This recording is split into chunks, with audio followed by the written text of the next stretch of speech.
sometime.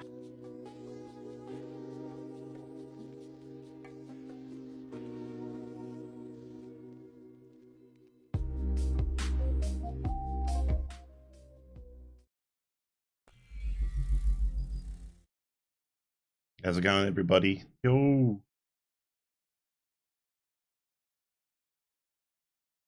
Some feet moving by as Terratex just thinks he's the kind one today as Kobo takes down Walker, and as Giga said, you can just wallbang the ever-living hell out of this plane, and the teams are already moving towards to do that. Hey, Mo, It's not just the agent class we're seeing, though. We're also seeing some assault rifles to be coming in from ITB, hoping you know, to have a bit of that extra pen power, a bit of that extra, you know, stopping power on these guns.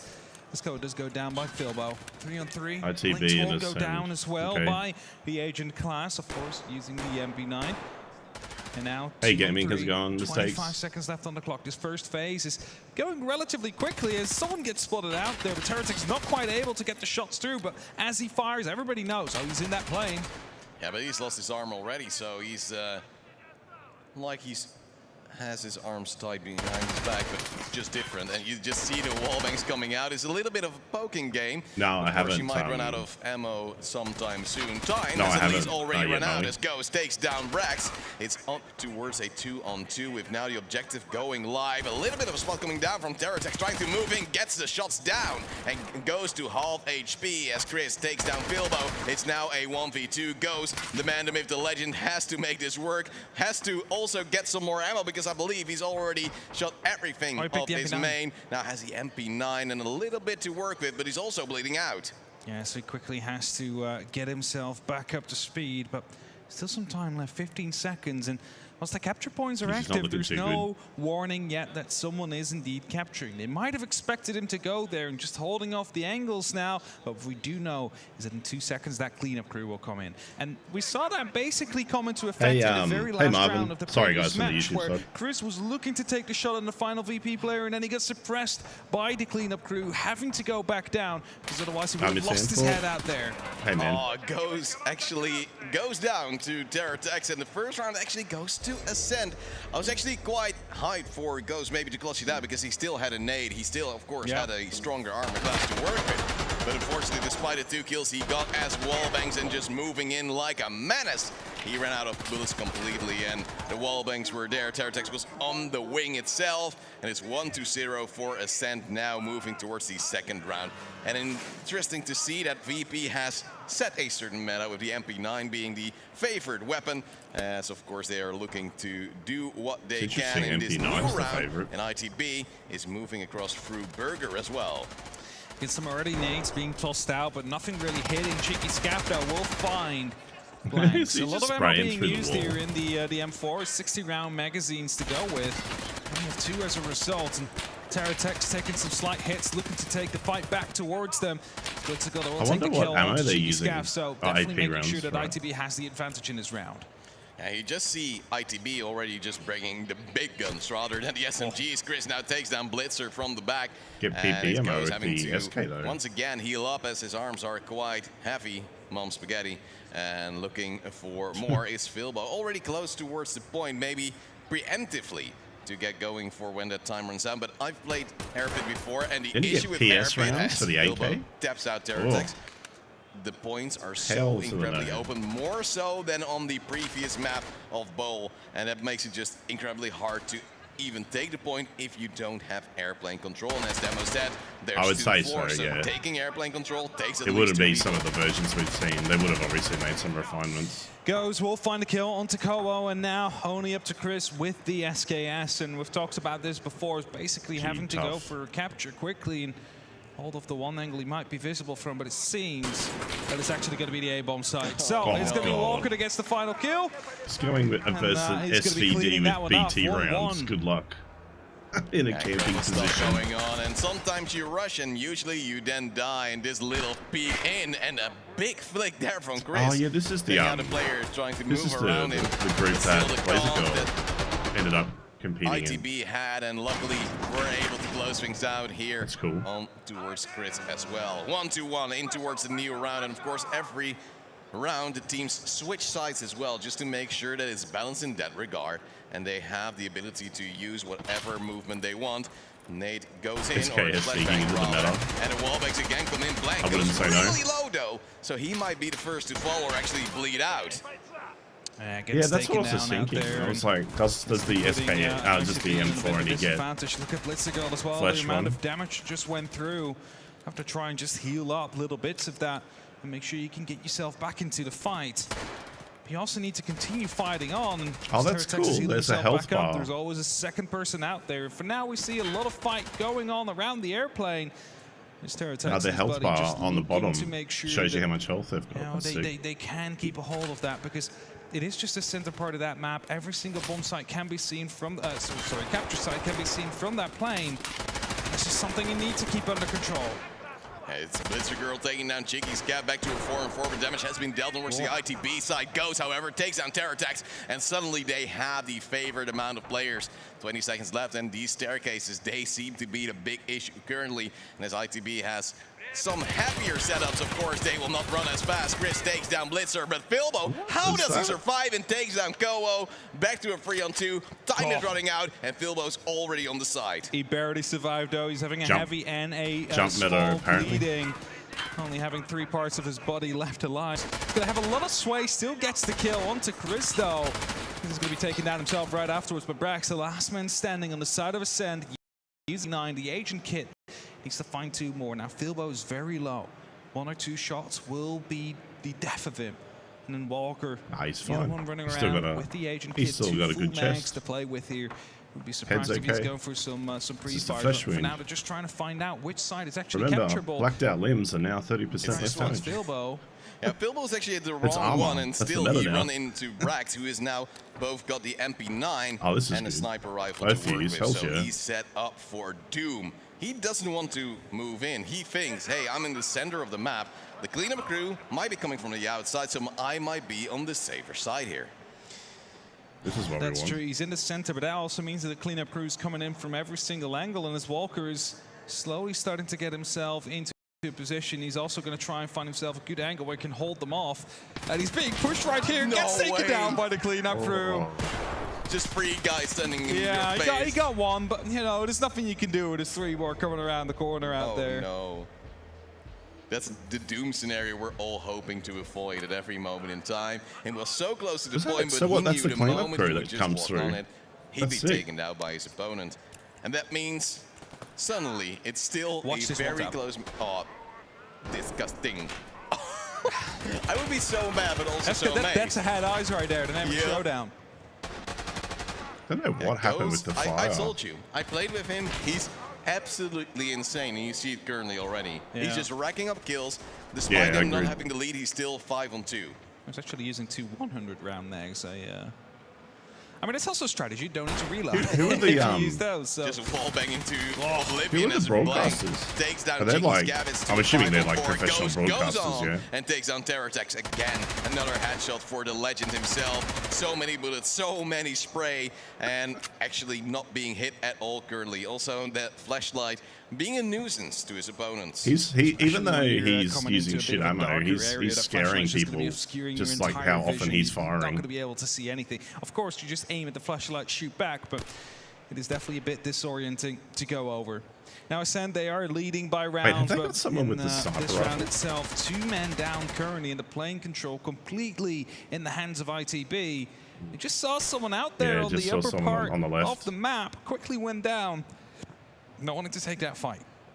Yeah, still a 5-on-3. Time is running lower and lower. And what we actually see is that Brax is also the man with a scope, but it's Chris in the first fight. He takes down Filbo on the long range. One tap on towards Blitzer. And now we're back to a 3-on-3. Suddenly the tables have turned.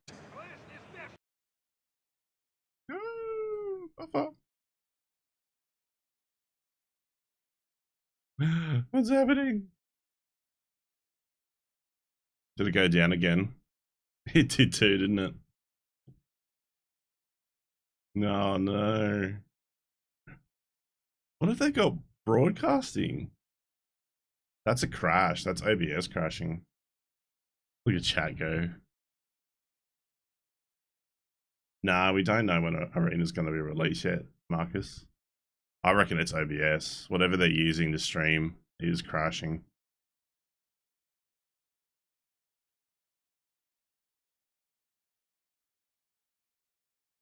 Down blank the moment he just drops down and Walker says, it's our last resort. We're down one. It's our last resort. It's our last resort. We're down one. I didn't know John B was in this tournament. It's our last resort. He's live mixing. We have to go for the capture. He's actually on it as well as Ghost takes down 2. It's only Bragg's alive. Down 2. It's only Bragg's alive, and they have the objective. ITB turns around on a sense, showing where they are, and then they just take another round. Back to 2-on-2, back to equal numbers happen.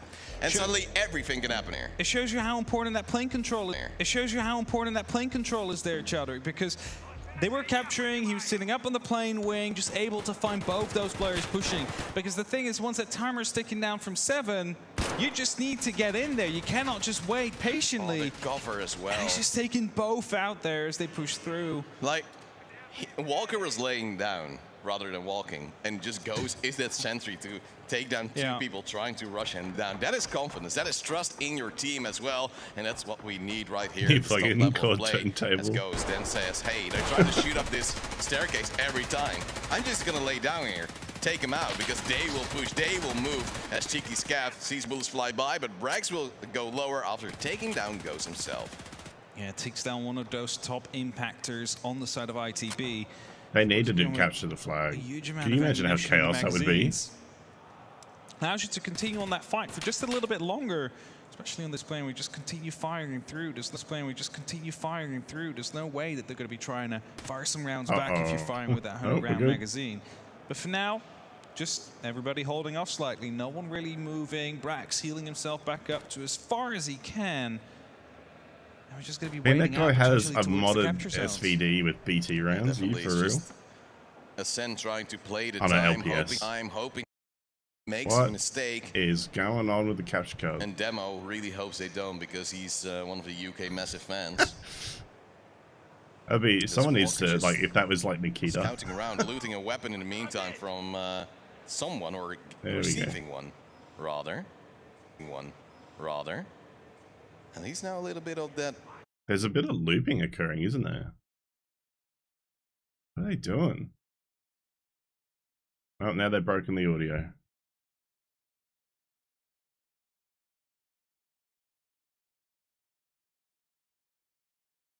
You're out of the magazine now. We'll find a player on the final shot, though. So, you know, worked out in the end, but that could have gone really badly there for Cheeky Scav as well. 3v5.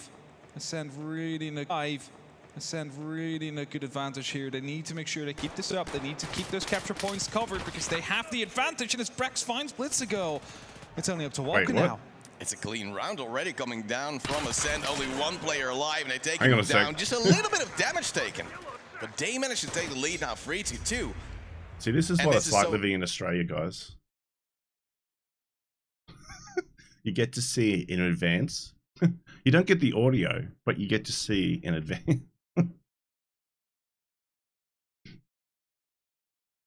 Okay.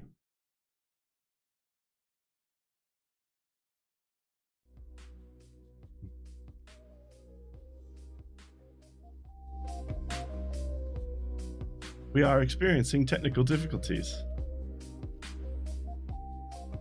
Somewhere around the map, but Blank, he's in the airplane, he takes on Brax, and suddenly it's back to even Stevens. He only has one full magazine, though, so let's see how long it lasts now. With where he's taking these fights. I betcha. No goes for a team kill to Terratax. That is very painful for Ascend. Might actually lose him the round here, because now he's all alone up against the 2 of ITB. They can try and go for a capture point at this moment. That was pretty good pen then for you get to find out where he is, make sure that the cover is on point. Of course, it hasn't spawned yet. It will take about 20 more seconds as the pre-fires are coming through.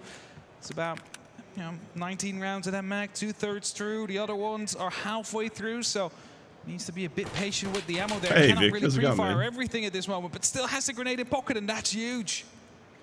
I told you before, there's a big chance for friendly fire. We've just seen it. Kowo taking down his teammate on a round that seemingly could have been won easily. And now it's a 2-on-1. Time is running out. Wallbang's not hitting anything. And as you said, he has to be conservative with the ammo. But he's losing more and more on towards the point. There will be Filbo takes down Kobo with a brief headshot. And it's back to 3-on-3. I don't know why it was pre-aiming so much. Could he hear someone up there? They lose it again. And this is turning in towards a tennis match. It's definitely very close. Jeez, Let's close. keep it that way. 3-3. For a quick amount of replays. So, Ascend. Who's Ascend? From Blank and Terratex just is this like an organization? What's happening? Like, I was also confused. Like, is there someone in his back? Well, yeah, his teammate. But I think it might have been a wallbang coming out from Kobo. It could have been. Because he's been pre-fiery playing for a long time, and you don't have X-ray. You have no idea where your teammate might be. And it might have been he saw something, just not being certain if there's a player out there. As Terratex goes down pretty quickly by goes.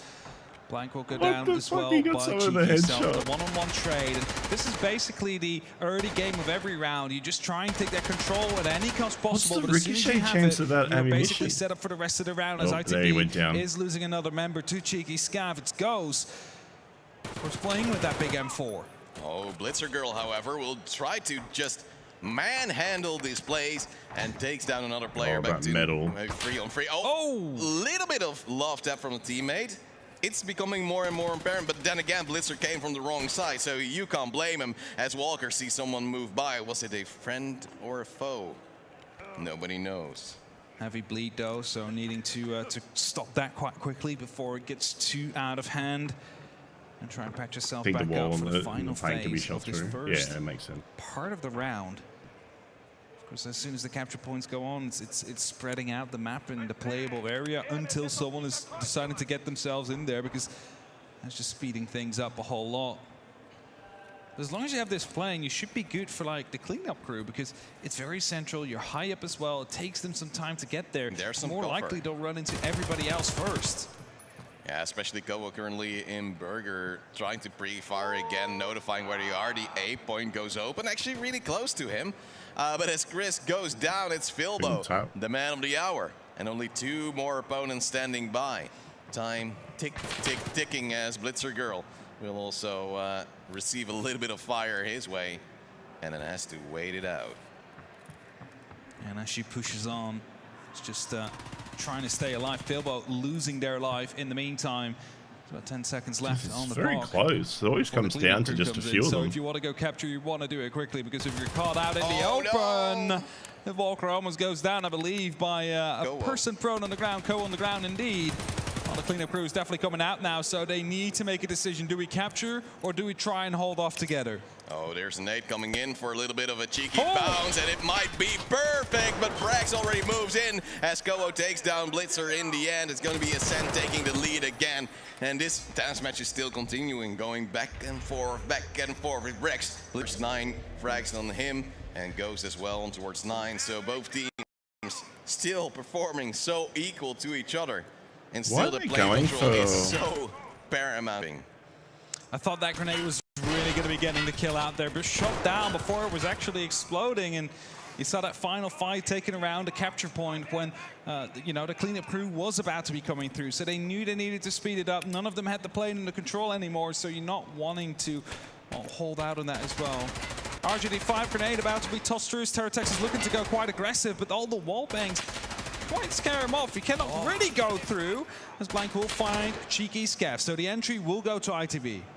The little bit of a ledge walk just to get an angle above the box is already one of those angles that we just couldn't comprehend before going in towards this tournament. And let's not forget, this is the first EFT Arena Tournament ever to be held. The first esports competition. And now we see Terratex just being taken out by Blank as they're trying to hunt down everything and everyone that's moving in that airplane. And it's a 5-on-3. The pressure coming down. Ghost just says, I'll just continue wallbanging. It's what Kobo wants to do from the outside as well. So why not, right? I mean, you want to make sure no one's hiding out there. As someone comes into the back, Blitzer gets taken down by Braxton. Also opening up onto Blank right after, I believe there was definitely the second player that's taking a lot of damage there. 20 seconds before the capture points go on. They split another player going next to the plane. Was on metal. You want to wonder now, do you go for pre-fire or not with the MP9?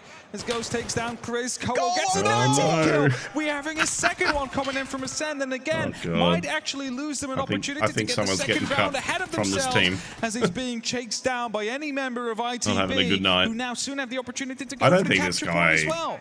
Oh no, he's Kobo, standing second back time so already. much, Luckily not in a row, but still, it hurts a lot for you and your team and the confidence and the trust and everything in between. But ITB are capturing the point. 3, 2, 1. Kobo spots one, but it's the wrong player. They still capture the point, and thus it will be back to a 4-on-4 half. This match is ever continuing. It is going to keep going on, and you know, it is just ITB that needs to try and find themselves a second round in a row so they can finally break that deadlock and get themselves ahead for a change. Because if this keeps on going, Ascend, they should be having themselves with the advantage. Is the volume okay, by the way, guys? Before pushing through.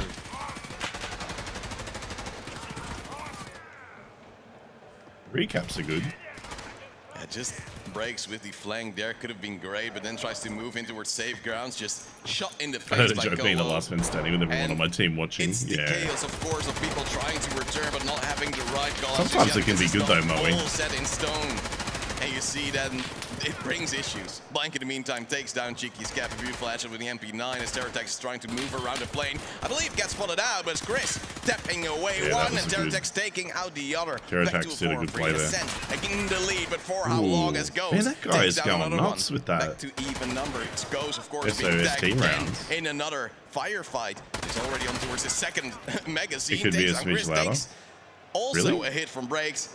It's Ghost just being the main character in every round, it seems. Oh, I think the gunfire is not as loud as it should be. It's only the broadcasters, so I gotta be careful. If we look at the opposite side, Brax on the same side is also doing like 11 kills on 4 right now. So definitely putting up quite some numbers on the board. 20 seconds before these capture points open up. And we're in a 2-2, so I don't expect too much of a push to happen now from either of these two teams. One of them might want to actually get control of one part of that plane, so at least they have a bit of extra ground to play around with. And as extra stims and heals are now coming through, everybody basically will be back to full HP to go for that final fight. Yeah, Koa still has a nade as well to work with, so possibly could toss that out to a point that when it becomes active.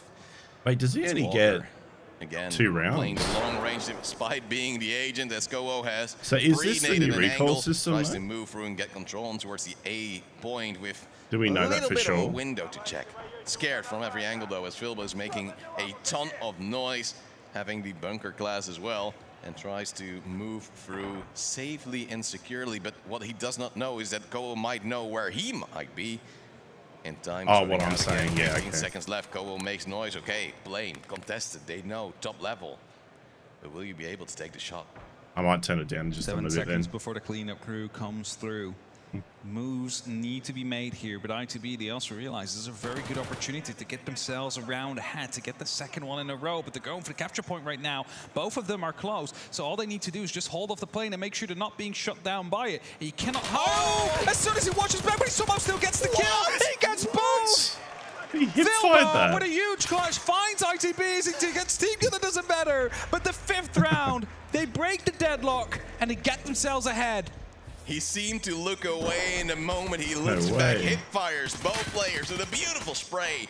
We'll have to see that again. Confused, they are baffled. That was insane. They are behind now in this match. Ascend for the first time behind ITB. Wow, he got lucky. And this means that everything can change in the rounds to come. ITB might get towards a map point, get a win on the board against Ascend, and maybe already put pressure on them, which they don't want. Long range from Chris here, looking for the cross, not able to connect just yet, but they might not know this angle even exists. Definitely putting out some fire there to try and support his team. It's a shame he didn't have an automatic gun that he could just prone and unleash them. ITB now looking to work on the advantage they have just managed to receive after that huge clutch from Philbo. Terratax bleeding as well, about to be losing both his legs. He finds one. The second person is coming around the corner as he needs to reload, so he quickly tries to run off. A flashbang, he just dodges it, so doesn't get caught off by it, and the pre-fires and the wall bangs all being attempted somehow. He escapes with his life until Blitzer finds him and shuts him down. Incredible stuff from Terratex once again, being the upfront player. But now it's a 4-on-3. Who some of these people are. I'm not players familiar are with them. bleeding out. Goes and Blitz Like are not too happy goes. themselves, but goes again. Takes out a player, it's breaks, going down, and that's the MP9 out of the question. Now only semi to long range weapons left for Ascent. Go usually wanting to go for a little bit of control in the plane. And Goes, of course, should be mindful of his ammo as well. 24 bullets left, and hey, what's that? It's a splint, just to make sure that if you have a fracture, you can quickly heal it back up. Koho missing a lot of shots. The magazine is empty, needs to reload, takes a shot. He's going to be on a heavy bleed in the thorax right now. He needs to make sure he gets that patched up at some point, but also make sure that he's not being hunted down by the player that was quite close to him. And actually doesn't find him, Philbo gets that kill. Only up to Chris now. 35 seconds to try and make sure that he's finding those 4 kills, or at least thins them out a little bit, as he's going to be holding for the capture point, because on your own, you do not want to go for a capture point. Everybody is going to be chasing you down. So his strategy should just be to hold it off. And they know so on ITB, so they're looking what could be an Overwatch position that Chris would like to play, because we know Chris has that sentry. He plays on the long range with the sniper, hoping to pick him off cleanly and easily. But currently, no players showing their moves just yet. Time has run out. That means the cleanup crew will once again run in. Good shots here from Chris, but just not able to connect them in full. And now they know where this one player is, how they can take him down. And they're just running for the point. One gets taken out by Chris, 2 get taken down. And now it's a 2v1. And now the cleanup crew also moving in half. Things can change. It does. He's quickly getting his pistol as the secondary, also spawning out the MP9 to at least have something to fight with here. Goes healing himself back up. Chris still on the heavy bleed, though, that he's needing to fix, because otherwise it's just going to be bleeding out at the end as he spots the player out there. Not sure if he got the head. No, didn't quite find it. The cleanup crew is definitely hunting him down now, so he needs to be very certain that he is going to be having an escape route right here. And as he's running down, hoping to escape with his live ITB, they might be fighting for the same thing. Oh, Walker is. He's trying to shoot it out as Chris is spotting again a player, or 5 rounds. And actually, someone from the cleanup crew indeed 5 rounds takes down one just to make sure to stay alive, and the other players are still trying to fight for their lives. Wait, and he's like, okay, I know that there will be one in Burger now, because of course it's being shot at.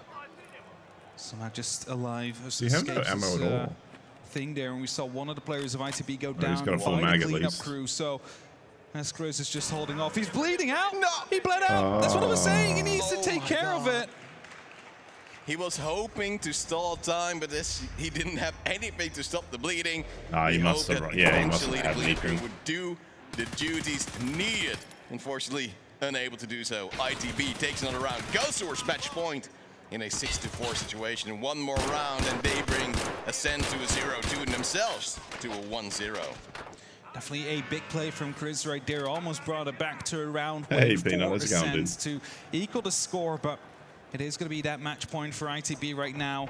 Grenades coming out again from Blitzigal, hoping to find someone. Never really seen it there. There's that pick I was talking about. There is a gun on the ground. You can find this. Cheeky Scav goes aggressive. Brax will get a kill into Blank as well. And suddenly Ascend find themselves at a 2-minute advantage. Like, they know where the wallbangs will be. They know what a playstyle will be from ITB on every round. And just move past that and get close, and you have the MP9 advantage, the full auto short range. Just burst them down as soon as possible. And now it is a 5-on-3. That's pretty nuts. We just heard a grenade pop off, but he was out in time. Chris just saw a blue armband walk by there. It's like, no, that's not the right thing. Fibo will take him down. Brings it back to a 4-on-3. Now, the big problem of that last round has been found. Now they need to find the other problems, especially Brax. It's been doing quite well with the MP9. He's being shot down from the backfield, but we'll find Cheeky Scav 3-on-3. That must have been slowly but steadily, that early disadvantage has been That must have been like audio issue then, because he didn't even know he was coming up. Those capture points will open up. And it's just a little bit of a waiting game again. Just when the timer reaches 20 seconds, the teams slow down. They know that there will be pressure elsewhere as Ghost tries to go for another juicy one-tap, unable to connect it though. And the point will open up, but still playing control in favor of Ascent. And that will only give them more and more favors in the future with the B point opening up. That's the wrong one for Koho, so he has to transport himself to the other side. As Ghost, I believe, is still trying to hold down his position. Yeah, it could be too, Moe. Just trying to hold off. They have could an be a idea bunch where of one or issues. two of these players are. So just spots a leg out there. Hopes to take the fight. Takes a little bit of damage to the arm, but nothing lethal. Can still continue fighting. Of course, also some time to heal back up. So he's going to do exactly that with the cheese kit. Stereotex will find Filbo though. So again, Ascend find themselves with a little advantage in the round. 7 seconds left before we are headed towards cleanup. Playing very defensive.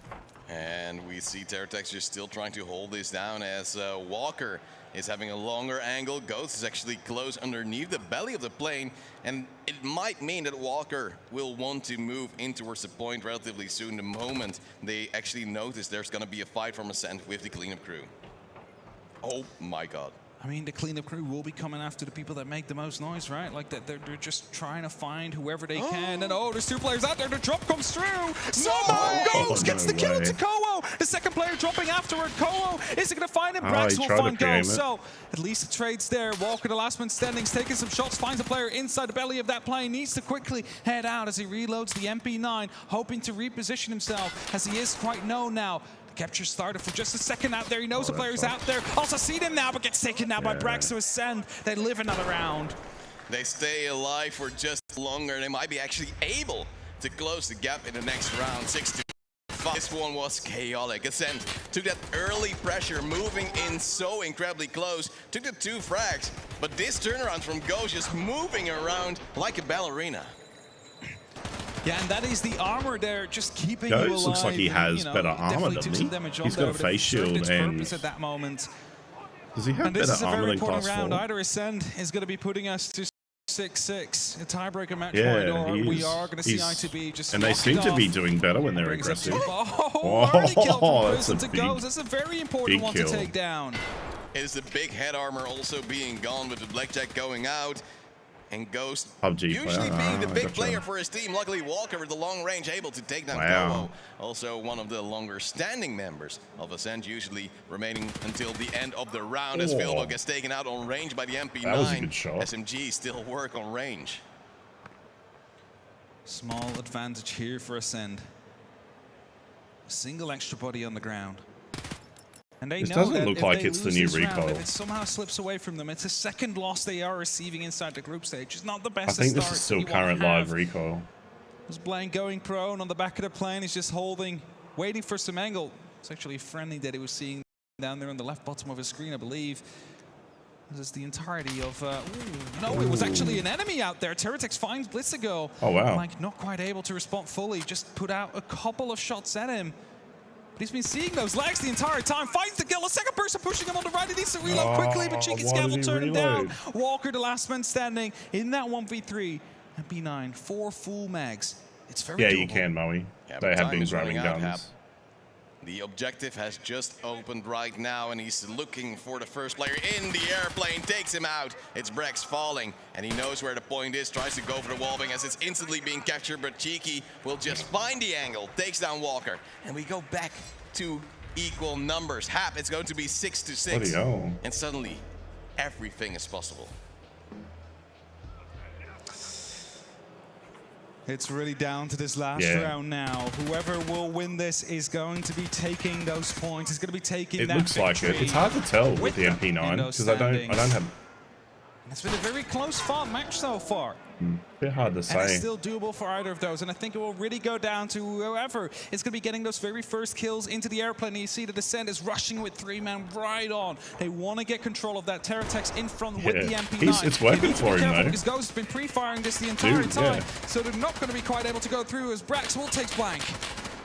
That's going to be a 5-4, and just rushing in doesn't work this time for Terratex, as Ghost still had enough bullets. Maybe he hoped he would be reloading, but he was mistaken.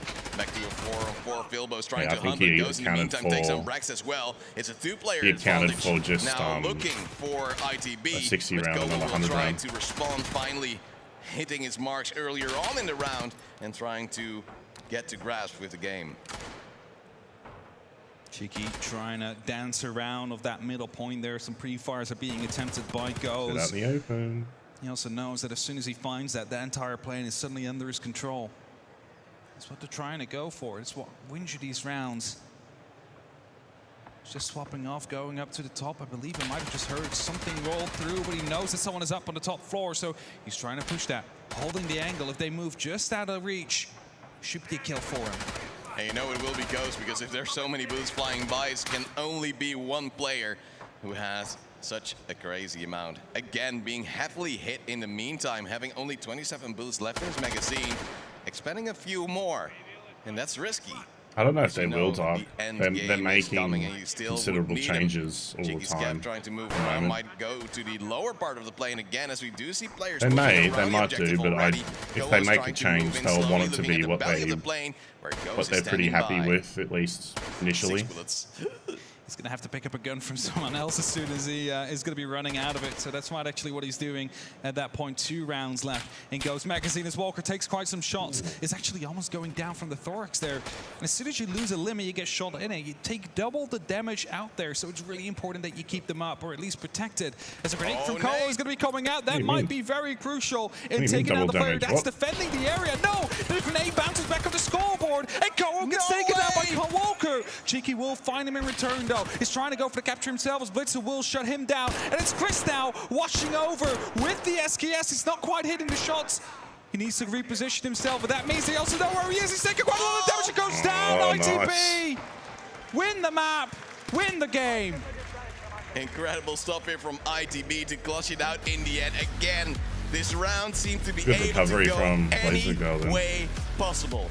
But they were able to eventually bring it back, bring it in towards their favor, 7-6, from a very convincing map from VP. Yeah, the SKS shots weren't great. Well, we turned in towards a 7-6 with ITB eventually that was good, taking though, the win. And the first win of course, this group stage. We have so many more games to come. We have more, actually, today, and so many more throughout the weekend. I think it's time to go in towards a break and get ready for some more action.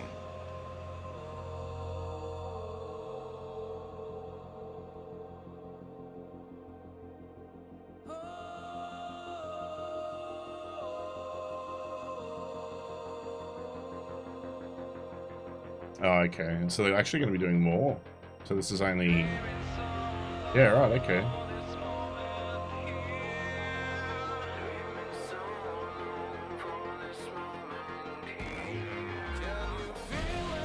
You're going to call those commentators double damage? What's he meant by that?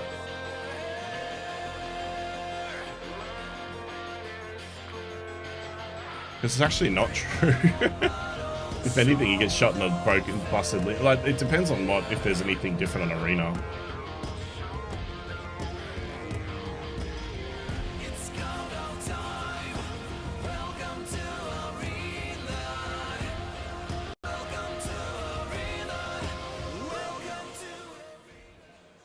Welcome back. We are just back after our very second game, and we needed all 13 rounds to determine a winner. But into the breach, you guys won, and I'm standing here with Walker. Yeah, the John Bean. How are you feeling after this very tense game? Yeah, of course. It was a tough one.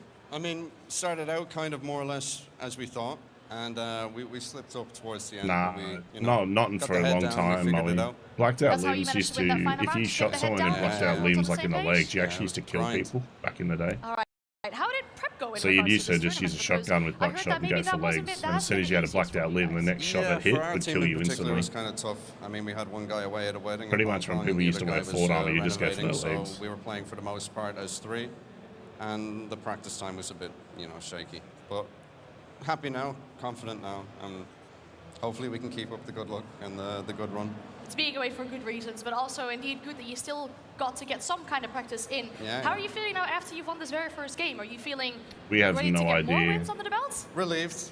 I mean, we didn't want to start on a loss, and we were here and we watched. A lot of people said it should have been out by now. I'm good for the boys that they lost 2 in the bounce, but I mean, it has to happen.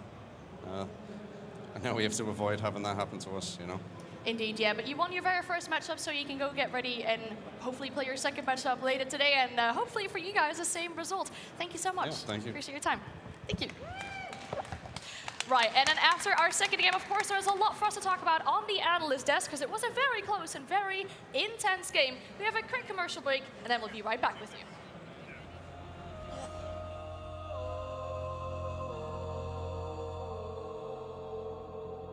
They're meant to be staggering it. Angel.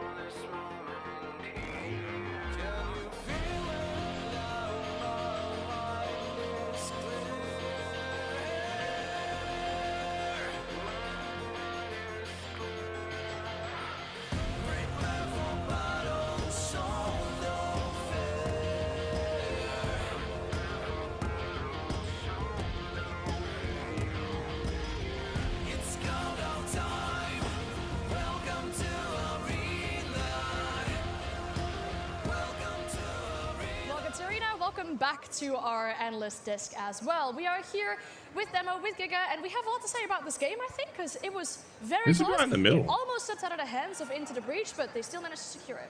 Yeah, it was such a close game. This is what we were looking for in the second game that we've seen, because the first one was so one-sided. But it was so exciting to see. You know, we've pretty pulled early back a little mistakes. bit in terms of the agent preset that we've seen, and you know, I think this map just Like lends itself 0.3 to more of patch. a varied tactics versus the first one. So yeah, a lot more of an open map. We've seen a lot more assault rifles. The only thing come I'm a bit in. worried about mistakes is I only registered for the arena when they mentioned it on the broadcast. I didn't do it beforehand. I think middle of the plane, So we were seeing a lot of I'm that wondering still if that's be going to work used, getting against the me. stims, getting there as quick as you can. And I think you had So to go that it was when route they because said you had to do it, like you the had to enemy was register gonna be both, but I bringing just that, and hope you that need to they almost combat do each it other from with when you MP9s. It's registered, just not from whoever hits their when, shots wins that, isn't it? I don't yeah, know, pretty when much. Just EAD the was rate of bought. fire, and it's, again, super close quarters inside the center of the plane. The agent preset is becoming like the backbone of the team, and then you sort of build around that with some of the other classes. I mean, on this map, it's a little bit more open. You need to hear where people are, and 9 of the 10 kits have a headset on. So again, it's super important to have that audio. But we did see, yeah, we saw something a little bit different. We saw the blackjack. You know, with the middle of the plane being so important, you've got points on both sides. So if you don't control the plane, then you're really leaving it up to chance as to whether you have to go to escape from Tarkov Arena. So the blackjack class ends up being really important because And it on goes this to angel, fire through and the side of actually the plane register. and catch people as they're running up the ramp. Yeah, we'll talk If you've about that got one later, but EAD. let's watch the match replay highlights as well to see what Yeah, exactly man, went down Giga Beef. on this match and all the gunfights that we've had so far. In my opinion, this really felt like it was the Brex versus Go show. Yeah. I think, yeah, a lot of it kind of came down to that middle of the map. A lot of the times, I think Goat has to get his lookout as well. You know, I think he finished, what, 16 kills? I can't believe how well he made those we've seen a really good clutch. I rounds. think a 1v2, kind of contesting the point as well. I thought was really clean to see. I think the ammos are but massive. yeah, for the most part, I think the gun skill was good. A few unfortunate team kills that happened. Yeah, he which, seems to be doing quite well.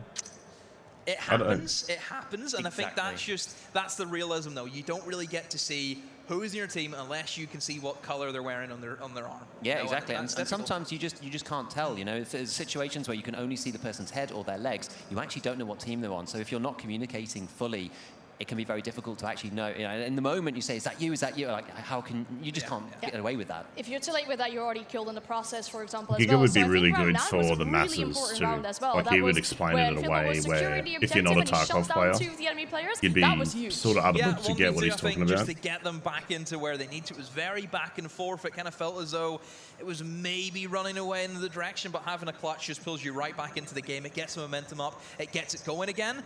I was very impressed with ITB. I think ITB were very, very clean today. We'll see, again, some of the highlights, probably from ITB as well, that they knew what they wanted to go for. They knew that they wanted to take the middle of the plane, sending 4 people in there at sometimes as well. They knew the importance of taking that, whereas I think Ascent, again, just a little bit too passive. That same sniper sitting at the back of the map doesn't do any favors.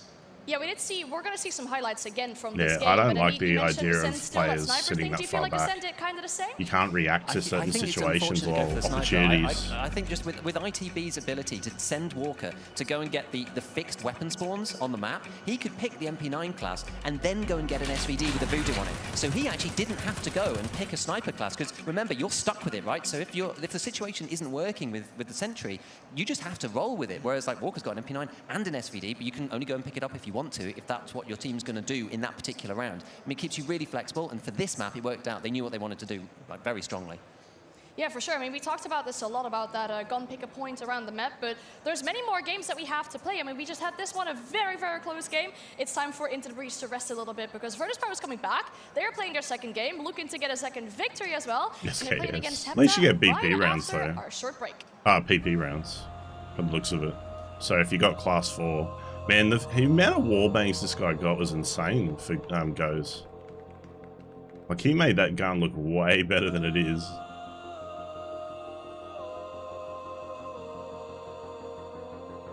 He destroyed with it.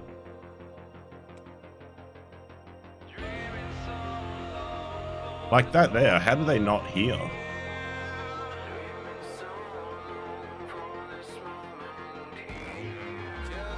That's a really good peek there, watching the stairs for below.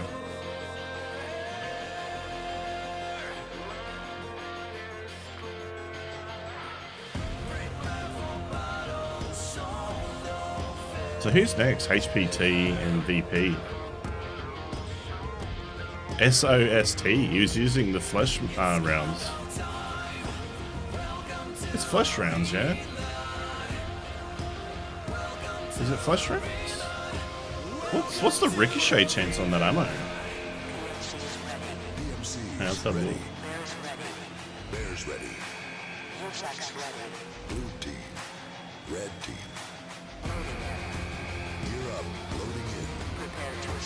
No, it's not even. Oh, it's actually got a bit of pen. 20 pen. It's not even that. It's like a bastardized 855.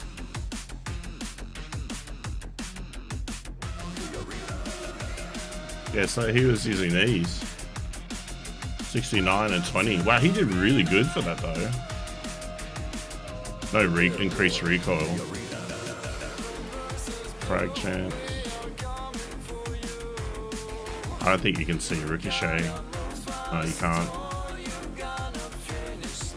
But he did really well with that ammo. Well, that's probably why he did okay with it though. It still had some punching power.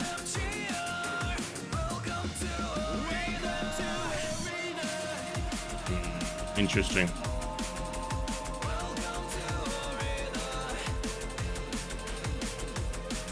But in saying that though, he gets the fire rate on top of it, and some people were using PS rounds. Like, would you rather the PS rounds on a 5.45 and only 30 rounds, or 100 rounds of 20 pen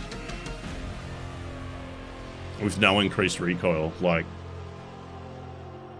on the ammunition? That's not a bad deal. That's a lot of ammo to just do stupid shit with. Welcome back. We are ready for our third game. I can understand why he went it almost now. ready. We still need to get the teams. We need to get all the information going. But we're about to get into our third game of the day. As we said, Virtus.pro is coming back, and they're playing against a team that hasn't played yet today. They're playing against Hepta, and Virtus.pro, they had a very dominant first game. Are you expecting anything similar this game, or maybe something different? I expect VP to come in and do the job again. I think it's obvious to see that they have a very good understanding of setting tempo, especially. Do we know what the in teams that are? First game where we've seen them just straight into it. They knew exactly we're going to take this, we're going to take that, and we're just going to completely rinse you from any positions that you want to control. I hope the Indeed, YouTube since we haven't seen their feed opponent still looks yet in the alright, server or on the because stage, I'm watching it's in time to welcome them 1080p for the Twitch, very first just being time. Team uploaded to Hepta. 4K on YouTube.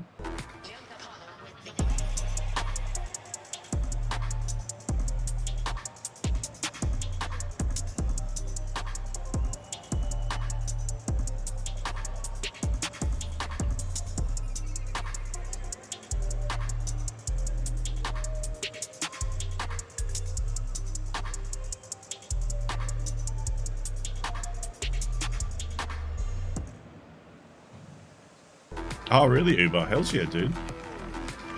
Good shit, man.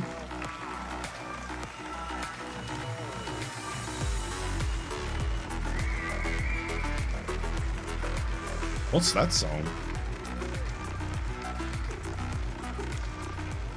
What's that song, chat? I need to know that These song. videos look really nice, and the players coming up, they seem pretty relaxed, they seem pretty chill. I'm pretty sure they've seen that first game from Virtus.pro as well, so I think it's time to get them to the stage as well. The second team that Team Hepta is playing against is Team Virtus.pro.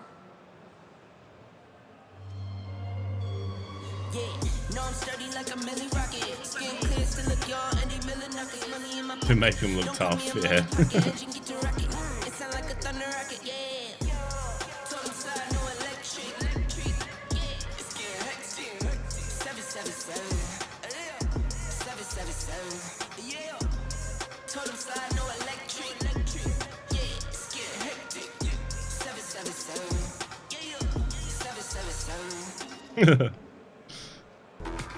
These intros are too much. I wouldn't be able to do it normally. Hey, I'd be sitting in that car like doing gang signs like West Side and like my legs kicking out like Govnick.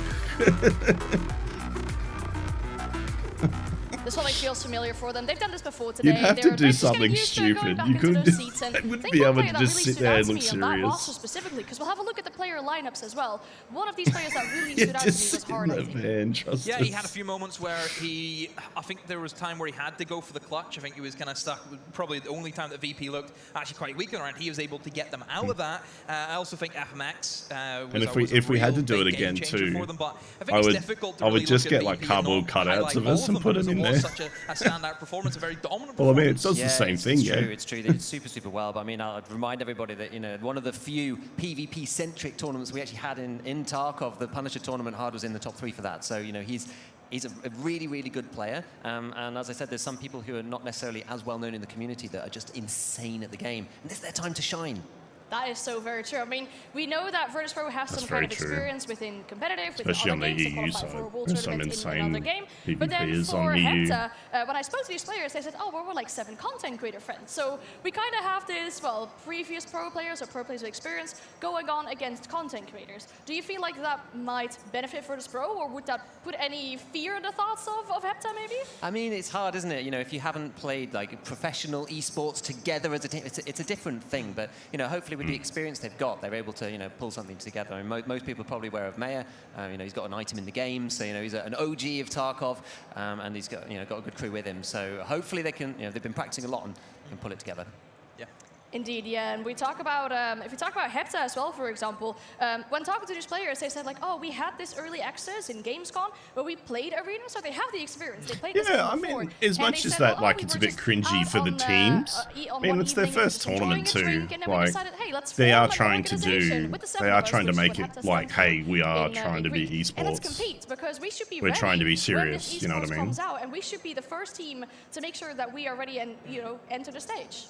I think it's having the drive, isn't it? Having, you know, that little bit of we want this, we want to go for this. It's not just these guys, you know, I think on the surface you hear that and you say, oh, it's just a bunch of friends who are playing. No, these are a bunch of friends who want to win. They want to compete. They want to be the best. It's a different mindset than just showing up with your mates. Yeah, exactly. And hopefully that camaraderie will also help versus the teams that we've seen that are kind of split, like part pros, part Tarkov players. Like, these guys all know each other. They know how they play. They've probably been playing together for years and years and years. And in something this new, you know, who knows? Maybe that'll become a huge advantage, right? You know, there's not that much squad play in Tarkov, but it may play into their hands. Yeah, for sure. I mean, obviously, when you're a content creator, it gets really risky. Like, you want to create more content, you want to play the game more, you want to be the best that you can be when you're creating that content. These guys have multiple thousands of hours in the game, but I'm sure we'll discuss a little bit more about that later, though, because we have a short break. These players need to make sure they are ready to enter the stage or to start playing their games. So we have a short break, and we will be right back.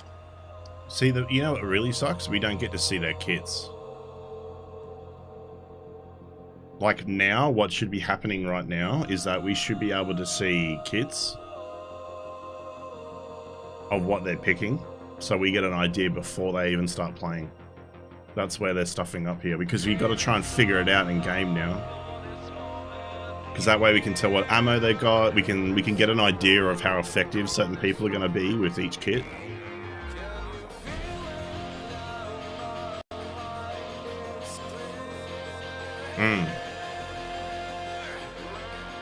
Yeah, because that's right. The presenters can then talk about the kits and be like, oh, he's going...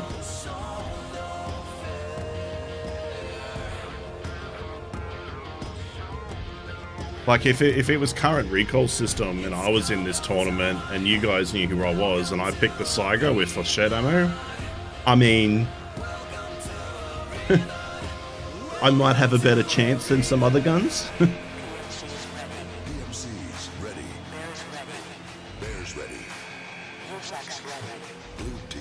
So if that's what I mean, if you knew who they were and what they were capable of, like if they are CQB player, are they a meta player, or they are, you know, what gun are they familiar with?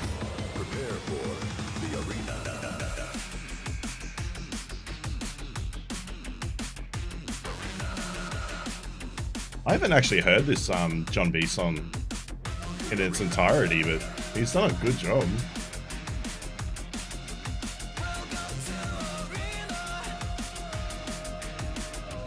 So it seems you need a gas mask to complete the new task. Oh, you're joking.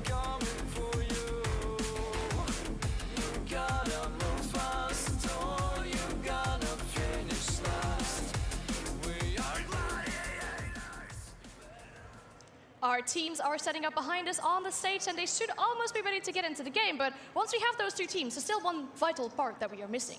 We need to make sure what map we're playing on. We've seen Bull, we've seen Air Pit. You think there's maybe another map coming out, or will we go back to any of those two, you think, Giga? I think that because they're quite balanced maps, I think they're going to be in high demand for the teams to actually play. Some of the ones we said about Sawmill before, it's very, very open. It's a completely different style. It's actually a bit more like classic Tarkov, honestly. But then you've got ones on the other side, like Equator, and you've also got like I know he does his own podcast, really but that's tiny. Being So in a live thing like that, where you've got thousands watching you, that's a whole different ballpark. I think we could see either of those two if you want to play close range, because you know, you can pick one of those to play on, whereas, like, again, I just think Sawmill, because it stands out on its own, unless you have really practiced it and you also don't think they're going to ban it, then I think it's going to be one that we don't see until later on. Yeah, for sure. There obviously is an idea behind these bans and behind the strategy for these two teams. So let's bring up the map, Vito, and see what map we are eventually going to out of these 5 maps that we have in competition at the moment. We are going to Equator. Nice. I think one very important thing to mention with that is this is a map that only has one objective. Yeah, it's going to play a little bit different than what we've seen previously. It's good to see another different map, and I see a good mix. It's not just, oh, it's Bowl every single time or something like that we have. Yeah, Equator, it's obviously going to be a little bit different compared to Air Pit and Bowl, I think. Honestly, Hepta might have a good chance here, because I don't think that VP are going to have the same amount of picks as what they would want compared to what they were getting in Bowl, where they're getting there quick. A little bit more you kind of have to move around with, a little bit more, I think, longer corridors as well. So there could be opportunities to kind of outgun them, considering if they're only going to be running MP9s again. Could be potential for it. Yeah, I mean, I think this is another one for, you know, 5v5 agent kit. You know, I think that preset is going to be so strong on this map in particular. So it's going to be fascinating to see what they actually pick. But as you say, I think this map, amongst probably of all of them, maybe other than the Bay 5, is going to be one where it's all going to come down to how they shoot, and this is really going to be a test. I'll be watching this, Andy, because we're like craving any information we can get about Arena, mate. Because you've got that one capture point in the middle, you don't have this game of chicken between the two. We're watching the Arena Tournament. Yeah, there's so much unknown. Which is still. the new. This is the first time we're going to see Hepta. We've seen Virtus Pro, but DLC. to be fair, with the short amount of time that we saw Virtus Pro due to their dominant performance, we haven't. I will be if it depends on when it finishes. I'll play it later. What we'll expect, especially. Depending on what this new quest is and what's going on in Escape from Tarkov, I think there's gas on every map, isn't there? Virtus Pro was really dominant, but we haven't seen Hepta yet. Random crap going on. VP still the favourites. I think they have to be. They just looked as if they knew exactly what they were doing. They were hitting their shots, and at the end of the day, we can sit there and talk about the strategies and the tactical aspect. You hit someone in the head, what happens? They die. They die. Whoa. So it's as easy as that. Well, that's not true. Yeah. I wish I was better at maths, but this I understand this. That's very good. But any expectations on your side? That's a lie. I mean, we haven't seen them yet on the Hepta side, but I think VP's experience and the players that they have there, I think it might favour them. They've also warmed up as well, and with this being a bit more mechanically orientated in terms of the maps, that might also give them an advantage. So they can take the momentum that they had from game 1 and bring it through here. So I think, you know, if I had to pick, then I'd probably pick VP. But who knows? We haven't seen Hepta yet, so maybe they're just going to, you know, pull out some insane shots. For sure. I mean, of course, since it's a new map as well, which we haven't seen, we have some footage of the map to show you guys what this map is about or what it looks like, what parts of the map you see. So what's standing out to you, Demo? Just who's the a other lot of lady, just the prisoner? kinda long angles that you can kind of play off. I'm not Obviously, familiar with her. Is she just something well. from Battle State, or? Hopefully, there's going to be no sniper rifles involved this time, and if there is, then I think you're asking for it big time. And keep in mind, whatever you choose, you are locked in for it for the full game. You have no options to say, okay, I'll start with this class and be halfway through, I'll go for something else. No, you don't get that luxury. You choose it. You play it. Exactly. So you can surprise you in the first couple of rounds if you pick something that's kind of off, but I don't know, because it's better, you know, at first to 7, they've got enough time to react, respond, it'll be soon, Andy. Plan accordingly, and they're just fix getting the ready, situations. man. So I think we're not going to see that many snipers, just simply because even on the long sight lines, there's actually quite a lot of cover that you can dart from one thing to another. Definitely watch the one match, Andy. Like the next matchup, just so you can get a vibe of what you're in for. If you're curious. Very much be indeed. And well, I mean, one thing that really pointed out to me or stood out to me was the camera in the beginning of the map. So if we see more team kills, you best believe you're going to get caught on 4K in that regards. But hopefully for them, I mean, the immersion is kind of the same, I guess, as it is in the regular game of Tarkov, isn't it? Yeah, I mean, you know, the game itself, especially when there's new people playing it, they always say to me, you know, it's like it's so oppressive. You can hear everything. Everything sounds like it's so close. It's kind of hard to judge distances because all the guns are just like hugely, you know, they're just explosive everywhere around you. And the first rule that everybody gets told is always wear a headset. So then that amplifies it up even more. You're right, mate. And so, yeah, you know, that's the thing about Arena. It's still keeping the core concepts and the feel of Tarkov that we're used to. But yeah, it's just distilling it right down into that PvP-centric game mode that we've been looking for a long time. Yeah. A lot of people want that breath of fresh air just to go and frag out, and we haven't had that, so it's great. Indeed, yeah. Now, well, maybe the crowd isn't that familiar yet with Hepta. Is there any players on the roster of Hepta that you think specifically stand out and that we need to keep our eyes on, any of you two? I mean, as I said, May is the most well-known there. He's got the most experience in the game. I think, I don't know, he's probably going to be leading the team, I would say, and just sort of driving that strategy forwards.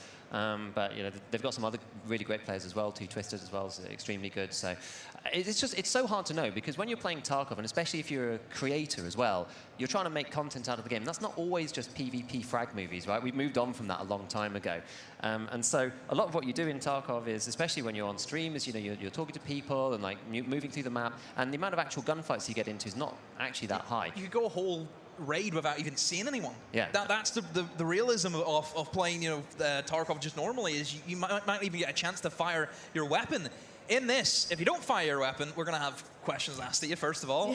So I don't know how much you can really take from players who were maybe good on just playing normal Tarkov compared to this, where it is all about the kills. You know, there could be players there where, oh, I'm actually terrible at looting, I'm not really good at pathing, but I know how to hit headshot. And that is where you will thrive in this kind of game mode. Yeah, indeed, for sure. I mean, we talked about Hepta and how they have this experience as content No, creators. just When means I talked to these guys, they said, oh, we have like 7,000, 8,000 hours in this game. That is a lot. That's a lot of hours. But then, indeed, as you mentioned, you're going up against teams that have played on a competitive level. A team that qualified for a world championship. Yeah, it happens. And you're going to have to deal with that. Whenever it's going to be new, everyone's going to be wanting to get in there and get their hands on it and really get in there early. And for a team like VP, where you have these players coming in from other games, they're going to be hungry again to build more success for themselves. I wish they had little tags at the bottom to say, hey, it's all who's well who. good being good in one game, but doing it in two, you're hitting Shroud levels then, aren't you, at that stage? Yeah, definitely. I mean, if you're experiencing multiple of these esports, that's very impressive indeed, for sure. And it looked like Virtus.pro had a really good start. I think this is going to be a really good test for them. Because we talked about, like, hey, you know, Ascent having had their very first loss in their very first game. Sometimes teams like that, because you get that first hit and you can go up from there. But for Virtus.pro, especially knowing that they might be playing against a team of, well, content creators, not to downgrade them, but would you think that maybe make them overconfident? I mean, it's certainly possible. Yeah, they could underestimate their enemy and think, you know, we're so prepared and, you know, we've done everything. And then if they start to lose the first couple of rounds, I mean, everything's to play for. Yeah, and they could lose focus quite easily, actually.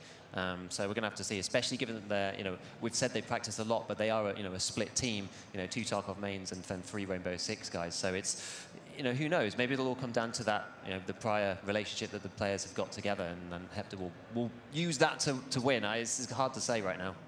Yeah, well, Hardhead was the first to Kappa a little while ago. Yeah, I think in one of the wipes, yeah. I think it was one of the first Kappas, either first Kappa EU or first Kappa globally, one or the other. Because, you know, people love to do those races through, do all the quests and everything, but again, it's why I keep bringing up the Punisher tournament, because that's kind of the most pure form we've seen. Because Kappa involves all sorts of random stuff that you have to do. You know, you never thought about going for the record? I've had Kappa. I had Kappa, and then I had the birth of my first child, and I never got Kappa again. Oh, so no. what does that tell you? Oh, no. I mean, different priorities, maybe. Some teams are having some issues at the moment, you know, getting ready. There's things that they have with their setups, maybe, that aren't working 100% as they wanted to. Not to mention, Kappa's become increasingly harder to get now, like, in terms of her time thing. A specific matchup as well. But we talked about the map as well, right? It's Equator. It is a map that has one objective. I didn't keep my eye on the map. And viewers in chat are like, yeah, we know that feels. Sawmill.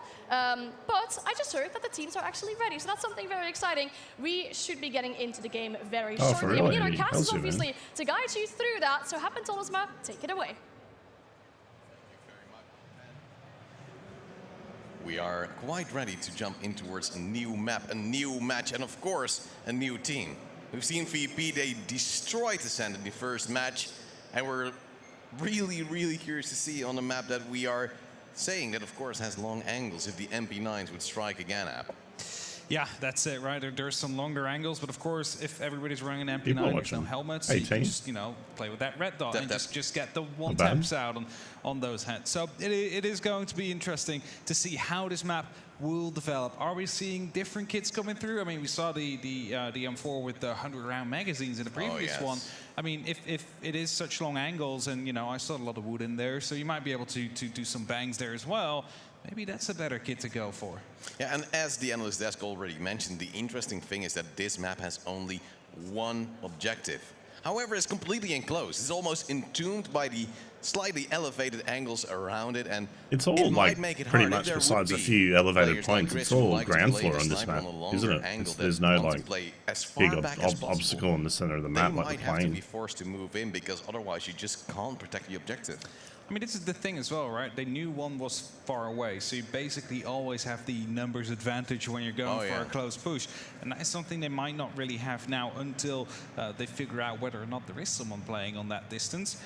And otherwise, I mean, we saw them take really quick mid-control, like just be around the center of the map and just try and hold it from there. Maybe that's the same strategy they're going to be applying here.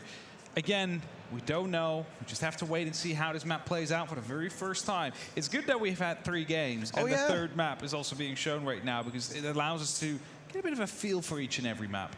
We've had tournaments where, unfortunately, we've just had this same map played over and over and over again. So it's quite a change, and quite a change for the better, actually. Yeah, this guy on the left, I think he does a lot of the big esports events, doesn't he? How Hepta will perform. As said, we can't underestimate them. And as we're jumping in towards the first map already, again, the 5 MP9s from VP, they just want to put on the pressure, but we see a shotgun in the stiletto for Meyer for the first time. Yeah, of course, he's going to be trying to stick to those CQB engagements. Just a single the MP5 will be really good if you're like a COD player or a Rainbow Six player. Down. Some small damage already done to a couple of the players. On either side, the shotgun misses, and that is the danger when you use a pump action. VP finds 2 or 3, and we also get some trades out from Hepta, 2-on-2 after the first 30 seconds. Almost friendly fight there from Rask. Luckily noticing in time, but what a high energy start of this match already. It's going to be Facility, the only player alive against 2 from VP, or just trying to wait it out, play the time, and see what mistakes might be made. Yeah, it might be for everyone, Andy. Battle. It's an MP9 fest, as Facility is trying to move closer and closer towards the objective, knowing that within 30 seconds, it will become active, and there might be issues. Sees someone running by, they know where he is, and for now, he's able to make it in towards a 1v1. Heart goes down, Rask, the sole member standing, and Facility actually not being hit that much. Just a small amount of damage. Of course, Rask still full. Both have a full entire magazine left. Actually, Rask 2. So it's really going to be coming down this mode's really who's good. going to be making that first move, who's going to be able to find the other angle first. But as you see, Rask, he's really holding off the capture point here, and he sees him go by. A little bit of damage done to Facility, but not quite enough. Rask will go for a reload, and the heals will come through. But look at that, like lower thorax has been taken out. So there's going to be double damage coming through on that side of things as Rask spots him up above and finds the kill. Round 1 goes for the Spro. Yeah, VP just doing the Don't know, work because that is needed. it's most likely land. The first player in this round. So I don't know if Interestingly enough, they are able there will be come Pika's out on advantage. top, I'm but of assuming there course, will we be saw them a shine very in the small first amount. map already against the Sand 7-1. And the other thing onwards is too, the bowl, reason they're all and using now that they're submachine bowling for gun another is win. because they got AP rounds Seeing with what this it. They got new 30 round pen. will bring. Whereas There if you will go be another nades gun, you don't get the coming out pen. also from Meyer, and Tony also throwing it in straight away. Oh, instantly some shots coming through. Twisted will find Rask, and nades going off on either side. Magic will find Ton. It's just super explosive at the start of these rounds, and just the trades continue to go on as Magic spotted a player out there, but doesn't quite want to move on as he has a really good position where he is right now. Yeah, it's going to be a 4-on-3 despite, again, VP having some troubles at the start with 2 Twisted getting the first shot on towards Rask. But they are able to bounce back and back again, just knowing that despite them losing players, they're able to just have the positional advantage because they seem to have a quite good grasp on all the maps being played so far. Time is ticking slowly but steadily as FMX is trying to get that's closer the bit I towards don't the get. objective already. Seeing the body of his fallen comrade makes I it don't a little know. bit sad, but also I don't know if there's something. Yeah, for Maybe sure. you take more damage if you got Shots blacked being out fired limbs everywhere. They have in arena. themselves set up for cover just to make sure that one person can take that fight. And Saiga 12, if a Andy. is happening, you are Or ready the for MP it. 20 seconds 155. until the capture points go online. FMX taking a shot from the shotgun there. Heavy bleed, lost his arm. Hard will find him though, so the shotgun not really working out too well so far. As Vasily will find another kill though as Hard comes around the corner. A 3-on-2 capture point again, soon to be online, and they set themselves up around. Now they have to make the decision: do we go for a capture, Vasily guy is or pretty will good we with try that. and wait out VP? The it's SMG. actually insane how well VP plays on each other's contact as Magic takes down Vasily. Only Twisted is alive. A 1v3 trying to move in. They now know where he is. He takes down one, but he will fight 2 more and unable to do so. VP takes a second knew where the round other in a guy row, and was. once again, they show their dominance hap. I mean, this is the thing with Virtus Pro, right? We've said it before, that 3 of these players have played at the highest level of competition in a different kind of esports. They have a lot of discipline. They know what it's like They've played to it be safe in, with weapons. I mean, it's not as They've hardcore picked a of weapon shooter, that but they still, knew that you they know, could a control, even though they're not different shooter Tarkov they're in. players. And now they just need to transfer that around. And a lot of those players actually, Especially you if know, it's a play gun that's Tarkov very on their similar. free time. It was their, you know, their relax game, if you can call Tarkov a relax game. It's very stressful to me personally. And they have 2 of these prodigies together, and they just bring that all into a single team as WTG starts it off with a great first kill. Nate almost takes down FMX, but Vasily just being executed in front of his teammate as Meyer Oh, now takes an AP 20 FMX with a rounds. shotgun. Still, we do see a lot of damage going down on towards the Hepta players, but they are making moves. Twisted takes down Rask. The shotgun is getting in closer as because if Meyer they've got only has gotten class a little 4. bit of control here, but Hard then goes for a little bit of a flank, takes down Spinty. Magic takes down Tony, and there's only 2 more players left on the Hepta side. Meyer goes down, it's only up to Twisted now in a 3v1. All of them running the agent They need kits. to Stims are restrict. coming out as well. They need to so just restrict give using the yourself that same little gun bit of extra. every tournament. Outside a single player goes for the fight, but loses his head by Hard. And VP 3-0. Mind you, they've only lost a single round so far. That, you know, wasn't that first game of the day. They completely obliterated their opponents. It's because of the ammo, by the I think. discipline, by working together, playing on contact. Just Hard realizing being ready for the fight, and you know, he took a lot of damage, but I reckon it's got something to do with the ammo awesome because they've got standing AP rounds in it. So they've got 30 pen, whereas if you get other guns, you don't have good comes ammo. from a competitive background, and he sees certain aspects of that coming So it through makes in sense. towards the game. Playing Like on it's contact like when as you one can player see there, sees it's someone or gets shot controllable. at, they will have to respond now to Nate kill coming in from Meyer. Shotgun kill as well. Takes down 2 already to equalize No wonder why the he was score. using it. And he's It's trying to one-shotting. pull Hepta in towards a first round. The rage, however, on the shotgun not too great for that shot on towards the buzz, and WTG takes down Splinty. Now, again, VP has the advantage. They know where Meyer is, but he, on short range, will always have the advantage. well, he's using the AP-20 slug, so it is going to be, you know, very effective at long ranges as well, and basically ignores a bunch of the armor. And that's when you hit it on the upper, you know, near the neck, near the head. It's going to be an instant kill either way. And even goes through some of those chest armor. If you're looking for a consistent one, Andy, it'd be the make sure you just hit the AK-101. chest, upper area. You find yourself in an instant kill. He's just holding off tight. They are slightly in a disadvantage here, as there's only 1-man bonus on the side of VP. And they're just holding off for now. They don't actually need to go for a push. WTG's, I don't know what he's doing actually. Might be his gun just up against the wall. Checking his inventory. And as the push is coming in, Ton is trying to make some ground, but that means noise will be made. They're going to be aware of the fact where he is. If someone is playing close by and the runs are coming through, Meyer is on the other side of it and just trying to hold off on the capture point here. But I think that's the exact same thing that Virtus Pro is going to be doing. They're going to be trying to hold off on the capture point. Just going to be making sure they're ready to strike as soon as one of them is deciding to just walk in.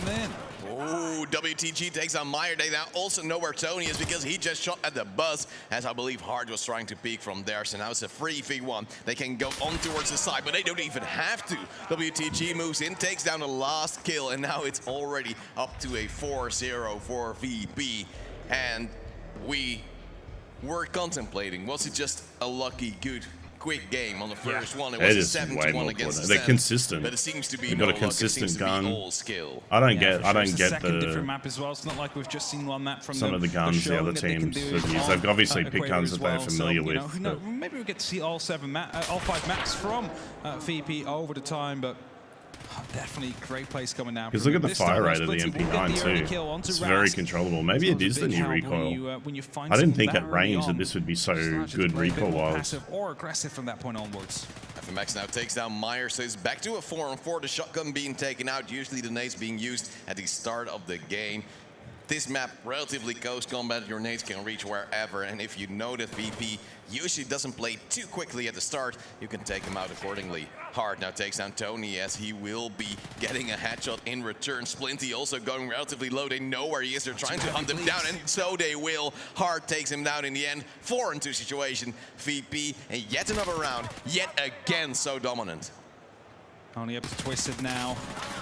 Oh, it doesn't last long. FMX takes him out, and Virtus Pro making some quick work again. Not even letting it get to the capture point in most of these rounds. And it's 5-0 for them. 2 more rounds. This was the point, by the way, where we saw a round come in from the opposing team on the VP team? Is it an original gangster? Hepta is going to be able to find Tarkov? one and then put up a second one in as well to go for a bit of improvement. I'm not familiar with the names. At least I think Hard that first one loss and that we've seen happen on the side of Ascent is going to feel a little bit less bad now, considering VP is just continuing on. It's just VP seemingly already being the cleanup crew before them actually being deployed. Shots already being fired. I think I did see some of it on my phone before I started the stream. Will be able to heal as FMX takes down one, but Vasily now moving in close. This time, Hepta is trying to move a little bit faster, trying to get in towards the faces of VP, and it's moderately working until they get traded out again and again, and now it's a 2-on-2. Luckily, Hepta is still in it, but for how long? Rask just hunting a person down there. Splinty, the last man standing. Just gives some time to go for heals. Splinty's just holding off near the capture point. Score is going to be the strategy. Don't want to be all the way on the opposite side of the map and wait for the cleaners. Good shot. As he finds Magic. 1-on-1. He's going to be winning it. Rask just holding off. He's waiting patiently, knows roughly where the other player is. Splinty, no clue where Rask is. He's moving around very slowly. And Rask is just trying to get himself close towards the capture point. Yeah, I know too Twisted is. Just cutting the pie, making sure there's no one out there. He looks familiar. He's just holding from drop days. What he thinks is the most advantageous spot. As soon as he pops up there, could instantly go for a tap. Initially, they knew from both sides where they were, but now it's a guessing game. Rask has no more clue where Splinty is, apart from not on his side of the map. And it's Splinty actually very close. I don't even know. So he's looking at the escalator. Capture it as well. But of course, he doesn't want to make the mistake early on by running in and having Rask exactly know where he is. It will just be an easy shot then. Going in towards the bus. Splinty is making noise. Now he knows, but I believe he's actually got the advantage over Rask. I mean, he's going to be inside the capture point very soon, and that's going to be giving it away for him. Rask doing some damage, but not quite able to get the final shot in. Definitely going to be a bleed and a fracture out there. Losing the arm, Splinty needs to go for a bit of healing. Heavy bleed on the side of Rask is needing to take care of that. Actually lost his head. Oh no. And still able to survive. 7 seconds before the cleanup crew comes in. Don't know who's worse for wear right here. I'd say it's Rask, but on the other hand, it's Splinty that doesn't really have the most stable aim right now as Rask has the high ground. They're trying to look for each other, but this time it's going to be finally a round win for Hepta, and they are able to make it work. Celebrated. Smiles all around, but on the side of VP, not even phased by this. They're still 5-1 up. Do they really care?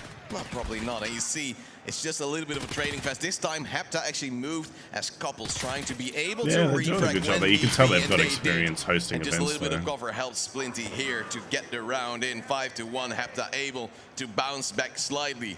But the question remains, for how long? Yeah, it's going to be a WTG starts it off, and it seems that that side of the spawn usually has a bit of an advantage, but Vesely and Tony both will be able to find a kill themselves. A lot of damage done to Rask as well. Heavy bleed, soft bleed as well. He needs to deal with those before he's losing any more as it gets taken down by Meyer coming around the corner. FMX now wondering where that happened from as he's looking to go for a bit of a trip. Hard finds Splinty. A 2-on-3. Oh, the team kill comes in from Tony. And that's going to be given away to FMX towards Hards as they find another kill. Vesely's healing himself. Look how quickly it swings.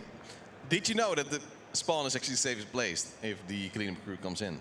Oh, is it? Yeah, they actually don't go there that much. I know this because we had an AFK. You know? I mean, it's also like if you don't make noise, they're not going to be coming after you, right? So like if you just sit still, it's like in one of the edges of the map. Oh.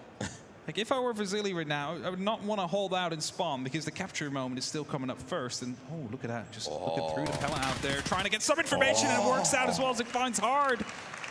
And still that was one a good more play. going. That was really cheeky. And FMX up against Vasily, again in a 1v1. 10 seconds left. Vasily is trying to jump spot it out, tries to heal up a little bit more just to be certain he is able to come in. However, he's lost an arm.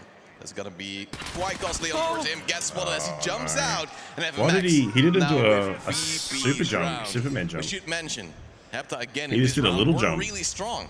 But unfortunately, a team kill made life way harder than it should have been. And of course, also these plays from, for instance, Hart did not really help. And here you see Meyer taken down by Tony was a little bit too antsy. But that's the issue. When players swap around from the sides of the map, try to move around the opponents, that was tricky for Tony then. Into each other's crosshair.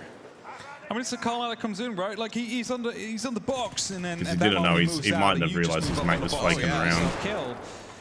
Grenades being popped off, a little bit of damage done towards Vasily, but nothing too dangerous as of the fact that you get FMX AP20s. some shots as well as he's looking over towards the left. I just don't know about it being pumped though. Just to make sure there's no one out there.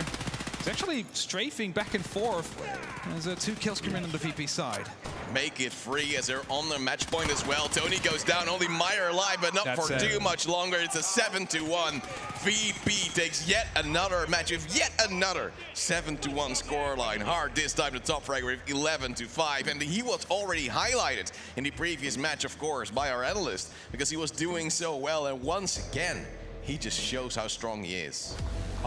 Honestly, VP have been showing up in force right here. They're showing that discipline works out wonders for them, together with, of course, the raw talent that you need to be playing this game just to the right level. So VP, who can stop them? That's the big question. Well, I couldn't definitely, especially looking at the fist bumps coming out, and they are doing so well on VP's side. They've won 2 matches. They have 1 more yet to play today, and it might be that they'll make it a 3-0 for themselves. Pump shotgun was a then big get back to the risk. LSS because they have. Because you would have to headshot or chest shot. You'd have no redundancy. You either get your shot in or that's it. That was not the play, in my opinion. Not against VP. Not when you realize they all went. You'd probably know that they all went submachine guns too. Well, maybe. I don't know. I don't know if they get to watch the other tournaments. Probably not, actually.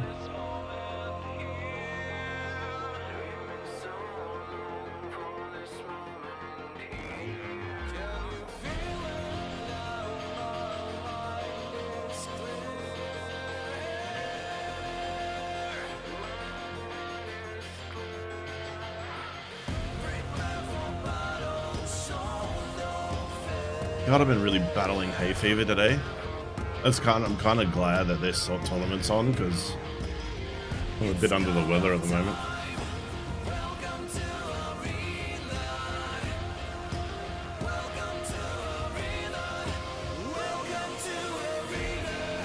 Just be right back, guys. Just gonna get a drink. Welcome back. I am standing here with WTG from Virtus Pro. You just had another very dominant victory. How are you feeling after that? Absolutely fine. Very short but sweet answer. That sounds very good. But you've just had 2 very successful games. I spoke to Hart earlier. He said, we focus on the game. Was that the game plan now as well? Pretty much, yeah. Like, there's not too much information about the game meta and stuff like that, so we just trying to focus on what we have right now. Like, so yeah. Yeah, I get that. But then again, you have experience playing other games competitively, right? Do you feel like that experience helps you here? In terms of communication, probably, yeah. But in other aspects, it's really a really different game, to be honest, from what I played. So yeah. So this feels like a completely different game. So it's still kind of new for you. Yeah, definitely. All right, cool. And then you have to play against Into the Breach later today. They've also won a game earlier. How are you feeling about that game later? Pretty fine too. I don't know what to expect like from other teams. Like, well, we scrimmed against them, so we kind of know how they play, but we don't know how they will do on stage. So yeah. Okay, good information to have. You scrimmed against them. Well, good luck on your matchup later today. Thank you so much for your time. I appreciate it. Yep. Thank you. You too. There you go. Thank you so much. I can give the mic back. Thank you. Thank you.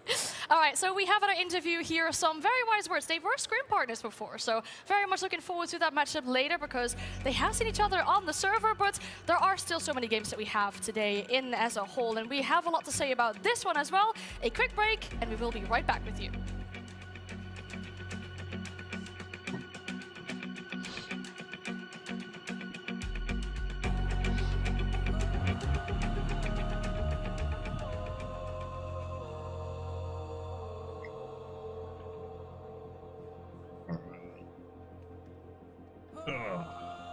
Have to forgive me, guys. You might hear a bit of sniffles. My nose is playing up like crazy.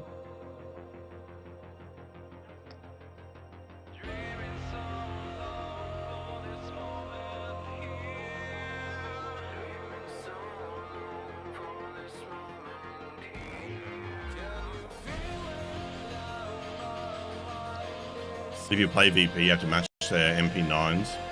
Yeah, you'd have to use something else that's...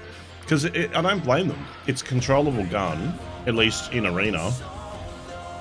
It's a fast-firing gun, and they get AP ammo with it. They don't get, like, PS rounds with it. Welcome back. We have had a very successful victory, again, for Virtus.pro. It starts to feel like they're second nature at this point. They're good. They're very good. You know, you can sit there and say, okay, they've done it once. Could be a fluke chance. Could be. Nah, they know exactly what they're doing. The gun skill from them is second to none. Hard. Yeah, it's outrageous. You know, as I said, this map plays into the strength of just mechanical aptitude of the players, and they're picking up Magic and Hard. These guys are absolute machines, and you can just see that coming through, right? Again, they picked all the same loadout. They're all agents, so they just focus literally just on the gameplay, getting those headshots, and they've just dominated. That's the funny thing, because that's what we're getting from the players as well. We're focusing on the game. We're going to pick those 5 agents, and we're going to just send it. But, I mean, from this game, we have one very specific highlight that we'd like to show you. And so far in this game, it felt like, once again, a very strong performance from Hard. It's a 5-0. This was, I think, to get Hector back into it, wasn't it? And this was a bit... It almost looked as if maybe they could build something from this. I think Rask, he's kind of in a position where he doesn't really know where he is, and this is where I think the communication aspect of not knowing where teams are is so important. Yeah, but that little peak jump just did not work out for them, which I've seen that a couple of times where teams will go for the peak jump. They'll try and see if they can spot anything, but now teams are starting to catch on to that. You know, they'll just maybe wait for you to go for that and then just try and snapshot you. You know what happens? Yeah, exactly. I mean, in the base game, it's very, very popular to, you know, jump past, run past to different doorways and things like that to get information first, and then come back for a pre-fire on the right-hand side, because you have a huge advantage right versus left in Tarkov. But these guys are so good, you just can't get away with it. From and this in guy, the LAN like environment as well, you know, there's like less latency and there's I missed that, but I know who you're talking about. You can catch people out when they try and do this stuff, and we're seeing that here. You know what? This game was so fast. We have one highlight. We have one more, because the game was that fast. But we have one more clip to show you guys of what exactly happened and went down in this matchup. I mean, this was just rapid from VP again, wasn't it? Rask's position, and I love him being up above, because you can just call out for the likes of Hard, for the like of Magic, and just tell them there's one guy over there, and they're straight on it. They're so quick with getting the information and feeding it out for the rest of the team. Yeah, exactly. And with all the sandbags there, you're not necessarily at risk of being insta-killed. You can actually avoid getting shot up there, which is, you know, it's a pretty good spot. You know, it's exposed, but you don't want to be up there all the time. Yeah. But if you do manage to grab it just for, you know, even for 15 seconds or something, and say, right, guy there, and you can call it out to your team, that just helps so much in a round like this, where you want to point your two front man, just send them in so they can go and get, you know, 4x KD ratios. It's nuts. Yeah, for Hepta, this was their very first game. It was the first time we saw them on the stage. What do you feel like their game plan was, and what went wrong in that? Again, I don't know if it's so much on Hepta, mostly just because I think VP are that good. I think every team will probably struggle against VP. I mean, I'm certainly we'll see it later on, whenever maybe, who knows, Gamer Legion could be the best. They could take down VP, but I don't really see that happening at the moment, just based on how they're playing, the way they're hitting their shots. It's going to be really difficult for them, so I wouldn't get too down and out of your Hepta. The same happened to Ascend. They're a very go into their second game. team. Sure, it's not a loss, but guns. it was a lot closer. You know, it went down to that 7-6. So I think for Hepta, it's not all doom and gloom. You just go next. Just don't even worry about that game. You know what? Go next. They literally have a game after this. That's they it. have to go back onto the stage, play a game against Gamer Legion, as you said, who we haven't even seen yet. They might be the strongest team. Hepta might have a second chance at this game, but we'll see that after a break when we have the next game ready for you.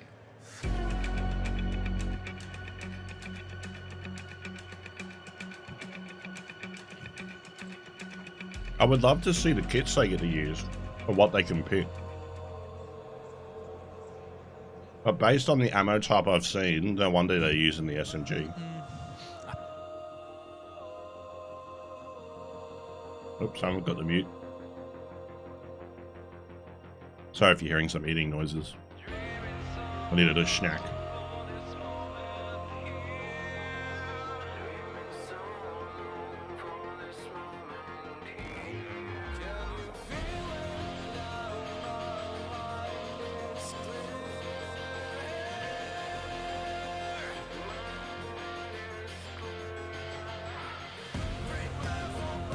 Nah, normally they do, Moe.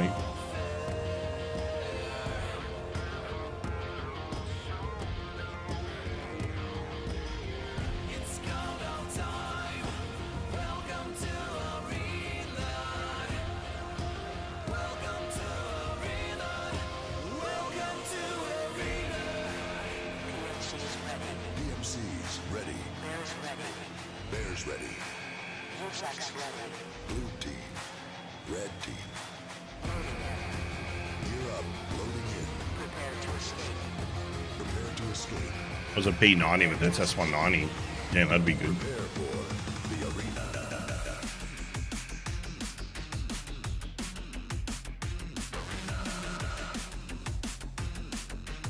And John B did really good. I really digging this song. He did a really good job. He's got that, it's that he's done his own style, but he's got that esports energy behind this song. He hasn't just done it for like normal. Welcome back to Tarkov Arena. We're almost getting ready for our fourth game of the day. And as we mentioned, a team that hasn't played yet, so let's get them out on stage. Let's get them started. It is Team Gamer Legion. We have to wait a few seconds. I heard it. Hold on. But, wait. Yeah, hold on. No, they're not in. No, they're not in there. You didn't loot them? No, I didn't. They're not that's in silly. there. Well, they're here now though. Gamer Legion.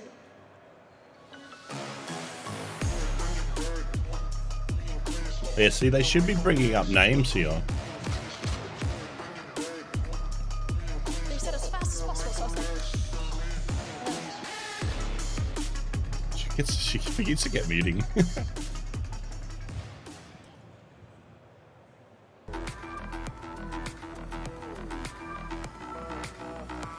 I want to know what this is. That sounds like Jenny Burn. Like what's that song?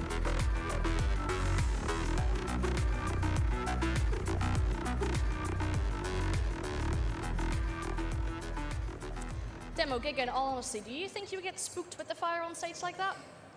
No, I've been around a few fires in my life. I think I'm good with that. It's like you're traumatized. Are you all right? Yeah, I'm completely fine. Okay, that's good to know. Well, at least they came up with fire indeed as well. The jersey's looking good too, and you mentioned there's pretty decent orgs coming into Tarkov Arena. You know, it's the first time these orgs are getting in. Yeah, Gamer Legion, another old organization across other titles, of course. So yeah, it's good to see them getting involved in it, and obviously bringing a team. Again, it's difficult to really know what to expect. Like real shipping containers. Yeah, I haven't seen them play yet. Their opponent, though, we have seen them play yet. Just now, they suffered a pretty tough loss against Virtus.pro, but they are ready for a comeback, and that team is Hepta.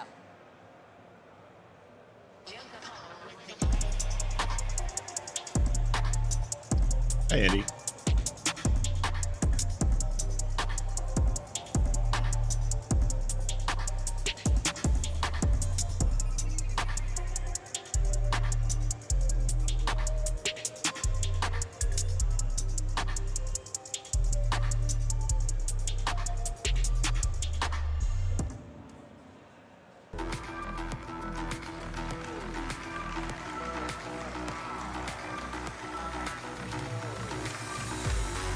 These are the kids who took my lunch money.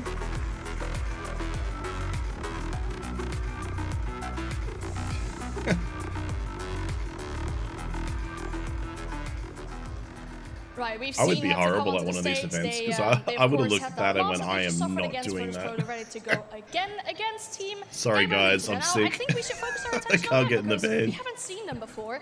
But when we look at Team Gamer Legion, there are friends I'd have to on this make up roster, like but some claustrophobic one like particular interaction that then I heard from the players that really stood out to me phobia or was, something like that. You know, like Furlix, make who up said some that Stranger disease King that was I actually a I big can't fan sit of in it tight before spaces they in a started playing van. together. I mean, this is something that you can see, especially with, you know, younger guys coming up through the ranks or whatever. People look up to, you know, creators or streamers or whoever, and then they end up playing alongside them. I mean, that happens a lot in, you know, it's kind of more niche communities, which Tarkov is in some senses. So, yes, it's nice to see, you know, they say never meet your heroes, but... Oh, you can. Haps met me, for example. So there's always that to take in consideration. All right, well, we're looking at the team lineups here on the stage, and we saw the. I'm kind of curious to see how these guys go well. against this team. Of course, next to Furlix and maybe Stranger Ping that stands out to you? I think the one person that we really should be looking out for is that ace. I mean, I just keep going on about it, but the Punisher tournament, he was number 2.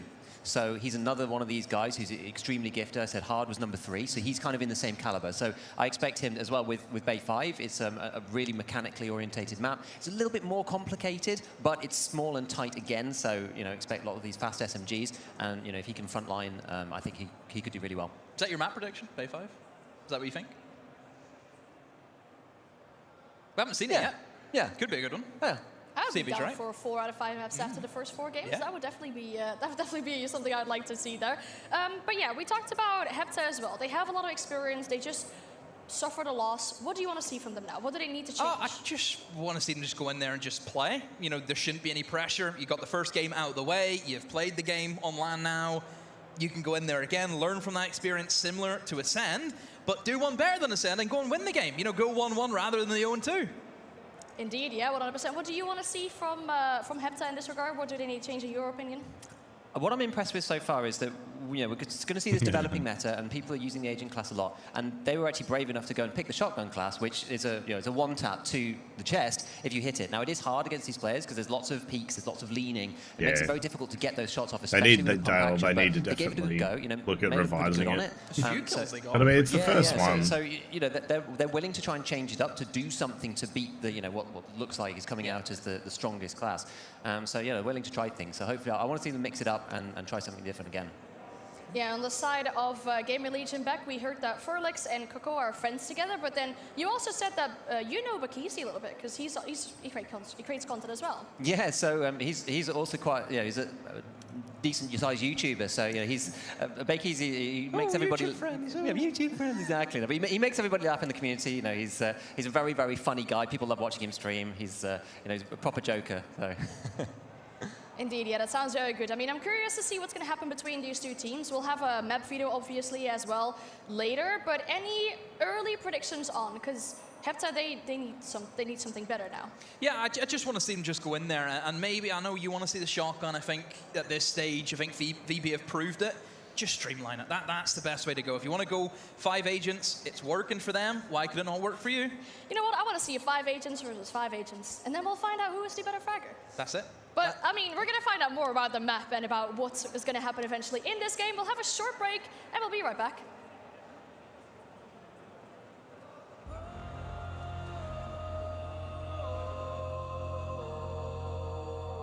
Yeah, the biggest thing they're missing out on here is loadouts.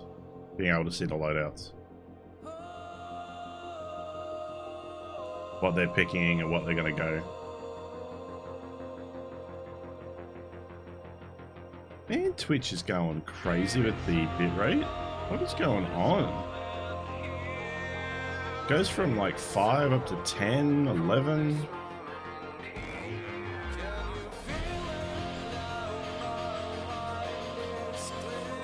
It's like it's possessed. Has the Twitch been okay? Like no stutters or anything?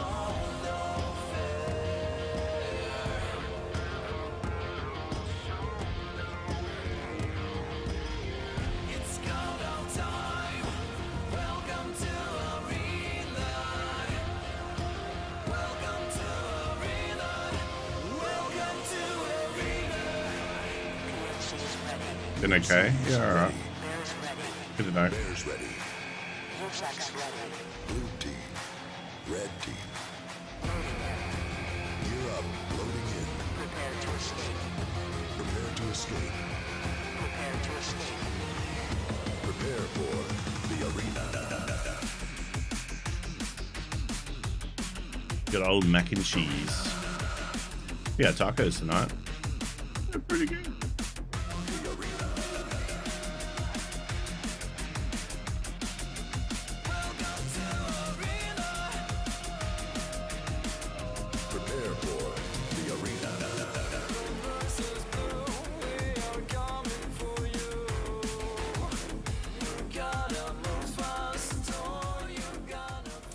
Welcome back on the desk. Our players are getting set up behind us, getting ready to go into this game. And for Game Elite, and I imagine there must be some kind of tension or maybe stress. I mean, that might not be the right word, but it's their first game they're playing on this tournament.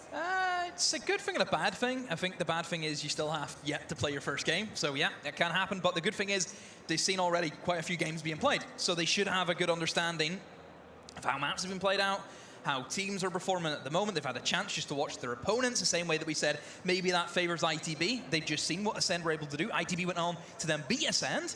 So there is always that factor of knowing what your opponent's going to do, can have their general play style, and they can start to adapt against that. Yeah, exactly. You know, they've not had to play back-to-back games or anything where it's hard to adjust your play style between. They've been able to sit back. They've probably had a few different plans of what they want to do, looking at what's working and what's not, and then they can really confidently pick a particular subset of the strategies that they've been thinking about beforehand to actually go with.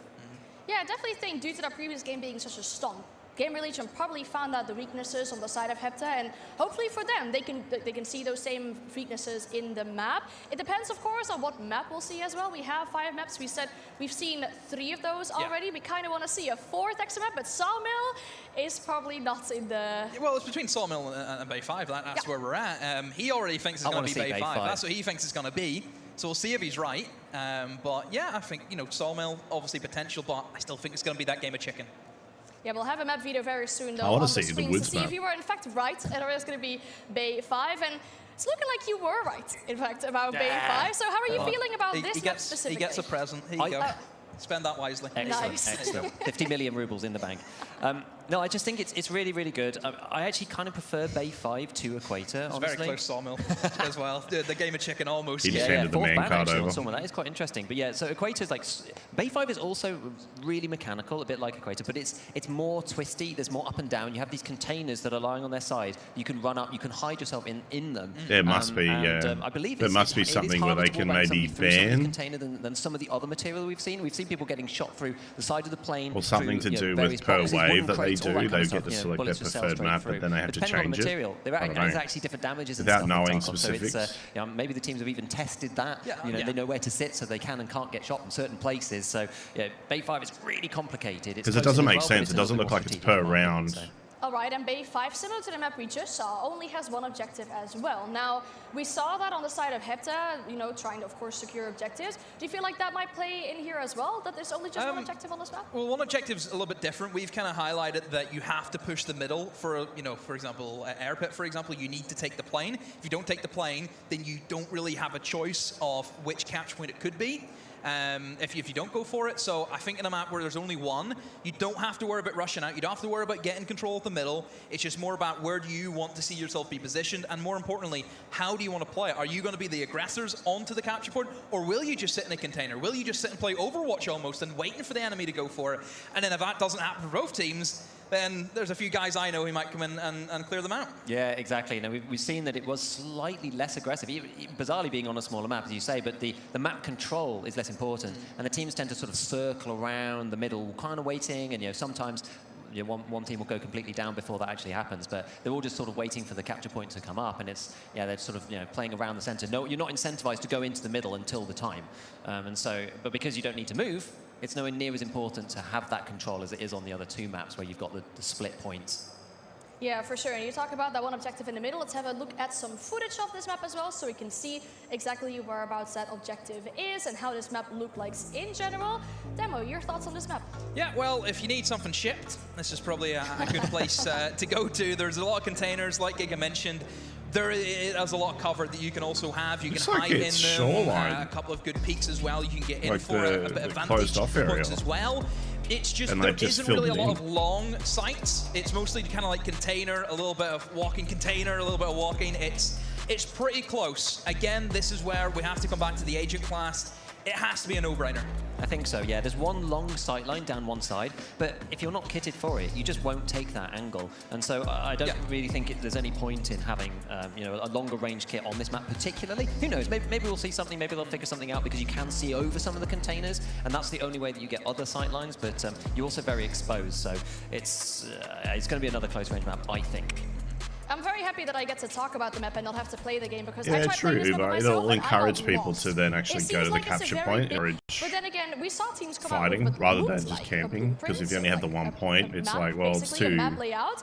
Do you feel like that might help, or do you feel like difficult to go to for someone to get lost here? I think it's a bit of a cargo jungle. I think you can certainly throw that into the mix. Yeah, these guys all know. These have put a lot of prep in, over the past few days, making sure everything's ready for this. Remember, they haven't had a whole lot of time to really experience this game in its full. That's not it. Yeah, well, that's a bit more, but that's... But constantly doing it for months on end, which is what we're used to seeing, esports players have. These guys have had to work with a severely limited time. Even ITV, they were saying they didn't really get a chance at all because of different commitments going on in personal lives. It's tricky to get everything down. So yes, sometimes it may not be the cleanest or look the sharpest, but as long as you have a general understanding, which I believe they all do, Cheers, you Andy. should be able to make your way through it. For sure, and about specific players on the side of Gamer Legion as well. We talked about achievements, for example, for Bakisi, but Furlix as well. He's also played tournaments, and he won the Tarkov Amped Major, Giga. Yeah, I mean, there's a lot of community tournaments that happen, and typically, there are a combination of different things. It's PvP, it's looting, so it depends on which tournament you're in, and exactly what the rule set is for it. And so, it's just so much different in this particular environment. Yeah, it's so much more streamlined, and it's so much more about the PvP specifically. There's no looting, there's no items, there's no rubles, there's no money count, there's no AI, except for at the end. And so it's a totally different ballgame, and yeah, it feeds into those players who are so PvP orientated, which I believe is honestly what the community has wanted for this game for a long time. I know what you're talking about. And actually give something for those types of players. I think it's so very funny when you speak to players in advance of an event like that, or in advance of an event like this, and they come back with information for you. I got two very specific or very different things back, I guess, from these two teams. Because on the side of Gamer Legion, it felt more like, oh, this is my experience, this is the type of achievements that I have, I want this event, I want that event. And I feel like on the side of Hepta, it went a little bit more casual. They initially said they were like having that drink and then decided to found an org together, but they've also came with some very personal facts, and I know you'll probably have a 20% chance of guessing it right, but one of these players on the side of Hepta likes to play with slippers on stage.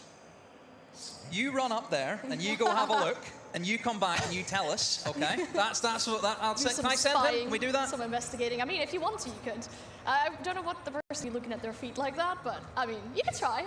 You can do. I'm not doing it. You can do it was Meyer. I mean, they came with very interesting facts. Oh, you're right, Uber. I learned about Two Twisted as well that he likes his burger without tomatoes. Are you what a tomato? kind of questions you you've been asking these people? I just asked them. You say, what do you like in your burger? What does that have to do with Tarkov? We didn't have a conversation like that. I just asked him, hey, do you have any like funny facts or something about yourself that we can, or like interesting information about yourself? But are you a tomato on burger enjoyer? Or? No, don't like tomatoes. So you can join Team Two Twisted there. I'm definitely a tomato enjoyer. It's a good time. I always enjoy good tomato. Little ones, big ones, they're all perfect. We actually grew some even. We like them that much. It's grown into vegetables. I know. Well, Vasili's actually a big enthusiast about the killer cosplay as well. He says this is his lifestyle. He likes the Adidas suit like you have as well. And the gold there's chain. a few cosplayers up in the front row who look incredible to the two guys, you know, who I'm talking about, the two USEC guys. There they are. Don't know if we can get a camera on them, but they look great. They definitely do, yeah. I saw them sitting on the side. They definitely look very much kitted out. I bet they've been on some loots as well already. You got anything in the meantime? Extra? No, just, I mean, I'll pick stuff up as it goes along, but yeah, don't know. I think you have to go back and. Well, I keep giving up. Yeah, that's right. I don't think I started off. We have no idea what her experience is. To be honest, for a first event, they're doing fine. I think so. Everybody knows. I'm actually really impressed. Like it leaves a lot to be desired. To be honest, you'd think it could be if it's been doing like esports events in the past. W Labs, PvP, Chads. It's hard to make a lot of that map actually, especially these days. So you know, the red key goes on the fleet. It's just the way. Like doing something like YouTube and live stream is one thing, but then going into an event like this and being an analyst, he's doing a really good job.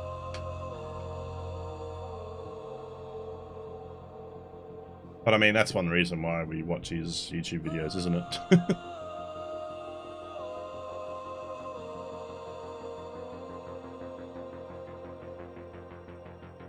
Yeah, there's bound to be some teething issues. But besides the besides a few issues with the stream, it's been okay. They just it's lacking something in between. We should be able to see the kits and stuff, because even like in LOL and stuff like that, you get to see when they like block certain heroes.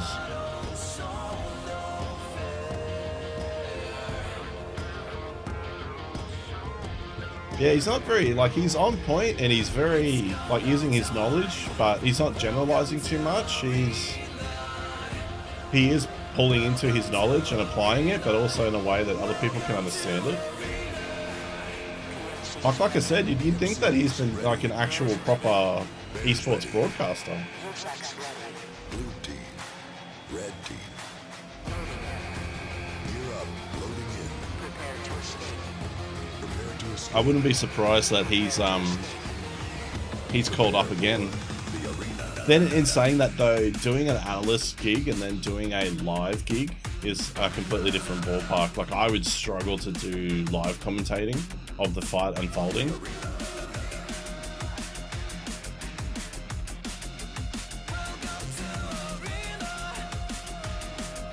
Every time you say kids, I hear kids.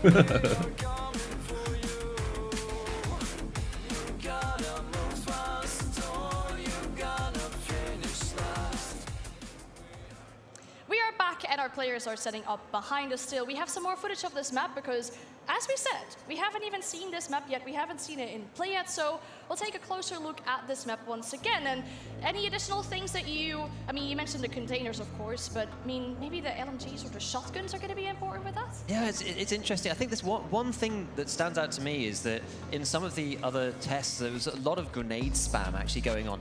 But because everybody's picking up a class without one, we haven't really seen it very much because the temptation is to pick a class with a grenade, throw it right at the start, and pick the perfect line so that the enemy team is running through a particular pathway or a very common pathway and grab them at the beginning. But we just haven't seen that at all because players are very reluctant to give up the aging class and the benefits in my they opinion. get from that. Some people would have the knack for it, Partially though. why we see some people picking up. I think that's one thing you're some seeing of with the other Gigabit classes, too. but He's just got it just doesn't really seem to be knack for working it. out. I thought the nades were going to be really important today, but there just hasn't really been any of that. But yeah, I do want to see the woods map. Just because it looks like it's an open, more open. Crazy.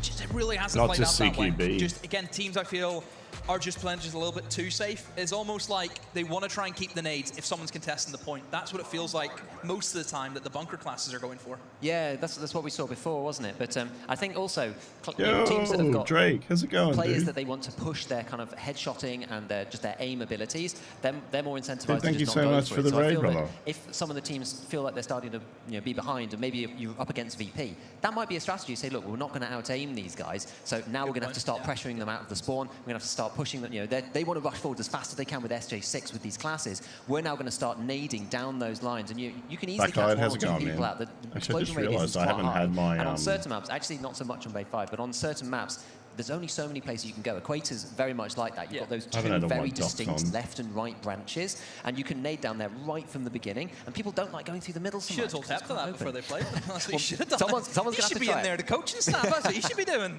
Spread the playbook. I mean, maybe you would kind of like that as a role for the future, but we have a replay actually of the 7th round between Virtus.pro and Hepta to see a little bit more, to get a bit more insight of what happened between that game as well, what happened to Hepta, because they suffered a pretty tough loss. Yeah, this was actually something that me and you were watching, and we were thinking, you know, VP are a fantastic team, and this just shows how good they are, that they can pull it back from a 2v4. Obviously, we've had a bit of a TK in there, which does help them, but even still for VP, it just showcases that even if, like, one of them's alive, they're still going to be dangerous. Hard especially, I know that you're a massive fan of him, Giga, and you just sitting there watching him, you just know Consider yourself rated. Yeah, exactly. I mean, this Welcome, is guys. this is Thank what you we were so talking much. about. Again, You've got Drake, these thanks for the one-point love, maps brother. where people are kind of moving around. If you move around like this at minimum speed Holy and crouch, shit. you can't be heard by the enemy team, even if you've got a Hey, headset Red on. Ops. And so, you know, players are walking around like this. But this particular Welcome, moment, everybody. Yeah, well, you see Bassy uses Drake the with the gaps raid. in the Yeah, Red fence Ops. to get Appreciate you, information, lads. and then Thank you leaves so them much. fires against Hard. That was an extremely clean kill. Have you guys been watching the I was going to say, it's the way that we kind of seen people go for the jump peaks and You guys stuff been like watching that. the Arena Tournament, You're or? making noise. He's not making any noise whatsoever. That's why he's able to catch him out. That's why Hard was in the open. I can't blame them for using way too late. for using I want to see more plays MP9s. like that. Smart play. Smart plays are criminally underrated. If you can outthink your opponent, Just doesn't for mean the that ammo how good your gun alone. skill is. If you're shooting someone who's got their back turned to you, it's a freebie. Yeah, and the time to kill is so Yeah, low it's crazy. that you can easily catch people out in this game. And so, Thank you so much again, Red Ops. The person Appreciate with it, man. the snapshot is going to win, but you can catch people out like this. The maps are complicated. You know, the way that it plays out is not necessarily that intuitive. And so, yeah, you can snag these kills by being smart, and that's what Tarkov is known for. Yeah. It's known for smart play. Doesn't you can use that and you can win without necessarily being the most mechanically gifted player. Regarding that smart play, I mean, that's kind of already, we're seeing map knowledge coming out for these players as well, knowing that there are these slits in the little piece of wood you can look through. I'm curious when we'll see those nade lineups as well. I mean, we were discussing that before this event, really, like, oh, you know, there is a potential for people to study these nade lineups and just straight up bomb someone into spawn, kind of. Yeah, exactly. It's what we talked about previously with the presets, in that you can only have so many things. So if you get all of the benefits from the agent preset, you can't get a nade, and so you have to give up some of that if you want to go for it. And it is scary if the opposing team has 5 nades right off the bat and they throw them all, and you've got 2 going down one lane and 3 going down the other. It's actually very hard to avoid it, and you might just think, well, okay, well, we'll just hang back a bit or whatever. But on some of the maps, you can reach the spawn, so you can put 1 in the spawn, 2 down the. It's really hard to avoid. And even if you hang back, you then give up map control. Because you're sitting in spawn. All of a sudden, the opposing team are miles in front of you, and then you're battling back almost, you maybe have a third of the map, and they have 2/3 of it, where naturally it would be 50-50. That's why I think it's so exciting that we're going to a new map for this matchup, or at least a map that we haven't seen so far yet in this tournament. A map that might not be too familiar. I mean, these teams have had the time to scrim, of course, for like a week, but then maybe they haven't played this map as much as they wanted to, or they played it against this opponent, for example. We all don't know that stuff. So I feel like it's time that we find out a few things. We will get some of our friends back in and on the broadcast as well. I'll toss you over to Hap and Tolda's map. But steadily ready for a new map, and again, a truly new map. We are spoiled, I dare to say, that actually the vetoes work out to constantly have a different map, and I'm really hoping to see Sawmill as the next one. I was going to say, do you reckon the 5th map of today is going to be Sawmill? Why not, right? The analyst desk has been pretty... I think Twitch chat wants to see Sawmill. They would be furious if we wouldn't see Sawmill. I think everyone wants to see Sawmill. I want to see VP go Sawmill. Hells yeah. And then see if their MP9s work there. Oh. Yeah. because it's more open. It's more open. It's bigger range. It's crazy. Things can happen. There's so much that can go on, especially in this map as well. We've seen Hepta, unfortunately, be beaten. I'm sure they'll have a backup but plan that for that, doesn't though. say anything about their Even own still, level with of how play, just how that controllable the seemingly just MP9 way is with the any better other team out ammo. there at this moment in time. For now, it does look like that. Yes, like you need to beat VP to be able to win the tournament. That's like what those two games have told us so far. Of course, when we head to best of threes and people start to figure out there might be a counter to the agent. What? I mean, that's what I thought they were doing with the shotgun, because it's a one-shot, kill on the thorax. If, that might have been the choice that we're going for. It didn't really work out that well, because if they jump past you, well, you need to keep up with that, and didn't really succeed with it. You need it to be semi, not maybe throughout the days, they're starting to semi-auto figure out how rather to than stop just that single agent kill shot. from truly wreaking the havoc it does. And, at that moment, you might be able to get the upper hand. It's what Giga and Demo also said, like the nades that could maybe help that quick progress to come out. However, one thing we've noticed is that people are more rapid than we could even anticipate them moving through the map. However, this is also going to be the first map that we're actually going to look at Gamer Legion as well. Completely new team, so it's going to be a completely new benchmark. Where will they match up in this ecosystem, in this tournament of 5 teams? And that also means that we're going to have seen all 5 Time to teams see 5 guys after this match that as well. got Yeah, that's it, and that really allows us to start tricked into putting getting some into a van pieces with some together candy. to truly say, okay, first pros on top. I think that's fair to say. That makes sense almost. Like currently, I would say ITB. Then Ascend. Yeah. Like Well, something maybe like not. that. I mean, they had a really close match Maybe they against won't. ITB. And Hepta might be coming down there, but we don't know yet because. What did you get up this to, matchup, Jakey? and Were you maybe playing? Gamer You were just playing shoots up the Tarkov, ranks yeah? if they go for a Or were you 7-1 watching here. the tournament? Yeah, it's quite interesting. Let's have a look at the Gamer Legion lineup as well. As of course, they are a new team. We haven't seen them just yet. Furlex, Stranger, Pink, Codex, Cacao, and Dead Ace will try to compete against the might that is Hepta. Will they be able to get the first win? Hey, Mike, how's it going, man? Yo. What do you reckon? What will be the score? Just a random guess, because we can't do anything else than a random guess. I'm going to say it's a 7-4. I'm not going to say which team. Okay, 7. You did the first new task? Yeah, Cool. pull What out was a the first new gun, task, stuff. Joe? I'm going to go for 7-5. Is that because like I you wanted got to wear a be- gas mask or The something? game from Ascend against ITB was so incredibly close. It could just go either way at any point. So I'm really curious to see if Hepta and Gamer Legion can actually bring that forward as well. Let's also have a little look at the lineup of Hepta. Of course, a team we've just seen before, but maybe you've just joined in.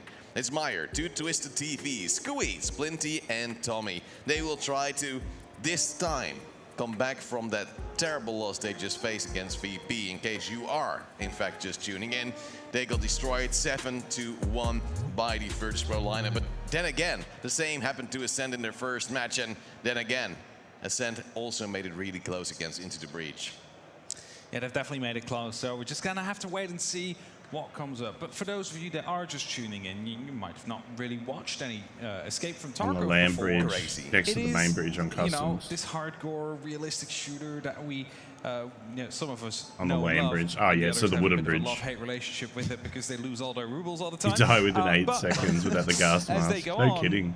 they've made this into the arena. It's like a 5v5 PvP-focused game mode, which, I mean, normal Tarkov plays a bit more passive, I dare to say. Oh, yeah. Is it only Otherwise, on you're a customs that Labs has Chad. the gas? If you're a Labs Chad, then you just keep on running. But the normal players will just be a bit held back. They don't really fire their weapons as often as you might maybe like. And then when they finally do get into Oh, the land combat, one, right? it's Sorry, like, yeah. oh, I don't know what the recoil Sorry, I don't know is why like. I just So don't. It's just But- you don't win it. In a sense, this might also mean that Arena might be a very good training ground for a lot of players that are sometimes a little bit out of Yeah, tune with okay. certain Good weapons, to know. and certain kits that they want to try out, but just don't want to risk the weapon going in towards a raid. And the interesting thing is, it is quite high intensity. We've noticed as well, especially from VP, just the energy they are bringing in towards a match is just next to none. But I also have to give props to Hepta, especially with Meyer playing the shotgun, being able to move in relatively close, getting a bit of success, both with the nades, both with the shotgun as well. I'm really hoping that he isn't scared off by what VP showed, and he might actually run it again. Who knows? I mean, it just instantly goes through the armor, right? So it worked out well against VP to some extent. Like, he got some of those kills, but the thing is, VP just flies around every corner. Oh, it's like, yes. they're just racing around it, don't really care. what's on the other side of it, because they have that confidence that they can just win out those gunfights. And that's something you need to develop as well. So that is maybe something that we'll see from these teams come in now after this game. You know, maybe one of these teams will feel more, you know, confident about their own skills. I just went on Twitter for a moment. Oh, and I got truly shocked. It's called X now. Yeah, I know. But I don't like to talk about my exes. One thing that showed up was some guy called Dimitri saying that Arena was around the corner. But there's so many corners on this stage, I have absolutely no clue what that might mean. You know what? Let's just go for a quick break, and we're going to find that corner. So we'll be back in 3 minutes. We're taking a long time for the next, like, it's been quite a break between the next group.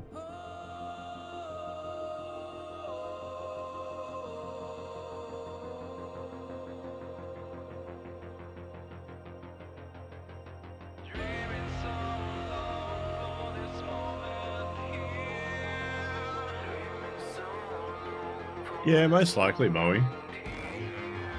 They're meant to be doing like radiation and stuff like that. I think the matches have been much quicker than they have thought. Yeah, yeah. I think from VP as well, Drake. Like some of those matches were just like, okay, it's done in 30 seconds.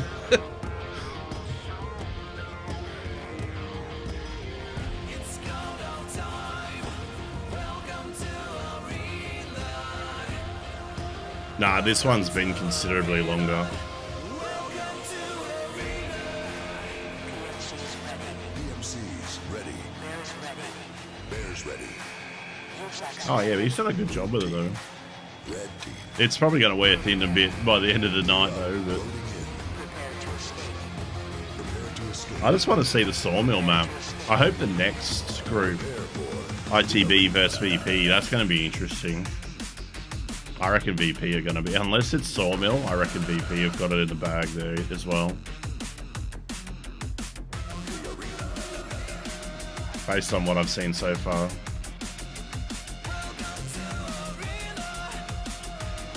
If ITB end up doing the same strat, like same guns, they might be able to call on their previous experience.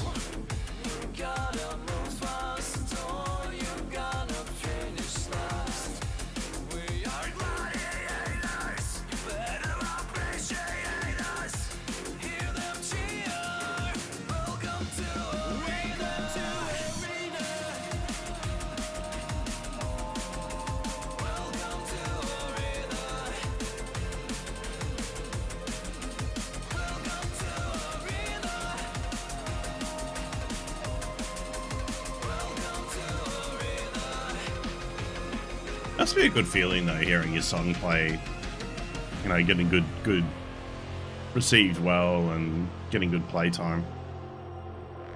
There's be a lot of effort that goes into them.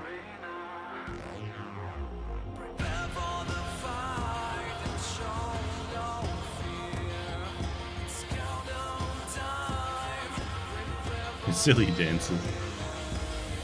I just wish we got to see the kit selection, so we can actually get an idea of what people are running.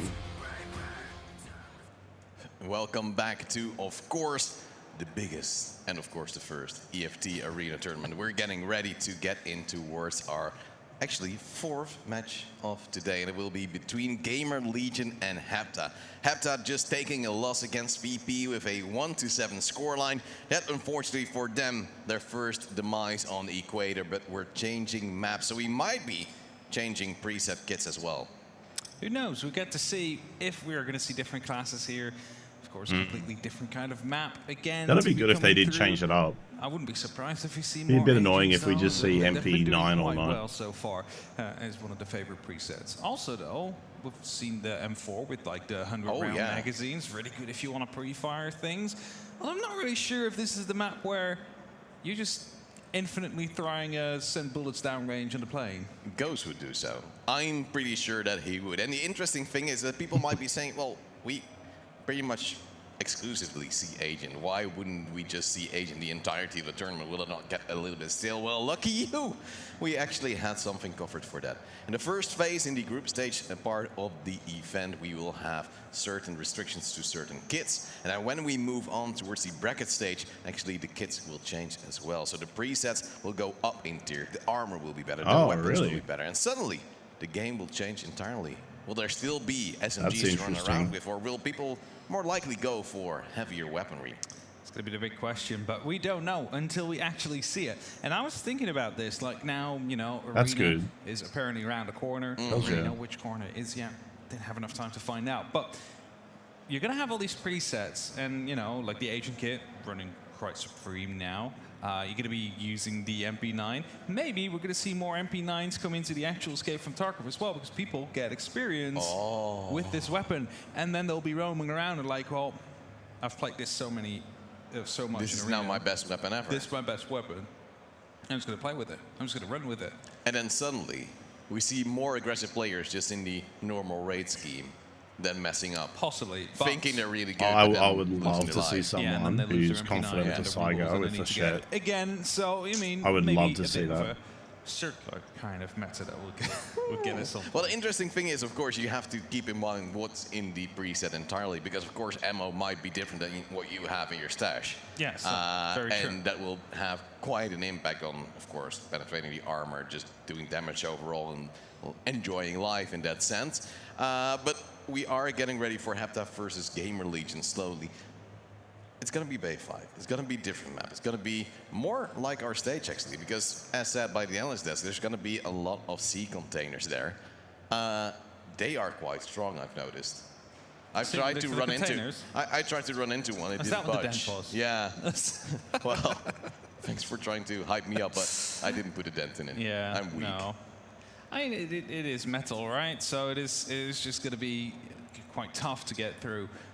Would assume not every builder will be making his way through, so something to keep in mind as well. And that's for the new viewers as well, or viewers that, you know, have played Escape from Tarkov in the past and they're now wondering what's the deal with Arena. It's basically Escape from Tarkov, but smaller. You're no longer escaping and looting. You just, you know, you grab your preset, you go for it. But the armor is the same, the status effects are the same. You have helmet, you have bullet penetration, you have the flash damage. So basically, it is the PvP version that we're now going to be getting, or like the pure PvP version. Yeah, but that's what you're saying, yeah. But one thing they didn't skip out on is that it's still PvP VE. That's true. Because if you live long enough, you don't grab the objective, you don't kill your opponents, then the cleanup crew will come in. Yeah. And they'll try to hunt you down, and those guys are menacing. Truly. They don't care about a thing. They hear a footstep. All right, let's go right there. Let's go what that footstep is about. And you know, that they'll just hunt you down. So as soon as they come in, there's two things you can do. Either find the highest point up on the map, so it takes a long while, with a single choke point that you can hold them off, or just don't make noise. Or they don't find you. Well, I've also noticed when we saw air pit between Ascent and ITB, I believe one player was actually sitting in a corner where he expected not a pathing to really show him. Yeah. And you just saw one of the cleanup AIs run by, and it's like, it's pretty okay. And luckily he then won the game, or at least the round, not the game, due to that. But we've just got word by our majestic production team that we're going to go into the game relatively soon. Just a few more minutes before we head in towards Bay 5. You said 7-4 would be the scoreline, yet you still are wary to say for whom. Yeah. I'm just going to throw it out there. 7-5 Gamer Legion. Okay. Yeah. I mean, fair enough. If you want to throw it out there. I just don't know. We've only seen one of these two teams play, and they played against Virtus Pro, just frang out of their minds. Well, that's the difference, Hap. I don't know either, but I'm just much more daring than you, so I'm just going to try to throw it out there and see what it can be done. If you're just tuning in and curious to what the different results were from the previous matches, VP is currently on top of the group with a 2-0 scoreline, winning both their games with 7-1. Once against Ascent, once against Hepta, the team that we're going to see play here as well. Then the other match that we've already seen was Ascent versus Into the Breach, where Ascent was trying to recover from the strong loss that they took against VP, same as Hepta is trying to do here against Gamer Legion. And Ascent was unable to get the victory in the end against Into the Breach and lost 6-7. The closest match so far, and of course going the extra mile with the maximum amount of rounds. Yeah, of course, and you know, we're kind of waiting for that now. Are we going to see that again? Like, is it just VP plays and it's a blowout? And otherwise, we're going to get all rounds to come through? That's a big question. But I think we should be heading into game to find out definitely what it's going to be. Now the round has started. Here we go. That's a very quick round. How did you do that, Ham? It's always just caster cursing. Oh, it's just a bit of magic that I pulled there. No worries. Yeah? It's just a joke. Calm down. Miss input. It's a have kill everyone button. It's very annoying.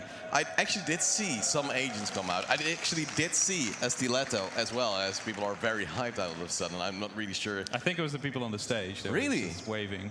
Oh. Hepta is just such a great team already, great vibes. We've already mentioned they are content creators, so they know how to build the hype and the story as well.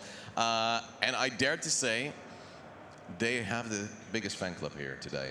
I don't know. And rightfully do they have so. The biggest fan club? I'm just wondering, like, which team the crowd is cheering for. But the people have been walking in, like, in and out the entire time so far today. It's actually been quite well visited. So.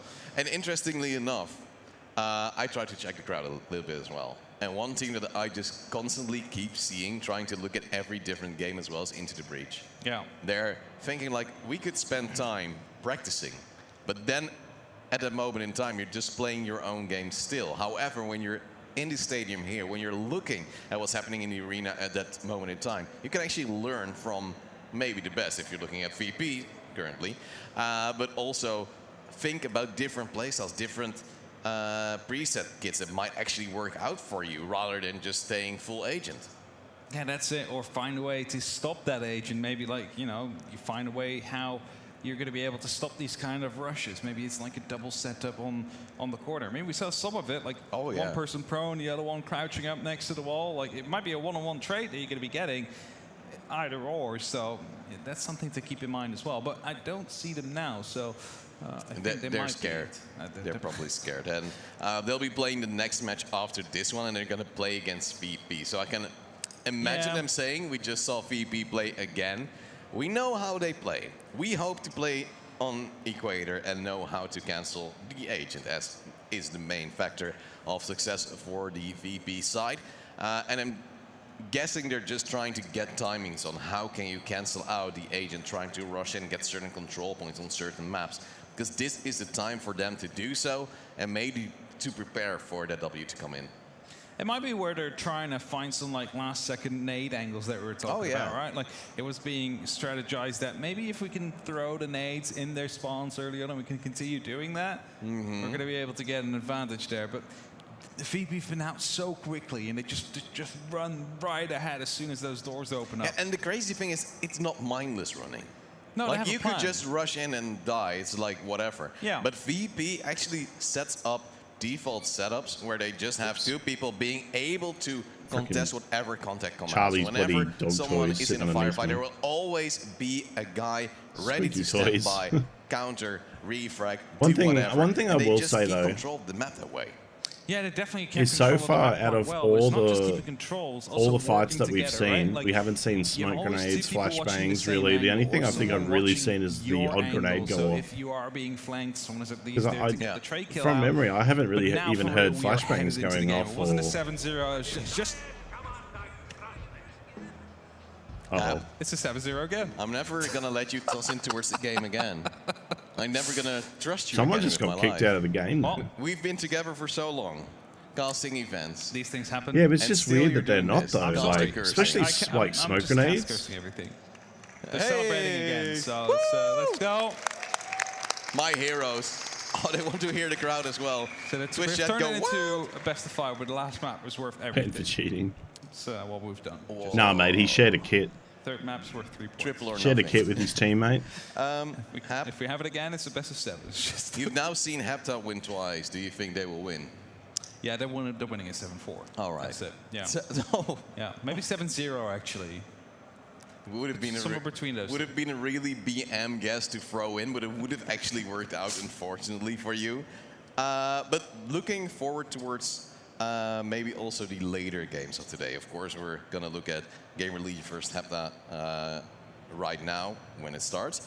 Then we have ITB versus VP. Do you think that Into the Breach can actually take down Virtus Pro, or will it be a little bit too little? Might be a 7-2. 7-2? Ooh. Yeah, but for Virtus Pro. I know, that's still very good for ITB. It's We've tough had him to tell. for how old would he We are be headed to now? a very short 10-minute break to get everything back on track. Definitely. And then I won't cast the curse anymore. God, it'd be almost a year now. In terms of he's a year old, we've had him for about 6 months. No worries. I'd say.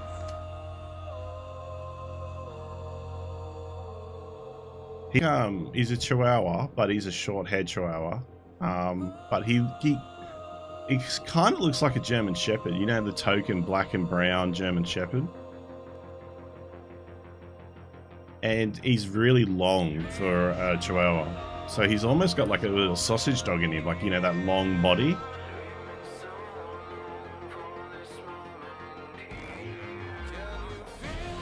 His teammate at Chocolate Bar gets banned. Holy shit, 10 minutes? Are you for real? What's going on? They've obviously told him, it's like, yeah, we've got some issues. Must be the new map, maybe.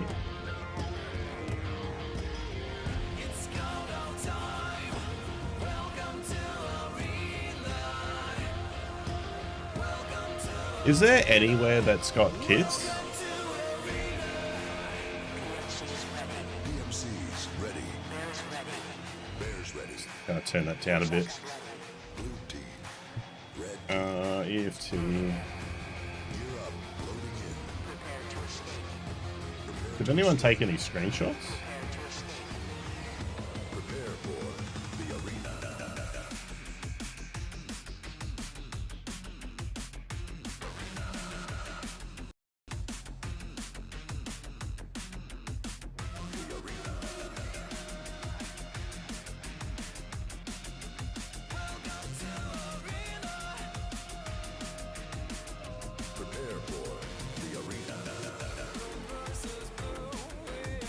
Technical update at DreamHack.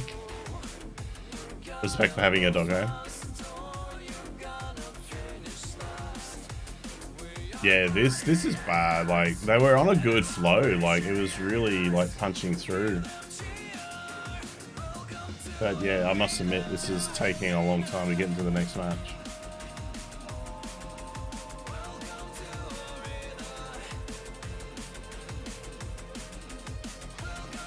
So that's interesting. So they're effectively saying there's different tiers, and as the tournament progresses, the quality of the kits are going to improve.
Because I wonder what that kit, or what tier kit they had.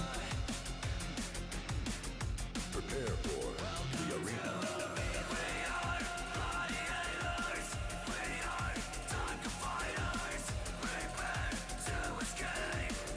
There's nothing really going into detail about the kits.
Yeah, maybe better.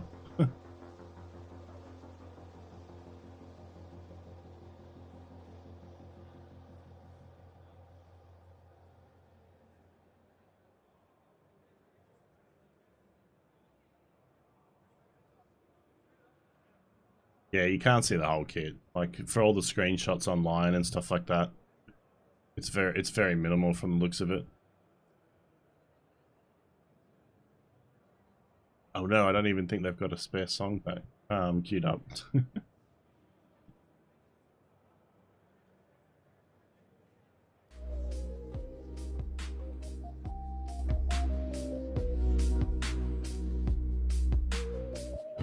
Chuck some very just tunes on. I actually got to find some other stream-friendly playlists, just because of YouTube.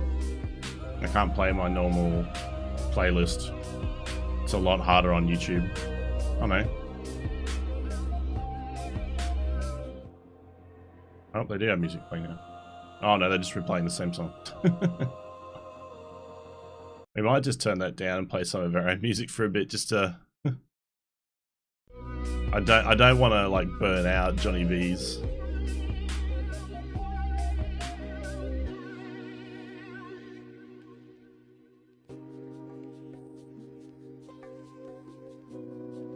They were so ready. They had one song loaded.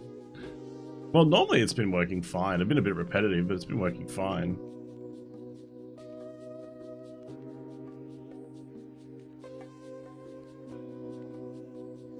This kind of sounds like elevator waiting music, doesn't it?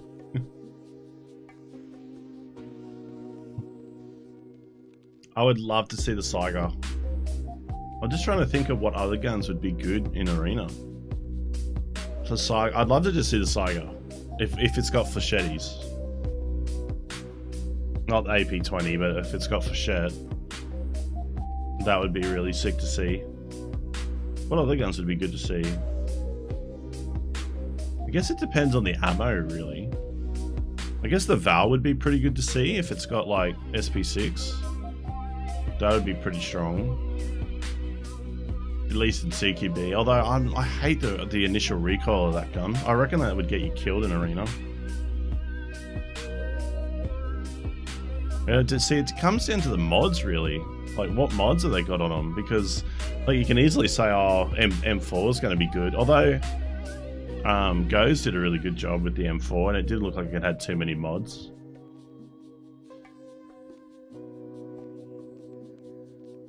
I reckon SMGs are just going to be strong in general. I mean, the MP9 did really good, but I mean, that was mostly because of the ammo. It depends on what the other SMG ammo has. If it's got AP rounds or not, or if it's got, what is it, rip rounds, etc.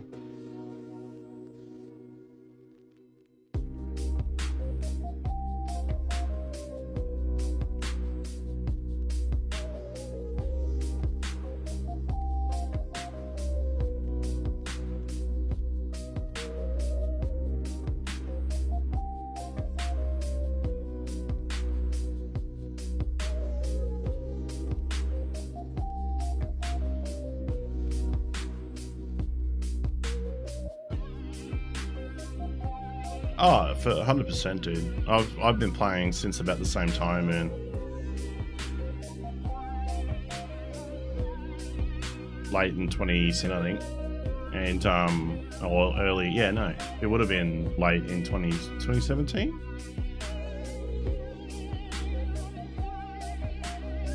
I have got a few accounts though.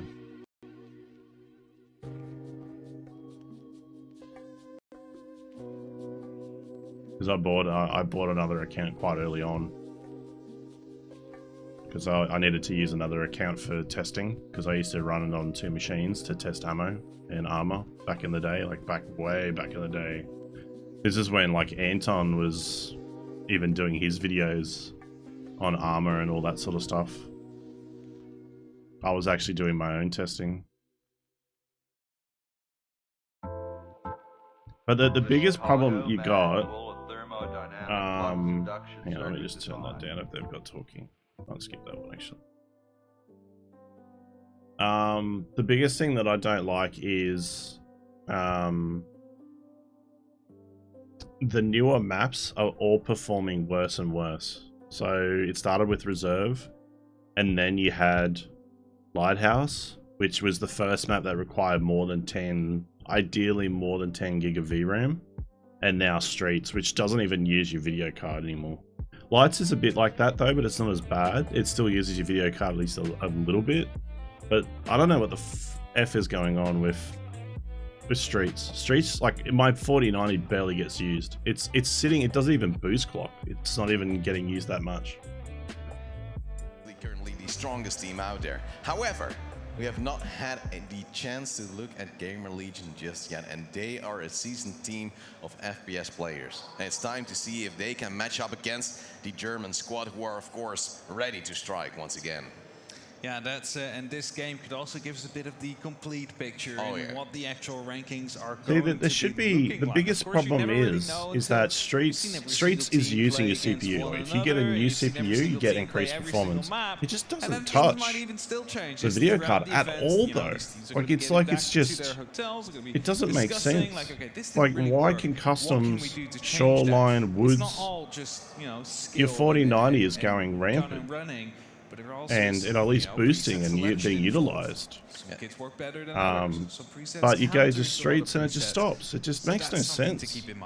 Yeah, the interesting but thing it's all the new maps when they've used it in a new Unity engine. All the old maps where they created way back in the day seem to perform way better.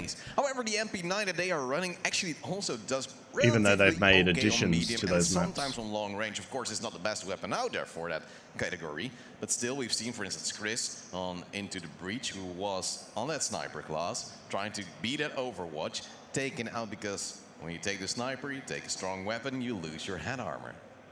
So it's a trade-off always. Yeah, and I mean the thing is, in normal Escape from Tarkov, the SKS, the one he was using, is kind of seen as like a budget weapon, but you can still really challenge everyone because of the ammunition that's in it. So it is a good option to bring, but when everybody has an even playing field, I miss the old SKS days.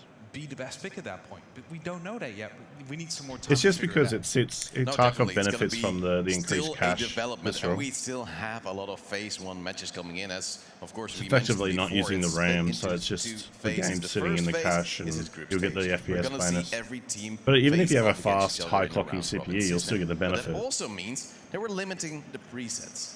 It's going to be limited to certain tiers. It's just not using. Like I could go into Tarkov what the presets will bring to the table, and we see the and have 120 FPS, right? Over there. However, still, and my 4090 is barely boosting. I can go and put 2 times super sampling on, or increase my resolution to almost 4K. My video card starts being utilized like normal, but I have the same frames, or like maybe 5 frames less. So they can just do whatever. That shouldn't be the case. Like if I'm increasing that many pixels, it should be a massive, massive change. I mean, the thing is, even when like the higher tiers get available in terms of FPS, and it's not. It's just that just proves that the GPU is just sitting there compared to other maps. It just doesn't add up. They don't get banned.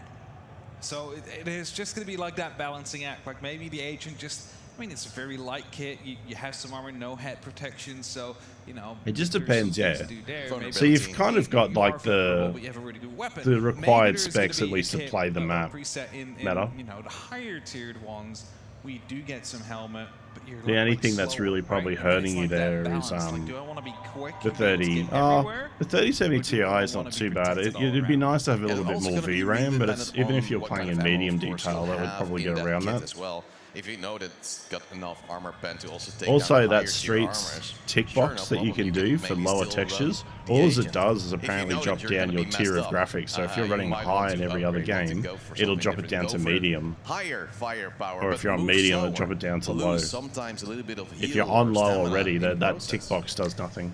Yeah, that's it, right? Like, it is going to be the balance that we need to see from those players once we actually do reach the point. But for now, it is just these current presets that we're working with. There's still so many games to be played. And there's still many, many presets that we haven't seen before. So there's a lot of opportunity to still see some change. And every map is different to some extent as well, because you know we've had some CQB maps coming through. Some with I like don't think they can really make the most and then, better. you know, we might be headed to Sawmill next, which is like a long range map. Are we still the only thing really they can really do is give it more ergo. Oh, it would be amazing to finally see Sawmill. Luckily, we've had 4 different games, or at least 3 different games already with 3 different maps. So let's have a little bit of a look back at what VP did in that first one as well, because we've been treated to so many highlight plays so far, so many pressure. And one thing we noticed, especially here from VP against Ascent, is that they were so upfront and in their face in the early parts of the game. And that especially is something they've tried to translate into the different games as well, different maps. And it seems like they are just being able to control whatever comes their way, and that's also due to the experience they have in other esports titles. Again, beautiful shot that we saw there from the player that was on top of the actual tower. See, you're even seeing some good clutches as well that we've had in the end. VP, of course, taking that victory, the first 7-1 that they had. You're even seeing like players getting killed from range with the AP rounds. We haven't seen them play yet. Maybe they are coming out as a big contestant for Virtus Pro that they need to go up against at some point as well. Yeah, everyone has to play each other, so that's how we're gonna balance thing out as well. Luckily, we also had a second game of today. That was Ascent taking on Into the Breach. Ascent trying to bounce back from that destruction they had taken by VP. He did a but really then good they job. Found Ghost. Ghost was actually insane in that airplane with the high rate of fire and high ammo count on the M4. Yeah, there was he did such a good job to get through there, and you know the cover as well when his teammates were capturing. It's really telling of what they were going to go for at that point. It's a huge clutch we see right now from Fibo. Really secured the game eventually from ITB. That was good shooting there though for the SKF. And then bled out to an earlier engagement. Yeah, you're right, Moe. That's had a second game win, the 7-6 for ITB. Yeah, the interesting thing is that we saw Ascent playing so much better in that second game against Into the Breach on towards Airpit, and we thought maybe there's a chance. Maybe there's a chance they can actually get some points on the board against ITB, but unfortunately for themselves, they were unable to do so. That man, we had to go to Game 3. Hepta had to take on VP. It would be the first time we'd see Hepta, but the second time we'd see the always dominant VP. And once again, they were so strong. You saw him taking off with a 5-0 lead at the start, Hep, and it was just too hard to take control for Hepta.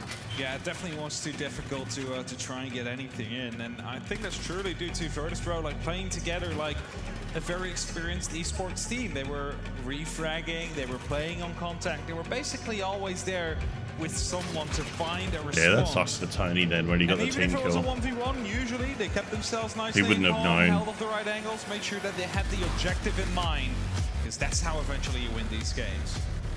And just see calm, you see enjoyment on the side of VP, and they were just able good Tesla. Bit slow now though. This next game's taken like almost an hour. The side of Hepta was unable to get any kills. No, there were some trades. However, trades seem to always go in favor of VP. The team is able to time and time again have the buddy-buddy system that no other team is able to match so far. Yeah, that's it. And it takes some discipline to get to that level, right? And I mean, it helps that they have people from other disciplines inside their team that have played at the highest level. So, you know, that you can really bring that across to the, I mean, you wouldn't really say rookies, but I mean, for competitive, they are at that point. Yeah, maybe you've noticed that we're on screen for a long time, and as a caster, that feels very, very wrong, and it's due to some small tech issues coming on. Of course, they'll be fixed in no time whatsoever. This is a game that's not even out yet to the public, so then, of course, there might still be some small issues, but let's not look at that too much, but look forward to the great games we've had and will have for the should have just been honest and say, hey, it's Tarkov. 4 best of ones there's known to be some issues. Tomorrow we'll have even more. Yeah, we have even more coming through. Like, of course, the conclusion of the group stage, because we won't be able to do everything today. Oh, no. But after that, like, the playoffs start, the bracket starts, the elimination phase begins. So that is something to keep in mind as well. Oh, definitely. And that means that tomorrow we'll first have best of ones, then we'll go into best of threes, and that just changes the game entirely.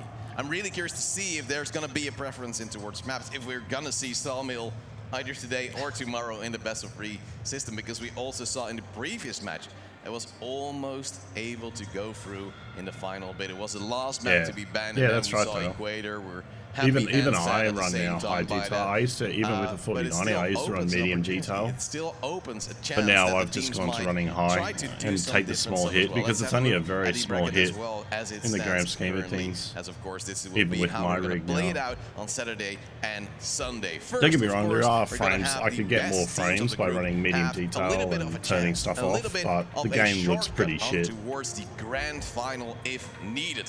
On Saturday, we'll also have the lower I think that's semi-final, important for of streets which though, the trying to get winner as will much have as to you face can. off If against you're the not at loser least of getting the 100 first match. FPS On Sunday, we'll have that best for the of 3. majority Winner of that streets, I will think go to you the final. almost Will need it to be a do that. rematch? Will it be a completely different series? Because you We don't really know. want to dip under 60, 70 we when you don't go to need like a veto high there. populated We have area. 5 maps currently. It will Even be a I best go of under 5. 100 It's even with just my rig. seeing I got what a order will be played. 7950 X3D and a 4090, and even sometimes I go under 100 FPS, which makes no sense. All 5 maps needed to decide who's going to be winning that. That's that big question that everybody's But the one that surprises me too is Reserve. I find Reserve very weird.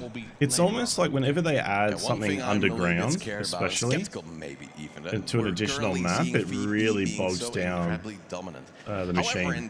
Customs had expansions up top, but they didn't have anything down the bottom, and it runs really good. Shoreline's the same. It barely has anything really underground. Not in huge detail. Working very hard to find the clue. Woods doesn't have much underground stuff. All the maps that don't have a lot of underground stuff do really well. The only one that's really the issue there is Lighthouse. But Lighthouse has areas which have a lot of stuff spawned that you can't even get to, like Lighthouse. There's so much content over there that's rendered in that barely gets touched per map. That part of the map of game. Or are they just really? But even Lighthouse, that's just surprised me about Lighthouse compared to Streets. Like, yeah, definitely. We're currently trying to load in towards the game to play. Lighthouse doesn't have huge amounts of buildings and glass like Streets, and I reckon that's what's killing Streets. I would like them to remove the fog, or at least make it a toggleable option, and a few other things that they've added into the game to make the game probably won't look as realistic, but it should give us a nice little boost in FPS. I hate the fact that every map has like this fog haze in the distance. The game was so much more enjoyable in my opinion without that. For all those containers to be shipped, and let's see, it will ship as well, DW. It's quite, I wouldn't say cluttered, but more difficult to get lines of sight, and as Giga already said, there's just one very long line of sight, and you don't have to get up to play that because you can just avoid it.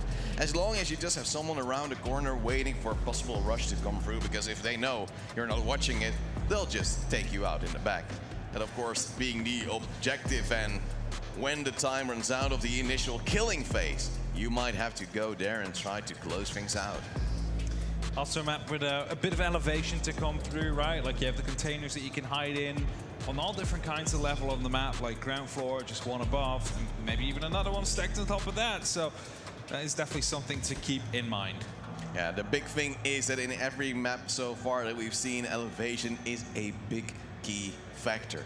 If you have the high ground, you usually have a good chance looking to for win a the map. build However, too. you don't want to get up too quickly. On air pit, of course, you want to take the plane.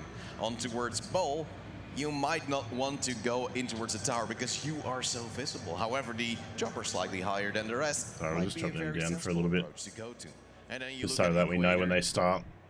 They're really just filling in at the moment. But if you guys are looking for a good machine, this obviously has a 4090. But if you're looking for something that has... Oh my god, we're actually playing. Come back to that. 4 agents, 1 Stiletto coming out from Hepta, so they've changed that out a little bit. On the other side, we see 4 agents and a bunker. Hep.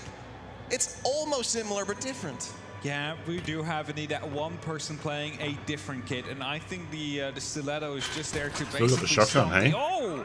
That being taken off right there by Splinty. Couldn't really move out of the way. Everyone's going to be using the... Your first one was actually the bunker, so... the one not Agent MP9, player if it's lost still their available. life.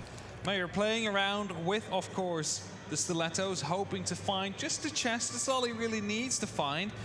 Although no one is wearing a helmet right now either, so everybody or everything should just be an instant kill. He just got one. Oh man, he just moved it off the screen. Just wear a little bit of a helmet, but we do see the second just missed the kill to come out. 20 seconds left on the kill phase, as we do see that Gamer Legion is becoming more hesitant going in towards this match. Of course, this being their first of the tournament. Tony trying to heal up a little bit, make sure he's ready for the get-go. As Vasily is sneaking ever so slowly, looking for an opportunity, trying to find his way behind the enemy lines and to see what he can do as an ace.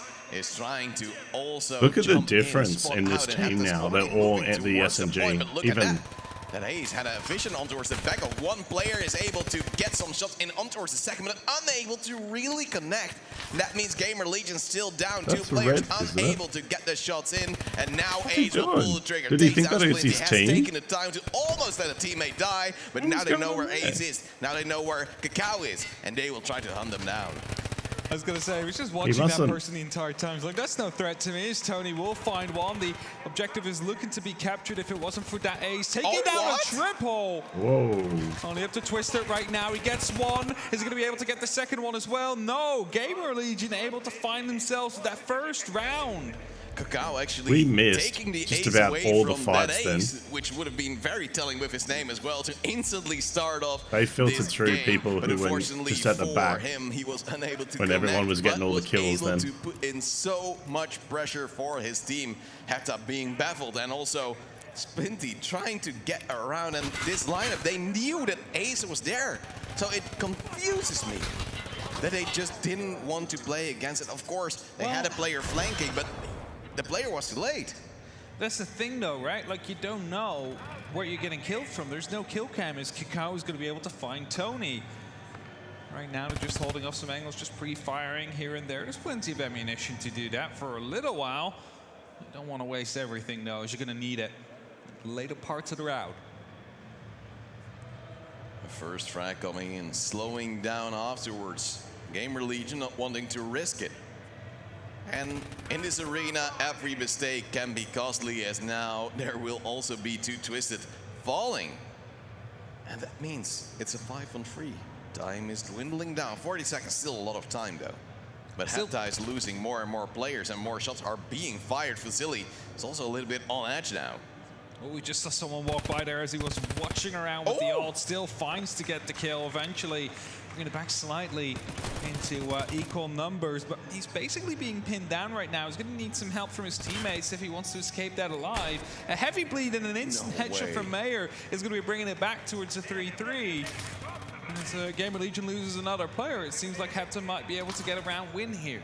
Left, right, and center, the players of Gamer Gamer Legion now seem to be falling. However, Codex and Kakao are still alive, and they might be the players to change this round up. Of course, the zone or the objective is now open. It's rendering the rest of the map as well as underground. Runs across Splinty, takes him down, and now we're back to even numbers. And actually, Kakao has not been hit yet. Codex, however, I'll talk about it later. I think I know why that happens though. Meyer is Kakao. He deals a little bit of damage, but gets stuck as well. Now runs away, is tagged, and I believe also bleeding. So time is running out. That's the thing with the MP9s though, you have very little ammunition in the magazine compared to some others. 25 rounds and a high fire rate, meaning you can basically only take one engagement at a time. They're needing to reload, as Kakao will find Mayer right as he fires up that shotgun. The second player coming around and he just dropped shots in. Gamer Legion. Did he keep shooting while turning them? Gamer Legion again being on the back foot from the early phase, but able to counter it in return. Count this time with the triple kill once again. A single player from Gamer Legion. We'll need to wait for Unity Engine. Hopefully, maybe we'll get some improvements. Actually hitting the shot is actually impressive, interesting, and curious to see if that will translate into towards the different games. Looks like he can drop shot. But unfortunately, despite the shots being hit, despite the nades being thrown out, he's not able to really get things going. And now, as there will be a nade from Furlax, the only nade on the Gamer Legion side, takes down Tony. He's not having the greatest game. I mean, this is what we were talking about, right? Like, you want to get that nade out very early into the lane, maybe see if you can pick up an early kill like that. So taking out Tony early on and maybe even doing some damage to Spinty there is a really good use of that grenade. Instantly puts you in a bit of a man advantage out here. Vasily taking out some small amount of damage as well, which he will be patching back up. And, you know, it just seems that after that first grenade and the 2 little skirmishes we've had, there's not really any movement going on. People just holding their positions close to the actual capture point. And that is crucial, because as soon as the next 40 seconds pass, that's when we see people head towards those capture points. And if your team is already set up for it to stop anybody from moving in, you are finding yourself at a good advantage. And even if the nade doesn't kill, as you said, on towards Splinty, even damage, bleed, making sure they don't have full heals going forward is already so valuable, and the nade will pay off. Currently 20 seconds left, and still both teams are trying to play the time, but Gamer Legion now using their unit as a force, moving in, dealing damage, taking damage on towards Ace as well, but look at the hedges being taken off as now Codex, Kakao, they both take a kill. And now it's a 4-on-2 situation. Gamer Legion again in a good position. The objective being open, Vasily needs to move closer, because if he doesn't, the team will lose. Now, I think they've heard him onto the containers there and deciding to actually not go for the capture point any further than they've already had. It shortly popped up there, but instantly everybody went off. I mean, they are currently with 5 versus 2. And it basically feels like Hepta's only shot at winning this is by taking that capture point under control themselves. As Vasily spots out a player out there, misses everything in the magazine, needs to go for a reload there as he's stuck. Broken leg. It's going to make him move very slowly here. The 2 players line up, and Gamer Legion will find themselves with a 3rd round in a row. Flawless round at that as well, and this time they were really racking it up as a unit. This time the kills being spread, and look at this. They were running in with 3 people, having every angle. So the moment Mayer thought, oh, I can refrag. No, there were still too many players standing by, and them just finishing things off at the end. Again, clean. Gamer Legion not losing a single player in that round. And now Kakao actually getting the nade from Furlex, throwing it out very early in the round and seeing what he can do. However, he goes down to a nade as now Meyer throws his in, and it's the first frag going in favor of Hepta. And that's what we're talking about. Those early lineups, they're just being tossed out if they're on the right side spawning. Kakao will be able to find Spinty, and that is going to be bringing things back towards a 4-4. Healing himself back up as well, so everybody's back at full HP. Tony taking small amounts of fire towards him, so he's quickly backing off towards his teammate. Play this on contact. Make sure that you are ready to go for a refrag, because that is how you get these victories. Kokodo is going to be pushing that position. If he doesn't check the corner properly, might lose his life as a result. Oh, gets spotted out, but still is able to turn on towards Tony. Support from Ace as well, I believe. Why wasn't Tony holding that angle? Half HP. Why did he stop holding it? Time is moving. I believe it's Meyer actually with a shotgun on towards the corner there, trying to throw in a shot, but unable to truly connect it properly to Ace. And that means we're on a 4-on-3. Hepta is losing out players time and time again. Again, it will be Meyer going down, but Twisted F Silly able to turn back 2. And we're back to a 2-on-2 situation with 15 seconds left. Furlex just waiting, playing his own game, knowing he has vision on towards the objective, whereas the side of Hepta seems to be almost panicking. He's just brown on top, right? It's going to be very hard to find him there. And as they're starting to move towards the objective, actually spotting out a bit of that player. Capture's now online. They need to start moving towards it. They're trying to move in together, which, of course, is something that Gamer Legion has done quite well as they were pushing through these choke points. As they're just jumping by, just to make sure no one's going to be able to see them. Oh, he's going to look and take some high ground, maybe. Yeah, Furlex actually trying to move in, takes down Vasily, and now we only have 2 Twisted alive. Vasily, of course, also had lost his arm, so that's quite difficult to then have a strong presence in the remainder of the round. However, now a 2v1, and we're moving close to not just the objective, but the cleanup crew moving in. It's going to be the first time on towards this map, but we don't even need to see him as the last frag comes in. It's going to be a 4-0 for Gamer Legion. And do we have yet another very convincing team on our hands? We definitely do have a team that is working together, and that is something we saw work really well for Virtus Pro. So maybe Gamer Legion is going to be bringing that, you know, that challenge to the task. It doesn't look like he was aiming at him then, and he killed him. That was so weird. We won't have that game until tomorrow, but for now, Gamer Legion doing quite well themselves. You see the grenades again are going to be set up, tossed out already, I believe. Not quite sure if anybody has taken any damage from it. Actually, no, Furlek's going to be throwing them out now. There's 2 people around the corner suddenly. That's definitely going to be telling them where the push is coming from. Splinty already being so close takes down Kakao, and that really This puts weird the spread, spanner in I the think. works of Gamer Legion, being a little bit pressured on towards the corner they might not want to be at. As Hapta really tried to go for map control early on, knowing nades would rain in, and that slows down Gamer Legion slightly. Tony now trying to grab the upper ground already. It seems like Hapta is having a grasp on towards the positions of Gamer Legion. Quietly moving around and seeing if they can find themselves at any advantage they can. 35 seconds until the capture point goes live, and Gamer Legion just overly active with the movements here. This has been their strategy the entire time. Just group together as a team and be quick with your movement. As Coates Mayer, you just heard the shotgun pop a second earlier. Just got punished for it. So back to a 4-on-4. 20 seconds left. Capture point is going to be the next focus point for both these teams, as you do not want anybody else to capture. Interesting thing is, you look around, you see so much blood, you know your teammate is down.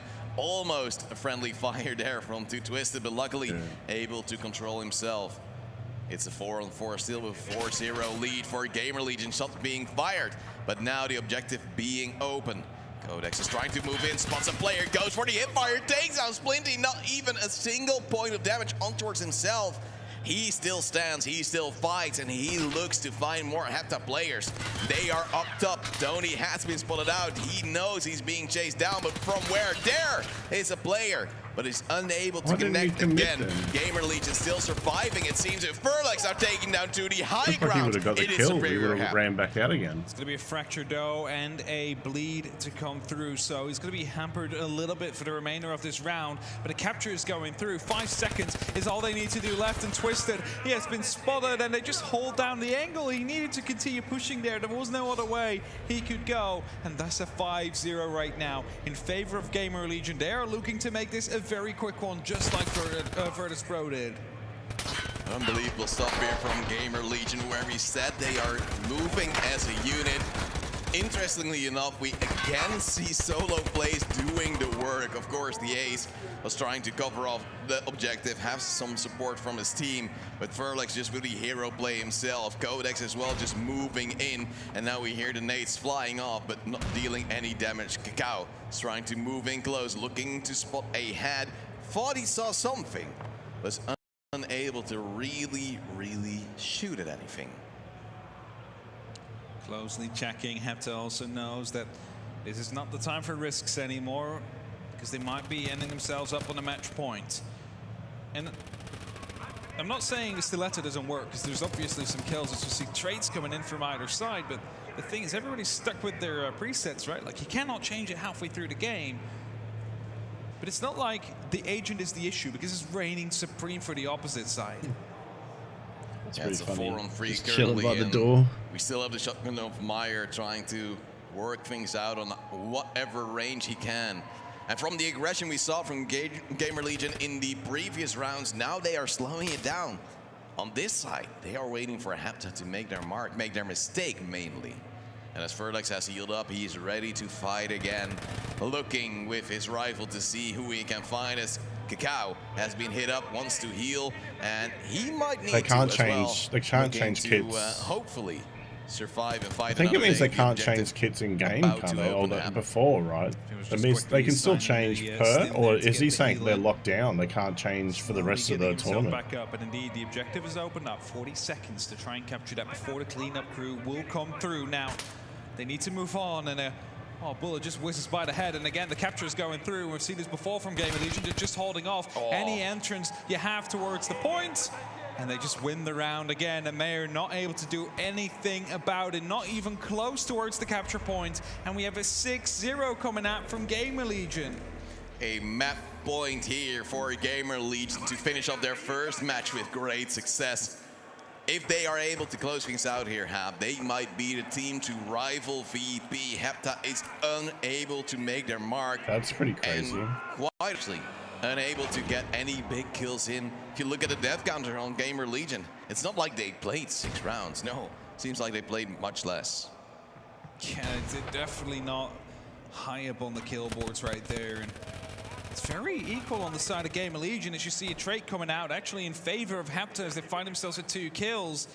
But Gamer Legion have just this habit of surviving until the capture point comes online, and magically everybody has every single entrance towards that capture point covered. The capture goes through, and all you can do is really just run in. For 7 seconds, it's not a lot of time. There's not much you can do about it. One of the most awkward fights we've seen today. Tony able to survive for now, and Codex luckily for himself surviving as well. We see Hepta trying to move around the map and trying to move behind their opponents. 3 players grouping up. This might be the huge play they need to grab this round as well. They have the player advantage, but they just need to find one more to get a little bit of control on towards the objective. It's not just that, they need to make sure that Gamer Legion is not again going for the capture onto the capture point, because if that happens, Splinty just gets his head taken off as soon as he comes around the corner. Tony and Mayer both will pick up a kill. It's only up to Xaxa now. That's going to be the players who watch right here, the least frags so far, but the objective is opening. He won't be able to capture it, but Hepta might feel forced to do so. So don't miss the fight. In a 1v3, you might want to Look bait over the out agent your for a lot opponent, of and from growth. that point onwards, you can try to contest. Sorry, Tony slowly trying to move his way in. To the blue team. It's like on the single agent. do as well, but Xaxa See, takes we're on the missing first the one as a fight. shotgun player. It is Meyer gone, no damage being dealt, and Tony is trying to now get on towards the side. They know they have to play this 5-4-3, no need. It's going to be Twisted with the final kill, the first round here for Hepta. And hopefully for them, it's the first of many. However, Gamer Legion have seemed so strong so far, and it seems like they also don't want to give them any more. Yeah, they need more grenades and shit. Yeah, they got around, and they did that well. And if you look at it, it was just because they worked together. They ran as 4 into 2. You come out on top in the end. And sure, you have the last player that's, you know, a bit tricky to get a hold of because you've been running around the entire time. But if you have that massive numbers advantage, you just go for the capture point. And I think it's more friendly here than on any of the other maps we've seen because of like the many angles, long angles you have onto the capture point. It's a bit more close here. Yeah, just getting control of the warehouse seems to be a key factor. Now also for Gamer Legion moving in. A little bit of a tag on towards Xaxa, and the player is still trying to check him out. However, maybe Furlex might be able to peek over the box and be able to do anything. Cacao now goes down to Tony. First frag in favor of Hepta again. Shotgun being shot time and time again, but Meyer unable to get the kill. I believe he might be chased down as Xaxa takes him out in the end. And that Ace is trying to contest here as well as Xaxa goes down to Twisted. Back and back again. It's Hepta still with the player lead. Yeah, but they're finding themselves very much centered around the warehouse, and Twisted actually hearing a player jump on the opposite side of the bus, but I'm not quite sure if Furlick's still around. I believe he already rotated all the way through, and he finds himself onto that objective. We've said it before, it's very important. Codex, though, will hunt him down as Vasily just walks by. I think he just saw a player out there. I'm not quite sure if he registered it. Yeah, but sometimes you just don't need to peek because, of course, they knew where he was. The best play is to group up with your teammate again, look for something different. And Splinty's trying to jump peek as well. 5 seconds till the objective opens. Oh boy, Tony has been taken out. Splinty, if he jumps again, he might be spotted. Then they know there would be 2 players. But now it's a 3-on-2 to Twisted is waiting for his teammate to grip with him. The objective is open. This is where Gamer Legion shines. Especially if they have that number advantage. You see it already here from that Ace. And Codex both holding up. They know one's behind the container there. A little bit of damage done, but they lose their first body. Goes down to a 2-on-2 right now, but Gamer Legion are capturing. There's 5 seconds left. Furlix does have a bit of cover, but he just needs to survive as that Ace finds one. The reset has been there, though, on the objective, and they're just going to continue trying it on because they know Splinty has to come, and that Ace will shut it down, win the round, end the game for Gamer Legion. Yeah, Gamer Legion going for the double peak in the end. The only thing they had to do to make it work, and they were able to get it. Their first map, their first match right here, and they even the score of VP. They want to really show that they are a team to be reckoned with, and I'm happy that we were actually able to delay seeing such a strong team until now. We had VP, of course, being the team building their hero story from the get-go, but now we have a team to maybe challenge them. Hap, we're going to also see what the analysts think about it. It will be good to see them both go together, considering they're mostly SMG versus SMG.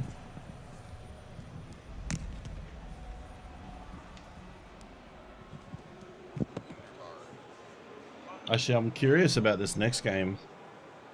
ITB versus VP. I'm curious to see how they go. And what map. I hope it's the Saw map. I hope it's Woods. I want to see a more open map.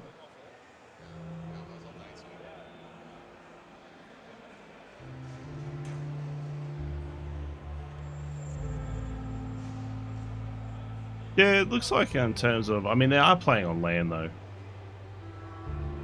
Land would be a bit of a different ballpark. Yeah, there you go.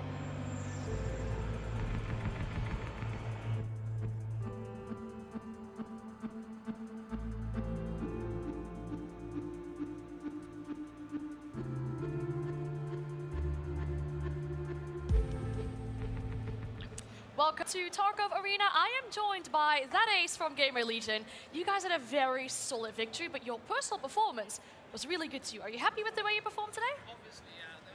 Obviously, yeah. We played very well, I think, but we were very confident going into this, and I think we just delivered as we thought we would, and yeah, I think we deserve this. So you also expected a scoreline like this if you say we delivered the way you thought we would? Sorry, I didn't understand that. Did you say you expect a scoreline like this too? Not especially the scoreline, but I think we did expect to perform well, and we've played before, and yeah, I think we did our thing, and it worked very well. I think you can definitely tell that you guys most played likely before from what we together, got because the told, teamwork seems to be very good. Maui Talk might us be able to about how the confirm this, teamwork but goes. Yeah, I think one of the 100%. Like, commentators especially said in they arena, can't change it's their very kits chaotic because even there's in 5 per players match. running around, and there's 5 enemies running They're around, stuck and you with it don't for the have name day, tags, you but don't have a tomorrow mini-map or the anything, so it's very kits chaotic if you don't have get clear comms. upgraded. Indeed, I definitely understand that. How was prep I'm for this pretty sure event? that's what the Playing commentators together, said. There will be preparing for this? different kits they It get was to pretty choose, chill. so there'll be We heavier started guns prepping, and stuff I like think about that. a week ago, so it was quite short notice. Better But armor. yeah, we did what we can, and we tried to improve, especially our comms, because as I said, it's very important. And yeah, I think it showed. Yeah, the comms are definitely looking good. You have another game today, so you should go ready for that. And thanks so much for your time. I appreciate it. No worries. Thank you. Thank you. Thank you. Right, awesome. That was a very good interview, and we will discuss this game a little bit further on the desk as well. A short break. We'll be back with you shortly.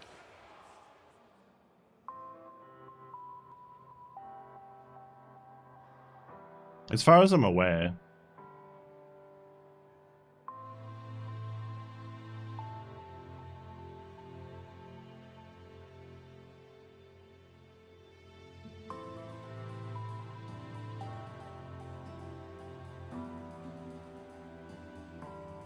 well, it's just the fact that they found out. Like, I don't blame them. Like, the MP9 is very controllable. At least what the build that they've got, and they got good ammo, and it's a fast fire rate. I mean, they're the things in CQB that you want. It's also very easy for these pro teams that don't play EFT to just change gun, and they can still be effective. Like if they're Rainbow Six, if you're a Rainbow Six player, you could probably easily pick up the MP9 and be like, okay, I get this gun. Whereas some of the other guns, the recoil is something you have to be mindful of.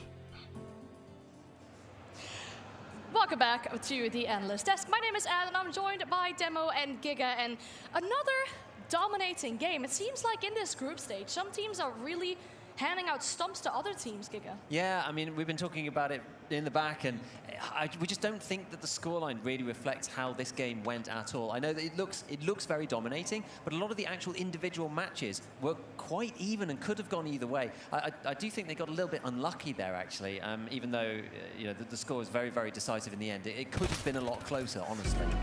Yeah, I think Hepta, obviously, it was looking at the 6-0, but... Yeah, so they shouldn't be playing rounds, music here. Yeah, they were close. It came down to 2v2s at times, 1v2s. It's so close. It's not the same way where you're just saying, oh, they've just 5-0'd them flawlessly. You know, it's not even close.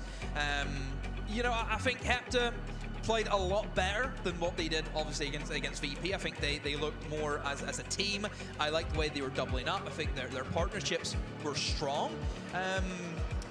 But then you have to look at Gamer Legion, you think, you know, they've got some gunners. They really do. I think that Ace, he seems like a very confident operator. We'll use the word confident, but to operating, you know, this game, I think he looks like a good player. So, yeah, I think overall for Gamer Legion, it's a good debut.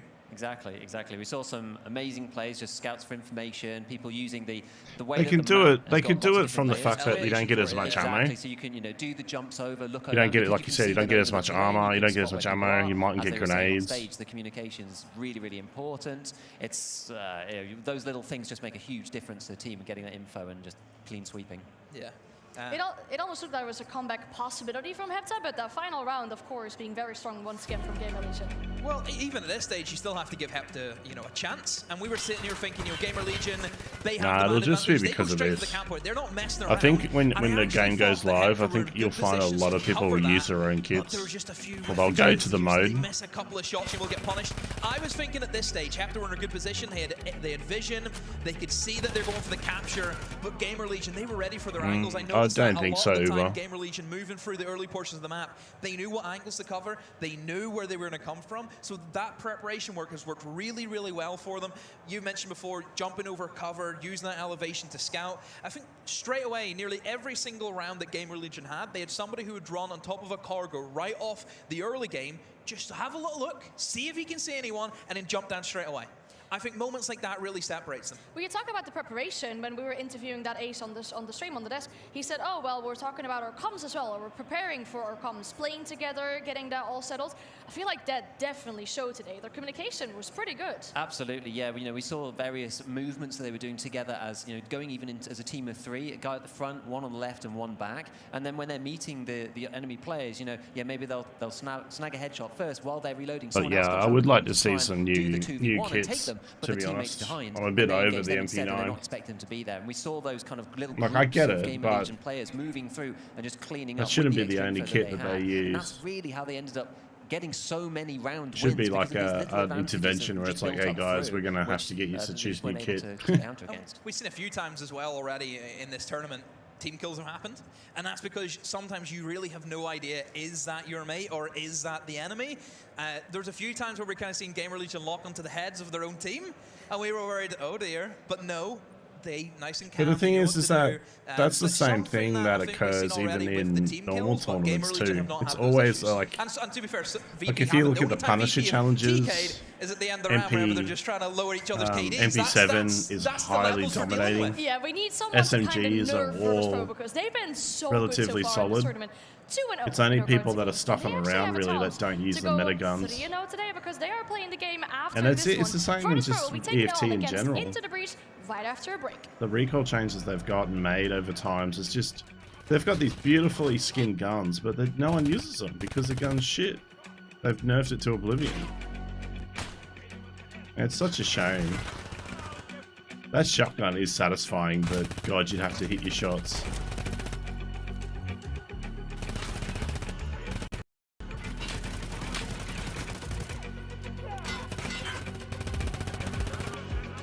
Can't be a pro league. Yeah, that's right. They need to do something.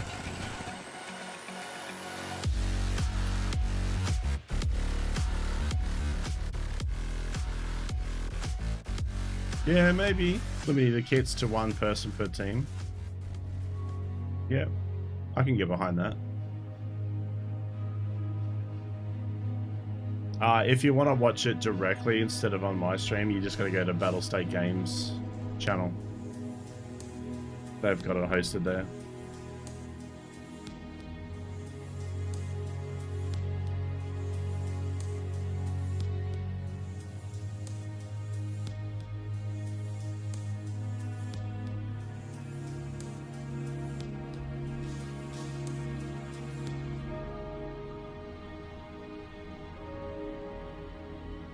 But yeah, one thing I reckon they need to improve on is flashbangs, grenades, and smokes.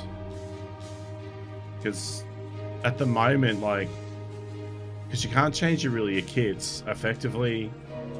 It's like a cut down version of Counter-Strike. I hate to say it. Like, Counter-Strike allows you to buy different guns per raid, and it has an economy built into it. You get critical smoke grenades, especially now. Like, smoke grenades are like really cool now because you can shoot through them and shit. And you got your normal grenades. Whereas all of those things in Tarkov are really painful to deploy now. They're not quick.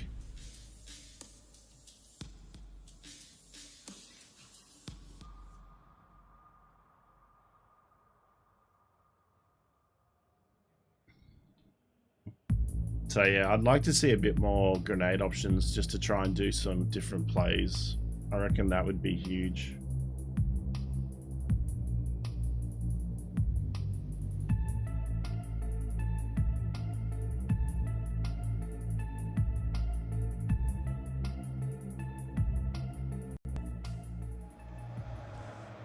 Welcome back to our desk. We are just halfway past our day so far for our group stage on this very first day of our first Tarkov Arena Tournament. So exciting. And our next matchup is going to be super exciting as well, the smokes though to make them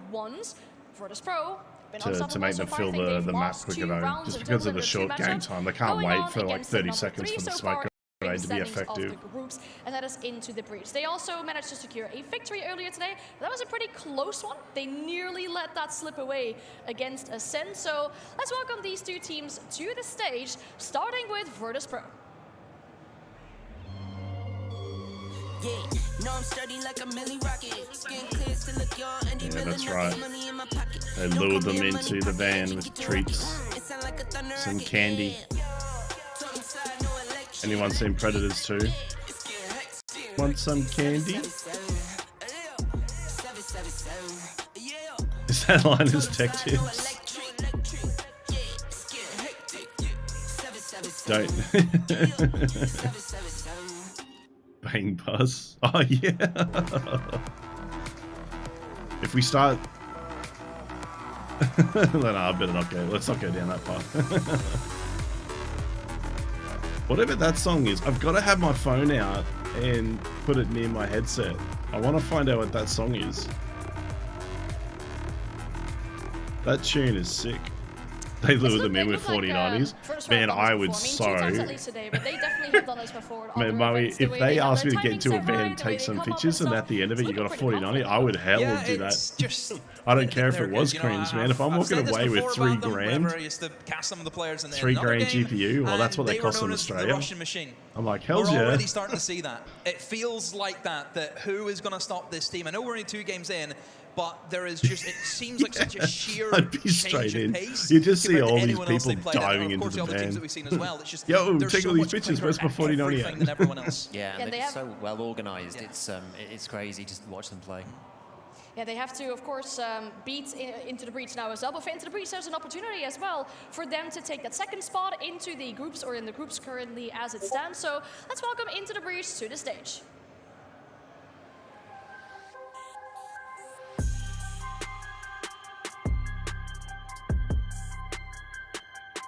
Oh, cheers, Murray.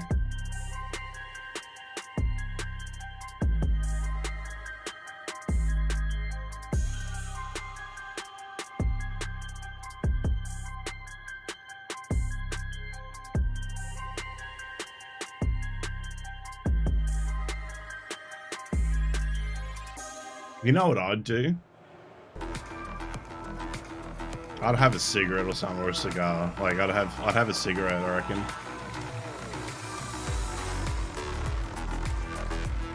Just be sitting there smoking a cigarette. Even though I haven't smoked in years. With that lighting and everything. Bit of smoke coming out of the nostrils. I'm not sure, but I think I heard some Into the Breach fans in the crowd. They were getting some support whilst walking up. I think we're hitting them again. I mean, they're being supported. They've got fans behind them. That must be a very good feeling coming onto the stage as well. Absolutely, absolutely. I mean, it's hard not to be biased. They've got a UK-based team. Just looking forward to seeing how they play, honestly. For sure, yeah. Let's look at the two teams and the lineups that they brought into this matchup. And I mean, you two wanted to talk about Virtus Pro even more, and I had to cut you off because we had to get our second I'm actually team really curious. I hate to say it, but I reckon this is going to be a bit of a massacre. No, but VP. I want to talk about ITB, and as I was walking here, I I'm heard really something that worried me a little ITB. bit. Although Goes I'm did not going to name really the player. well. I knew who it was, but he said, "Let's just hope we don't get 7-0'd." That's what he said. That's not good. It'll be our first 7-0. Look, I don't know if they're giving VP too much respect, but there is nothing stopping this ITB team going in here and doing well. Exactly. Nothing stopping them. The thing is for me, right? If you're playing, if it was me and I was playing ITB, you're gonna want to be doing something different. Yeah. You're not gonna want to just try to outshoot these guys, and they've clearly got a lot of strategies behind them. They understood the shooting through various cover on the other map. They had Walker go and grab the SVD from the fixed spawn points. They know the maps really, really well, and that's the thing that I've taken away. And they need to lean into that more and try to fight VP in a way that's that they're what I mean. not How much comfortable with. time Who do they knows, get maybe to they'll even practice go on through this? and do, you know, the map On that we these haven't seen or game something. modes and I've shit. no idea what they've got up their sleeve, but I would like to see something a bit different. I just don't think you can just 5-agent team, just brute force. You cannot beat them at their own game whenever they make that game. Exactly. So you've got to force them to do something else. And so who knows, maybe they'll lean more into the grenades, right? In the last games that we saw, there were only 2 classes. Again, it's all agents, but we had classes with grenades on both sides, and they actually started getting kills now. Yeah. As people are not expecting it because everybody's playing the classes without the grenades. Yeah, I want ITB to do well, mostly because they're it's actually huge. So they've got a lot of the streamers in to there. Go for something like all grenades or whatever. Especially with the way Blazer Girl too. playing, Blazer Girl's good value. If you can take out one of the guy's partners, that leaves him a little bit. I don't know if I can go for this play now because my teammate just died right off the rip. So yeah, use your brain. You be smart. So I really hope that it's tight competition. You're thinking, oh, we'll just shoot them. Just like back and you're not forth. Going to do that against that team. No way. I hope for the sake of you two that ITB's listening, or for the sake of ITB that they're listening to what you're saying right now, and hopefully they'll get some information from that. But they need some more time, of course, to set up their stuff and to set up everything at the PC. So we'll be right back with you.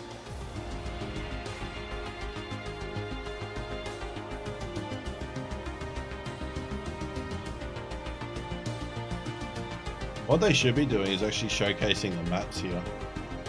Fair enough to show this for a bit, but then it should go into showcasing off the new maps.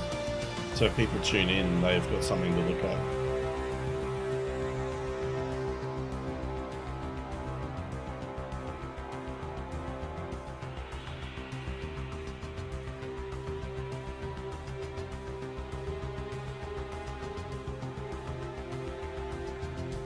Oh yeah, quite possibly actually. Were they the ones that were invited to look at it in the early stages? I can't remember now. That'd be a huge advantage if that's the case.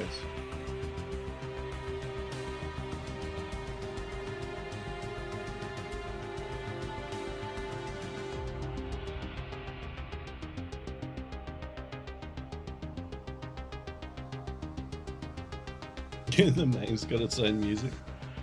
Well, I think they even heard like feedback. It's like, oh guys, we're playing Johnny B's song and probably a bit too much.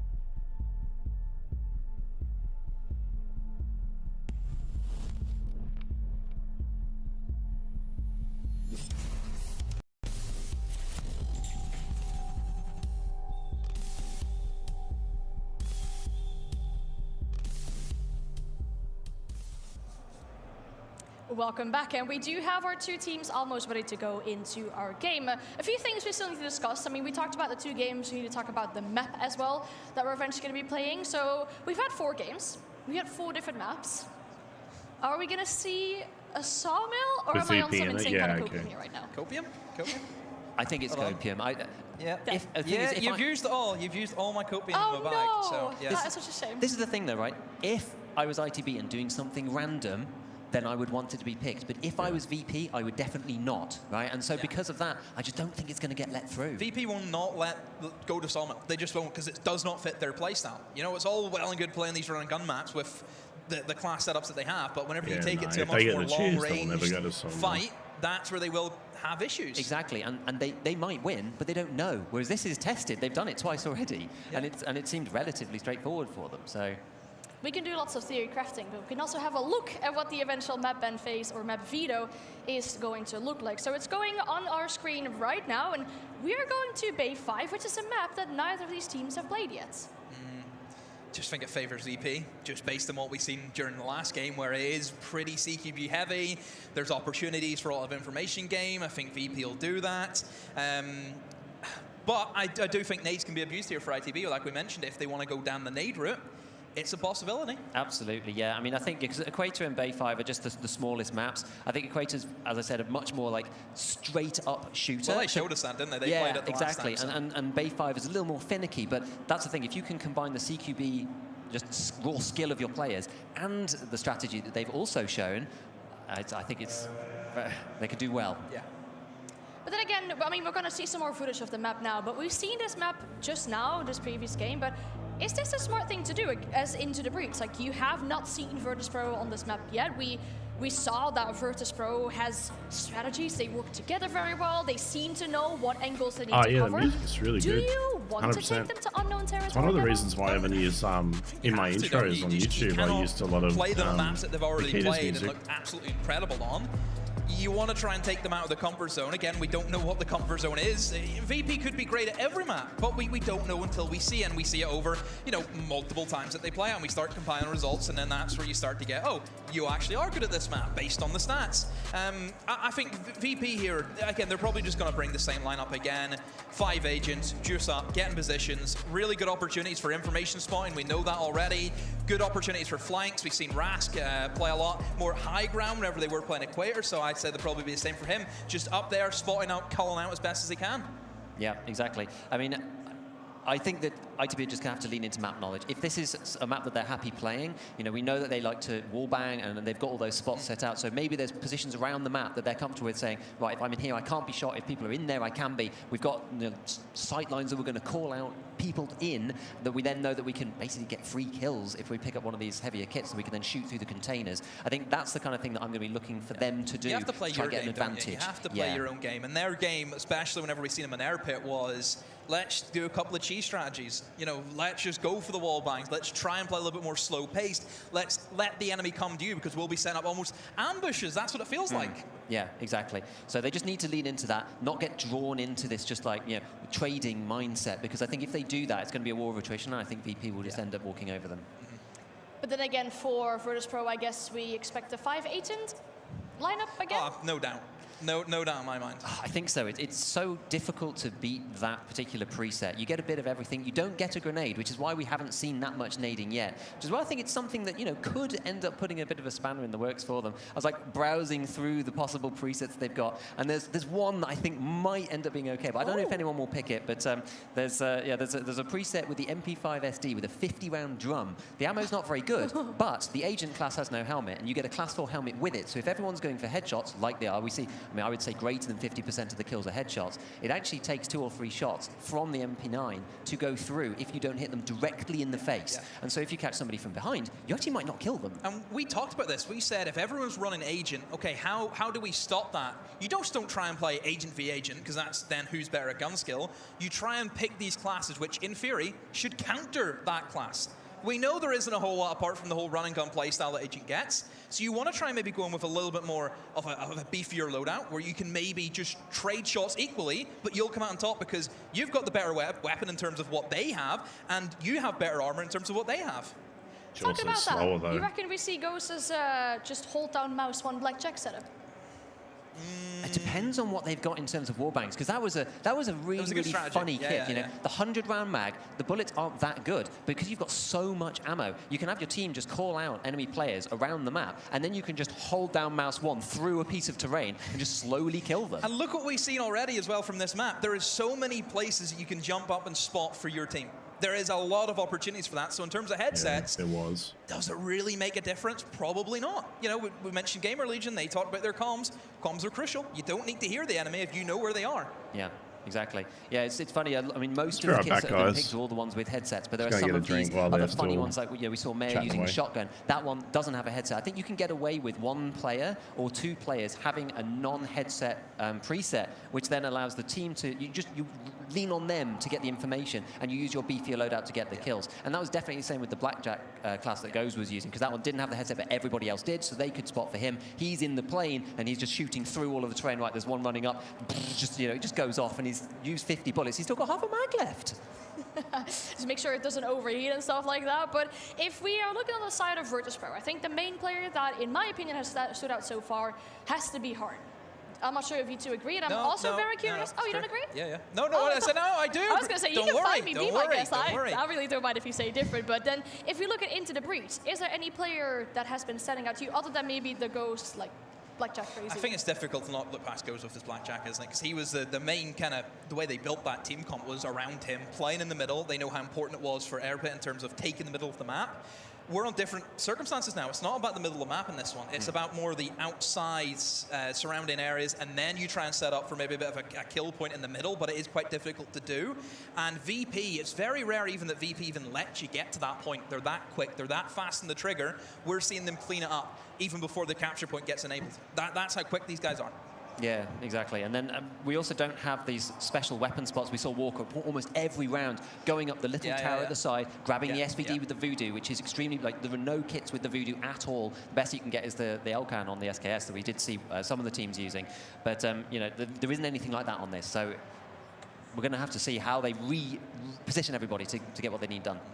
I kept asking you guys for predictions for this match. So now that I've seen these two teams, I feel like the general thought on this desk feels like that it might lean in the favor of Virtus Pro. The main concern I have for Into the Breach was that in their game against Ascent, they had a really solid start.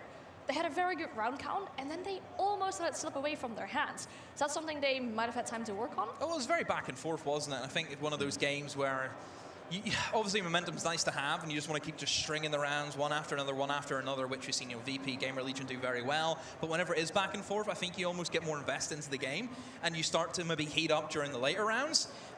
Against a team like VP, you cannot afford to give them rounds at all, because they're a team, if they just get one round, that can snowball. So I think ITB, they need to keep up the pace, or else they could get left behind. Exactly. It's almost good in some ways to win like that, right? You win the game, but you had a bit of a scare in the middle. Kind of fires you up. You know, it's not just an easy walk over everybody. You go into the next one saying, you know, no, that's that like was really classed close. as We like really mid-tier. need to pull together and do everything when we it can comes to win audio here. file stuff. So, you know, they're not going to rest on their laurels, which is I'm actually trying to hunt down these. Let's have a look at how the groups are setting so far, because we've had 4 of our games. All of our teams have had a chance to play, so we can see how this group is shaping up so far. And as we mentioned, Virtus Pro solidly in the lead, followed by Into the Breach and then Ascent. Gamer Legion are third. They have won 1 game, and Hepta is last. So this is a good shot, you would say, for Into the Breach.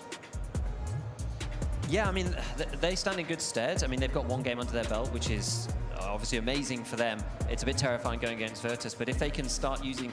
they're the ones that I've seen kind of almost innovate. So, I mean, it's hard to say that already, right? It's the first tournament, we've only seen, you know, a couple of matches. But they are doing things that are interesting, and they're using terrain, and they're using some of the more niche properties of the maps and some of the points and things like that. And that's what's impressed me. And if anybody can shift up their game to take on VP... I'm trying to get, anyway.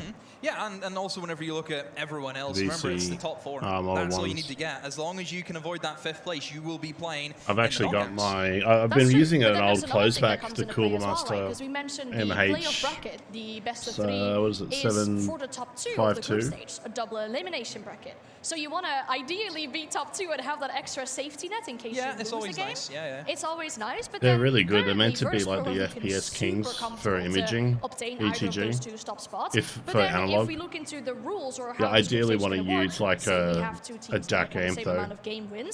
The next you don't have to go crazy. Like you can go like the Schmidt even if Virtus Pro is to win here, the more rounds that Interreach can take away from them.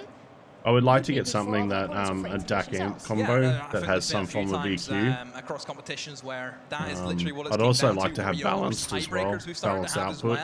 But it's very hard to get a DAC amp with a line out and then EQ built in. Like the only thing I found is you're going to have your other games. Obviously, VP have been established as a pretty goddamn strong team. Not Cooler Master, sorry. Creative. ITB, even if they lose this, the fact that they've already got a win is massive whenever there's already 2 teams in the group who have not got a win and they've played 2 games. But it's got an older amp in it, though.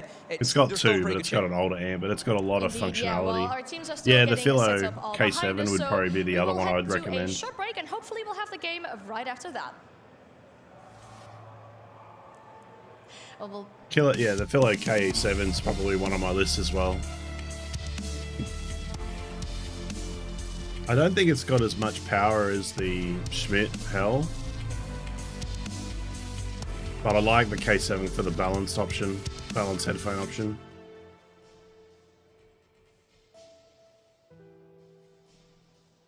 Yeah, so now there's a break. So these headsets, this headset is actually created by, hang on, let me just turn that down while we're not doing anything.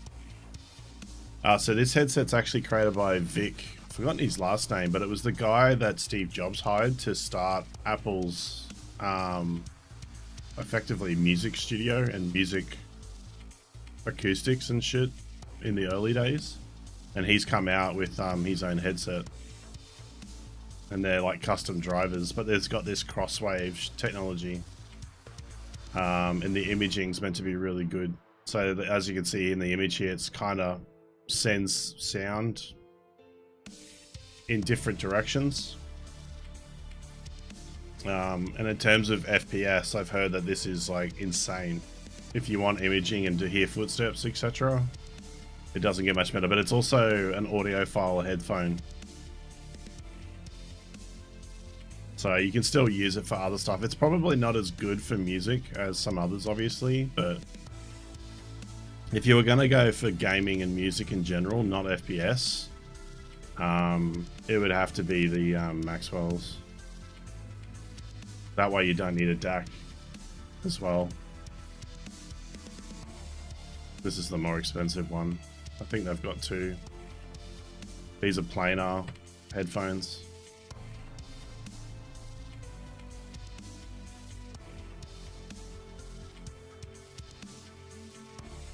Yeah, there's Gadgetry Tech. If you're probably familiar, if you look at YouTubers, look at Gadgetry Tech. He's probably done the best review and has the frequency profile. Have you seen these ones too, ETG? These ones are really good for music. They're effectively, well, Odyssey you'd probably know if you're in headphone technology, but there's their 90mm planar headphones that are really good for music, but for gaming, it's a wireless headset with 80 hours. Looks really good, and you don't need a DAC. It's just DSP built in, and it's got EQ in their software.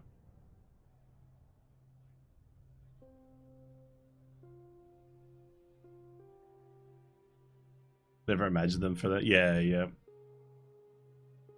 Yeah, Sony does now. Yeah, you're right. So we'll have to see how that goes. But these are being praised by a lot of audiophiles.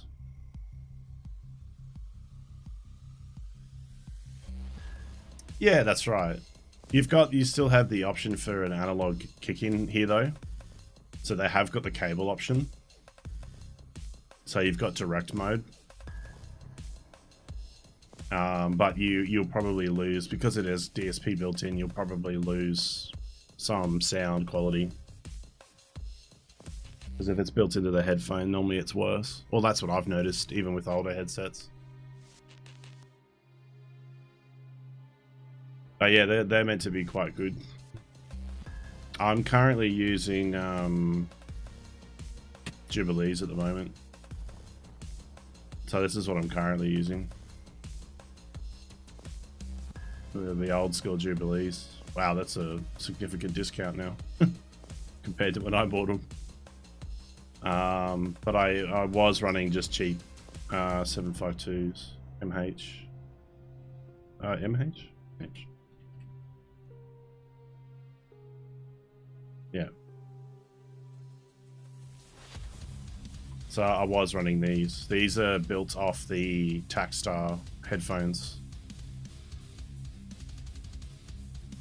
The audiophile Takstar headphones, and then of course Cooler Master just rebranded them and slightly increased the bass.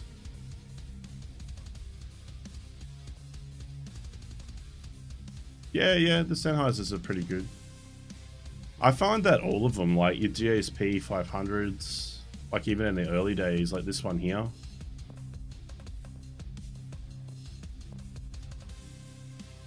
This one, what you said, the PC38X, and I think they had the 37 too. They're all very similar. It's because it's Sennheiser. Sennheiser always has that stock sound. And I'm trying to push the game start button, and I think it's actually working. We're gonna jump into Workspace. You know they can see the desk, right? So There's no button I'm there. trying to. Oh, I tried for once, but now I didn't Yeah, I know it was mean, on screen. It's right here. I mean, mostly for the they're gaming, I underneath. should say. Then it should be getting going into Bay 5 as we're going to see. Although into the breach taking on PC3AX Virtus is Pro. not as Two base of heavy the as some of their topper older teams, models. I'd say VP being the outright best, ITB having won a single game so far, is wanting to extend that good performance and of course get a win against VP, the best team out there currently. However, I'm not too sure if they'll have what it takes. I mean, apparently one of the players is like, I hope we don't get 7-0'd. It's like, I mean, that's a valid goal. It's a very valid goal. Valid goal. We haven't had a 7-0 yet, so No, we haven't. it would be a great performance. It would be a first. It would be a first. Wouldn't you want to be the first team to lose 7-0 in an Escape from Tarkov Arena esports tournament? Well, we might find out soon as we're going to face VP and into the breach here in towards a new game. The teams are in on it already, and Magic with the overkill on towards Blitzer. Now, it might surprise you, but we do not have 5 agents to go on. If there's only 2 players left from the side of ITB, Blank will find 2 himself, though. Bringing it back to that 3-on-1 position. This is only up to Ghost now, using the agent class as well. We're not going to see the big M4 with 100 round magazines. He has been spotted now. Needs to be very careful because everybody's going to be collapsing in on that current position. And run past Goes. We'll find at least one, but he needs to be very careful as it's running right into Roush. The first round is VP's. And of course, a high energy round to start off with, Hap, and the first one going to VP hard again, showing up again, getting the double kill. Something we've seen time and time again from him, trying to fight his way in towards a victory, but unfortunately in the 1v3 I went to a sound shop, and as you said, interesting an audiophile shop on the weekend. I have before, and I went through all the high-end headsets. From VP as they want to go for the bunker. It was interesting. Take the nade out, instantly thrown out. Didn't really think much about aerodynamic stuff. Like the 1770 sounded weird. 1990 wasn't too bad. It's again a quick start. Too expensive for what it is, though. though. Will be answered upon.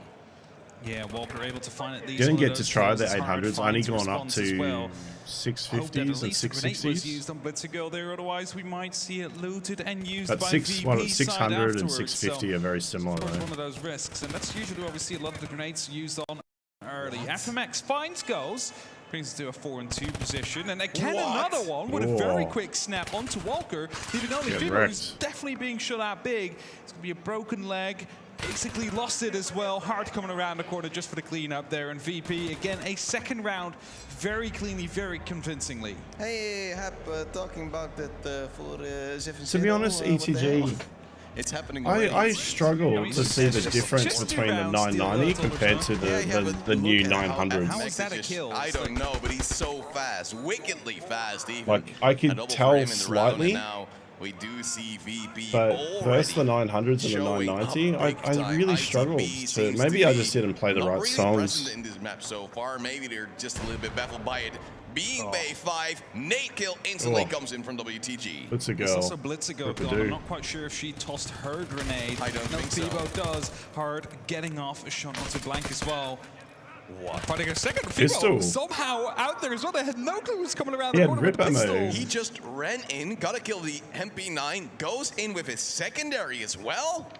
I was going to say, we haven't really seen the secondaries being used too much yet. As Walker gets a kill, Magic trades it out. It's only up to him now in a 1v3 situation. And we've just seen that first pistol, but 45 seconds before the capture points go online. Walker needs to try and make sure that he can isolate I was using the IDI V4, I think it was. Playing together, they're always close to one another, and as he's being sprayed upon from the containers on the top, there's also someone on his back about to be jumping down on them, and he doesn't get further than FMX, and it's going to be another round for Virtus Pro. Walker able to get a single kill in, and I believe almost every status effect you could get in Tarkov, and then eventually does go down 3-0 for VP. And they are dominant as can be. Unfortunate for Rax that he died, but in the meantime, Hard, Magic already taking so many kills in favor of their team. It just baffles me. The level of play VP is showing, it seems to almost come as second nature to them. running in, getting the kills, making sure those nades land in the exact right spot, and making sure ITB does not get to use theirs. FMX doesn't get the jump on towards Walker. Walker should have killed him, but here again, almost a refrag. Should have been one, but then Hard Rask just racked up kills to the MP9s. Another one for Hard. And within 30 seconds, only Ghost is alive. So it looks like you can change kits though, because they didn't have a bunker agent before, or bunker and you're like, wait, the game isn't even preset. Out yet. How did it have thousands of hours? But then you translate back that it is just Escape from Tarkov, just to put into this 5v5 competitive FPS setting. So if you have thousands of hours in Tarkov, well, that's going to be translating pretty well in terms of gun control.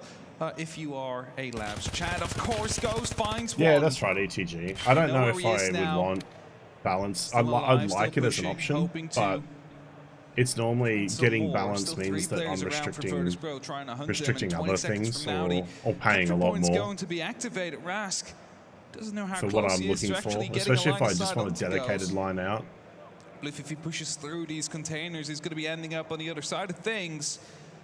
But yeah, as he comes through, just I was looking these through angles carefully 4 seconds before obviously the point like goes on, and the that Sound means we just get a move on. G6, there but they've got a new one, him from like a moving, new unit, which is more expensive than the K7, but it looks very good feature-wise. Like if you're a streamer and you want balanced outputs, you want EQ, you want all the bells and whistles, but just not necessarily the best amps that are available. Any pressure. Hard again with a double kill, 9 kills in total in 4 rounds. Looks pretty good.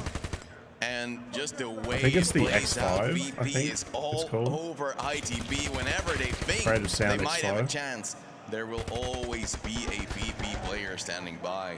Virtus Pro showing that the pro in their name is no mistake. Here to go again. See the early grenades coming out from Fibo and from WTG. This time, no one being caught off by it. I only heard one explode, or they exploded at the same time. There's the second. Minute 10, first contact goes to blank. He's still alive for now. Actually finds to get the kill eventually on Magic. It's a man advantage right now for ITB, and let's see if they can actually translate that into a round. Although historically speaking, it was only until Virtus Pro had 5 on the board before they finally lost one. Filbo goes down to Hard, and we see Hard just continuing racking up kills together with WTG as well. Now on towards that bunker, takes down Walker, and suddenly after the opening kill going in favor of ITB, you think, hey, there might be a chance for him. But then they lose out more and more players. It's a 4-on-2. Virtus Pro changes the round completely, and now Ghost is just completely panicky, not sure where a player might be coming from. Blitzer unable to continue on towards Rask, and now we see I mean, it could come down to that ETG. The sole member alive now. I've done that before agent. too. But however, he's still looking, might be able to take down one, will be chased out by the second, and Hard with yet another triple kill. This is just the Virtus Pro way of playing, right? Like you find one, there's 3 more that you need to go through, and they're all right next to each other. This is just like they're using a certain tier ETG for the side of ITB so far. Maybe working as a unit. They're not using like the high-end armor and big boy guns. Virtus Pro, because you get one kill no matter where you run. You're running right into the crossfire of another Virtus Pro player. And the thing with these MP9s is that, you know, after you take the first engagement, there's like 5 bullets left into the magazine. Sure, it's enough to get a headshot and an instant kill, but you want to have those 26 rounds in. There's FMX with a very early, well, at least tag. It's Magic to go down by a grenade. But Rask in the meantime takes down Blink, and that already brings it back to a 4-on-4. Ghost has used some of his healing. And we do see that VP at least is able to answer on that opening kill from the nade. Finally, ITB hitting some marks with that, but there's still so much more to find as well. Curious to see what Blitzer can do. Use the nade as well. Unfortunately, not to great effect, but Filbo with his second kill takes on Hard, the main man of VP currently. But then again, the rest of the team is also racking up kills left, right, and center. 40 seconds left before the capture point is going to be activated. Still a man advantage here for ITB. Is Virtus Pro just holding tight, playing together at least somewhat. There's a spot coming down from WTG. I'm not quite sure if he wants to commit to that angle or if he's still continuing to watch wherever they might come from, because usually they don't peek twice from the same area as Fibo gets hit. Quickly using the IFAT kit to heal himself back up to full HP to take the fight again. In the next instance, Walker taking some shots right next to the concrete, tries to move out. WTG hits him with the AK. And then we are back It's a into tiny bit 3 warm. on 3, and I don't mind that being a will bit warm. bring up a bit more heat. It's good to know too, because like I said, I'm considering, I'm even considering that as an amp. Blitzer in a 1v3. What can she do in this situation? Oh, I like the power unfortunately, output of the time. Smith FMX gets a Hell second as well. and the line out option, just Suddenly, because I can plug it straight into my Go VP XLR. already being dominant, they seem to be unable But it's not to like I can't do that with 6-0. just a different Match cable point with already. the They are K7, speed running this. the left and They're right definitely output. trying to speed run their engagements today. They're done after this map as well. Well, I For the should rest be of the able day, to. they can go back home to the hotel. They Can't just see chill, why not. and I could just, I'm you know, still wait learning all for this the rest stuff. of the games to start tomorrow. Maybe just a BM team kill in the end there It's a when the clean rounds are already won. headshot, clean one tap. Grenades again to be tossed out. You saw WTG just toss it out there, wondering where it might land. This time no one will be caught up by the early grenade, but they've definitely been useful to some extent, and it's not like WTG has really been hurted because of not carrying around the MP9. Notice this. See what they're Trying doing. to move up, spots a player, takes down Walker for the When get-go. It's they Raz with go the around opening kill here corners, as they're Hart doing the goes left on and right takes down circle. Bilbo. Suddenly, If they're VP trying to moves advance, in, they're and not they just take holding an kill after angle. kill after kill. And suddenly, with match point already on the board, they are in a 5-on-3 situation. Yes, they are damaged, but do they really care? Not really. And if So Magic this is- takes down I hate to another say one, it, if this is there's any gonna be a ITB fans 7-0. out there, Easy. you might want to cheer them on right now, because this could be a clean 7-0 to be coming through. If VP continue on like this, 35 seconds before the capture point, and as Rask takedown goes, it's only up to Blitzer now. Hasn't been able to find a single kill until just now. Rask goes down. Needs to find a second one, gets the engagement, but a 2 double heavy bleed and 2 limbs being taken out. It's going to be the end of ITB. WTG gets him, takes down FMX as well for good measure, and it's a 7-0 from the Russian squad. Yeah, we thought they were making a joke. Haha, our objective is not to lose 7-0. But unfortunately for ITB, they could not prevent that scoreline to come through in the end. VP leading the charge after day 1 with a 3-0 scoreline, losing only 2 rounds. 2 rounds in total over 3 games. They have 1 more group stage match tomorrow, and from that point onwards, they will most likely be one of the contenders in that, for them, double elimination bracket. Yeah, for sure. And I think with this win, they've already secured themselves one of the top 2 spots. So, you know, they only have a best of 1 and 2 best of 3s to go at this point, with the way they've been going. Best of 3, best of 5 to go, the way they've been going so far. But we still need to find out how the other group stage matches go. But before we do that, we'll go to a quick break.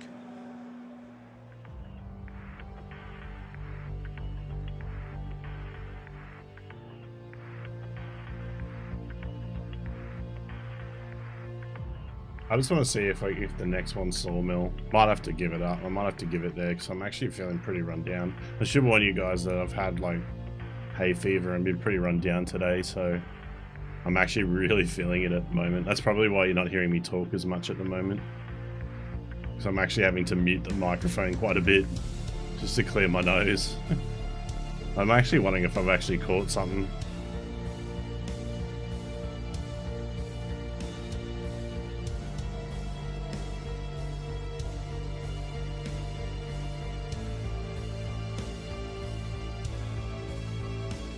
Yeah, I think they need to do more with Arena for sure.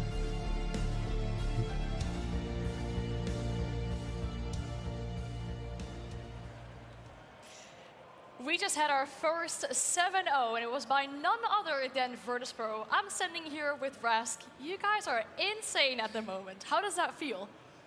Feels really great, thanks. We are just playing our game. I love it, very humble. We overheard one of the Into the Breach players say they do not want to get 7-0'd.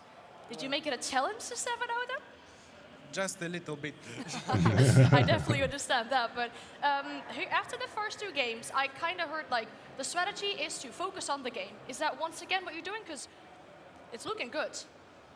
Yeah, I think we just focus on these maps and playing because of best of 1 bands. Indeed, yeah. And you played 3 different maps so far. Do you think we'll see any Sawmill, or is that not really a preferred map by the teams? I think we will see it in best of 3. In best of 1, I think no. All right, and now that you've played 3 maps, is there anyone that you think is your personal favorite as well? I think Bay 5 is our favorite. All Nah, maps she's are just good. trying to be a presenter. Maybe Air Pete just, but others are very perfect for us. Okay, all right. I mean, you have professional experience playing other games as well. Do you think that helps you here, or do you feel, as your teammate, that it's completely different? Of course, it helps because we know how to build a team, how to communicate, how to it'd be huge. How to deal with come to stress. the game. You need to be confident in yourself, so it helps us. You could tell Definitely, some of the you've players, had 3 games today, means you have 1 more game tomorrow. when they were started to lose really badly, that their confidence just dropped off. They weren't holding angles, they were holding back. Whereas these guys started going ham on them, like they were just running around. They were being like move peeking around corners, they weren't holding angles. Goodbye. Right, you can give the mic and then you can walk off on the stage. Thank you so much. Thank you. Right, a very good interview once again from Virtus Pro, and we have a lot to say about this game. Get off though the it was a bit of a stage. stomp, Give me the mic there's a back. lot we can say, so we'll toss it back to the analyst desk, and we'll be right back with you.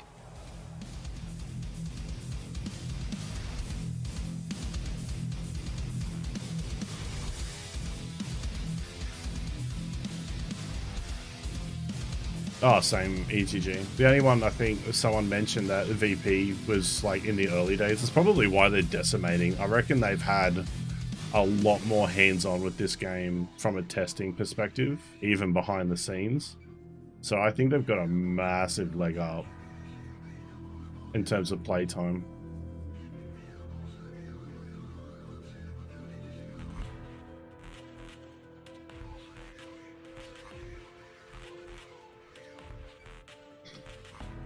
Yeah.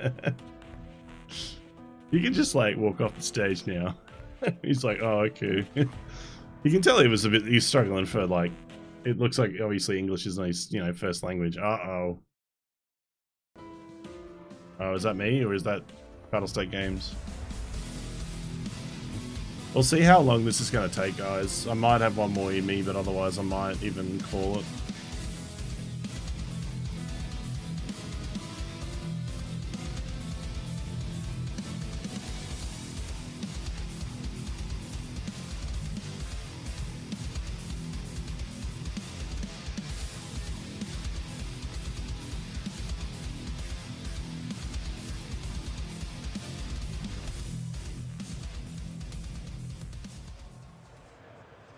We just had our first 7-0 in our first I want to Tarkov see. I want to see if I can tournament. see So this is Sawmill. very exciting, and Virtus Pro look absolutely insane right now. Yeah, it's not even fair but hard, is it? Like Not really. he is Russian Cyborg. That is him.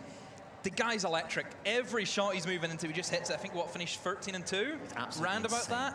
But we were watching. It's not just him. Like we seen that last round. Rask hit a nasty shot. All of them can play, and that is so important. Sure, it's all good having one solo carry, but whenever you know the whole team collectively is strong as a unit, but what do you do at that stage? Yeah, it's really tough. Like even just looking at the moving around the map, you've got the area down by the fuel containers down on the sort of right-hand side from their spawn, and you do the peek round, check this angle, next angle, and then I think it was Rask, maybe one of the others, caught walk around just round the corner, and it's like they just know where everyone's going to be, where the potential spots are. And I think because the map's quite small, it reminds me a lot more of the factory map on in the base game, because it's quite formulaic. There's only so many places people can actually be in, so you can go around and clear the whole thing and check it if you know where they're all supposed to be. And that's it. Yeah, that sort of disassembly of ITV unfortunately happened with the VP beast. It did feel like that, and whereas the previous game, it was convincing in scoreline, but not convincing in rounds. This one felt convincing in scoreline, but also just convincing in rounds. It was often a 1vx, you said? Yeah, 1v4s, I think, majority of the time, wasn't it? A lot of the kills, I think, come from ITB were pretty impactless. There were a couple of exit frags, really, so I don't really know if there's anything you can take away if you're ITB. Like, what kind of positives do you get from being 7-0'd where you didn't really stand a chance? Like I said, it's not the end of the world for ITB losing the VP, because I think from what we've discovered, probably every team's going to feel the same. So it's all about focusing your other games where you will have a better matchup. Yeah, I think it's just a shame that they went for such a safe lineup, honestly. Like they went for, we've seen Agent across every single, and it's the core of the teams, right? This is just what we know now. But only using Bunker as the other preset, which is the AK with the grenade. Even we actually saw one on both sides, and ITB with two. I just don't think that that is enough. Like, it's too similar, it's too samey. You're playing them at their own game. Like, they needed something a bit different to try to just shake them out of their comfort zone. Yeah, make VP think. You know, VP didn't really have to think. They literally just ran around the map. They knew what they were looking for. They knew there was I wouldn't be nothing surprised if there's no other kits that are even It's different if you know close. there's a shotgun in, then whenever you go Maybe for the these close peeks M4 around the build, corner, that where they will could scare just you. start They're also, I can't spamming. see, there's a flashlight in my eye. That's what they needed to do, was try and push them out of the comfort zone and make VP, you know, almost sweat a little bit. But they just played way too safe. They gave VP way too much, and that team will punish you. Yeah, absolutely, absolutely. It's it's just you need to do something else, and we haven't seen the full breadth of like what the strategies are available to the teams as of yet. We don't actually really know. No, indeed, and they still have some matchups to play, but it's looking really good for Virtus.pro. But then on the side of ITB, right, they won one game, they lost one game now. What do you think went wrong in this game, or was it just a bit of a team difference? You write it off. You go next. Again, it's the same thing that what I said previously. Whenever you go up against VP, just write off. Just go next. The good thing is for ITB, they still have another game, and they also have a little bit of a break. I think 2 games in between. I think their last match of the day, so they do have time to reset themselves, cool it down, have a little watch over the other games as well, maybe come up with something new.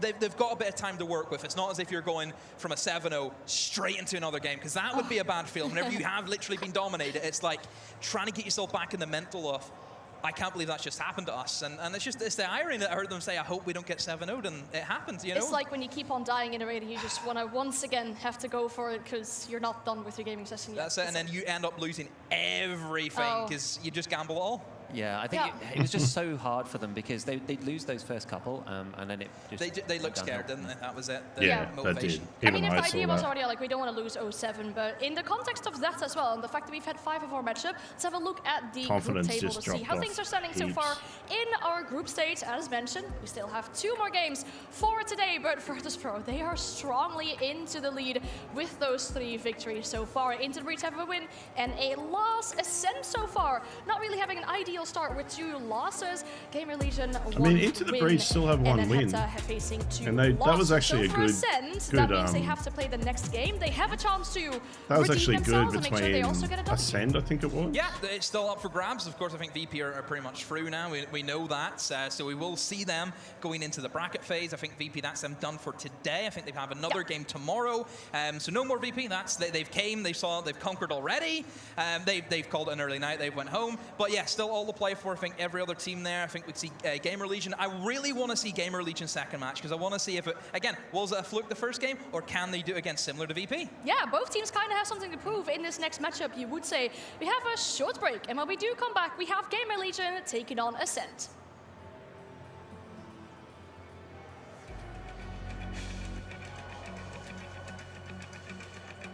That was nice. Yeah, that was good. That was good.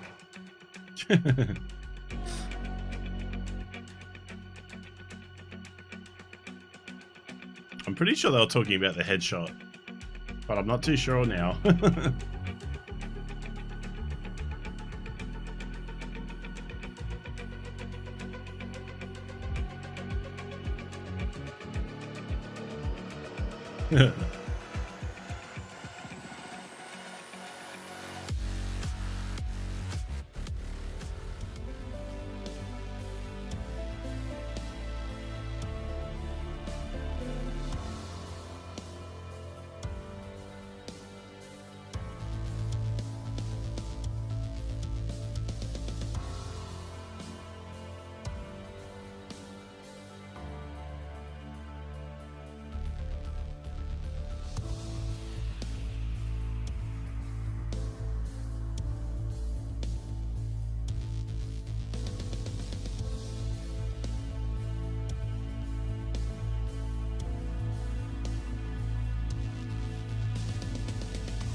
Hopefully it won't be too long after this. I just want to see Sawmill.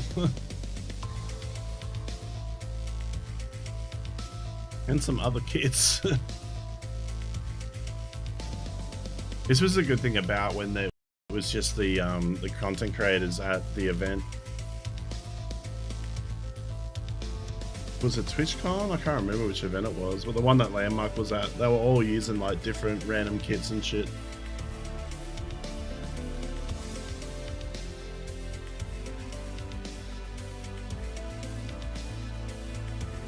Yeah, if it looks like it's going to take too long, then I'm out. Welcome back to the Analyst Desk. My name is Anne, and I'm joined today by Demo and Giga. We'll set you up for our 1-2 final match of the day, and that will be none other than Gamer Legion taking it on versus Ascent. And for Gamer Legion, a good task ahead of them. If they win this, they are looking pretty solid for the second spot going into the bracket. I mean, just of the first day, but let's welcome them to the stage, Gamer Legion.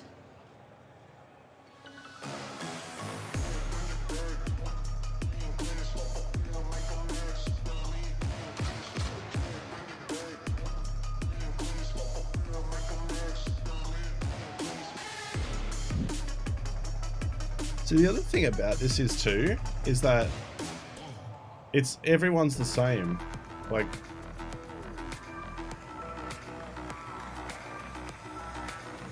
they're all in the van. It's like not like a different prop or a different set. Like, it's just all of them doing the same thing.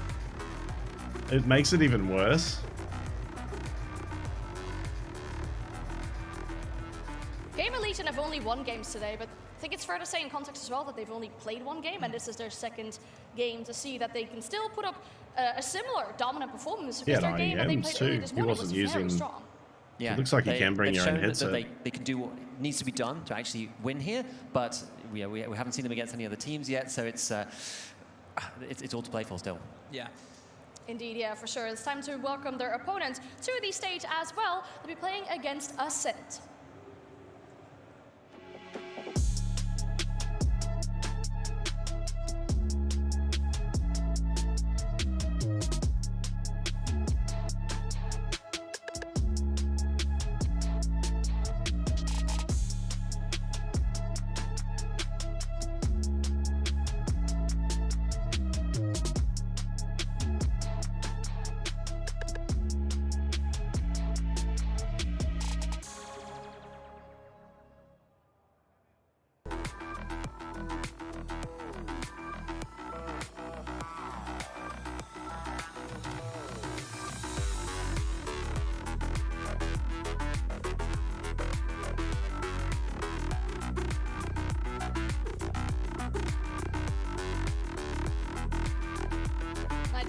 Some people supporting Ascent here as well, and I feel like for this specific matchup they will need that support, because if we look at the context of the group at the moment as it's standing, they're currently 4th. They faced as many losses as Hepta has, but they have a better round difference. So they're currently 4th, and if they lose this, that means they are looking pretty, well, unfortunate in regards to the state of the group, so they're really looking for a win right here. Yeah, it feels like a must-win almost, just to keep them above, you know, the drowning point almost of sitting in that 5th place. I think Ascend were very unlucky not to actually get that win over ITB. It was close. We know it was very close, very back and forth.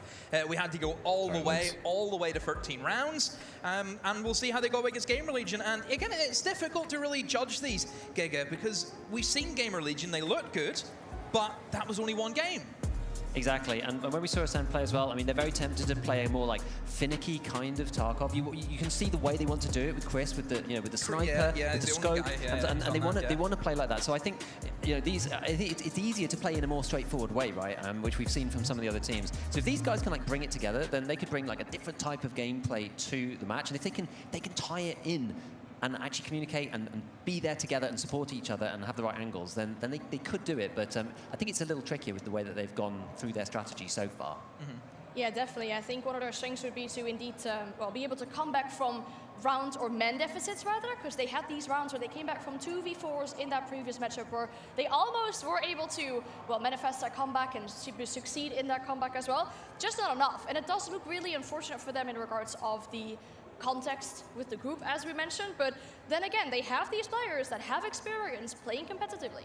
Yeah, they again experience. We mentioned before, you know, the difference in terms of just showing up here, where you don't really have, you know, the esports side of things, where you're just playing, you know, Tarkov itself. It's a completely different beast. I might have to leave it there, guys. I might raid someone else. Indeed, for It looks sure. like We'll they're set going to you be up a with bit. some more information about both these teams and the maps. We do have a short break, so our players can get ready. Make sure you grab a drink and a snack, and we'll see you right back. Yeah, I'm going to go raid Valorant. Thanks for hanging out tonight, guys. I appreciate yous.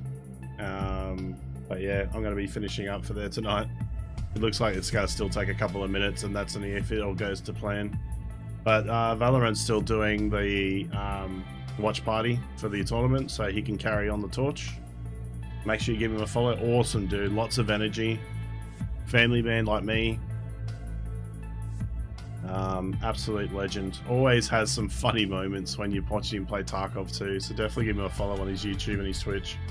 Anyway guys, thanks for hanging out, and I'll see you guys next time.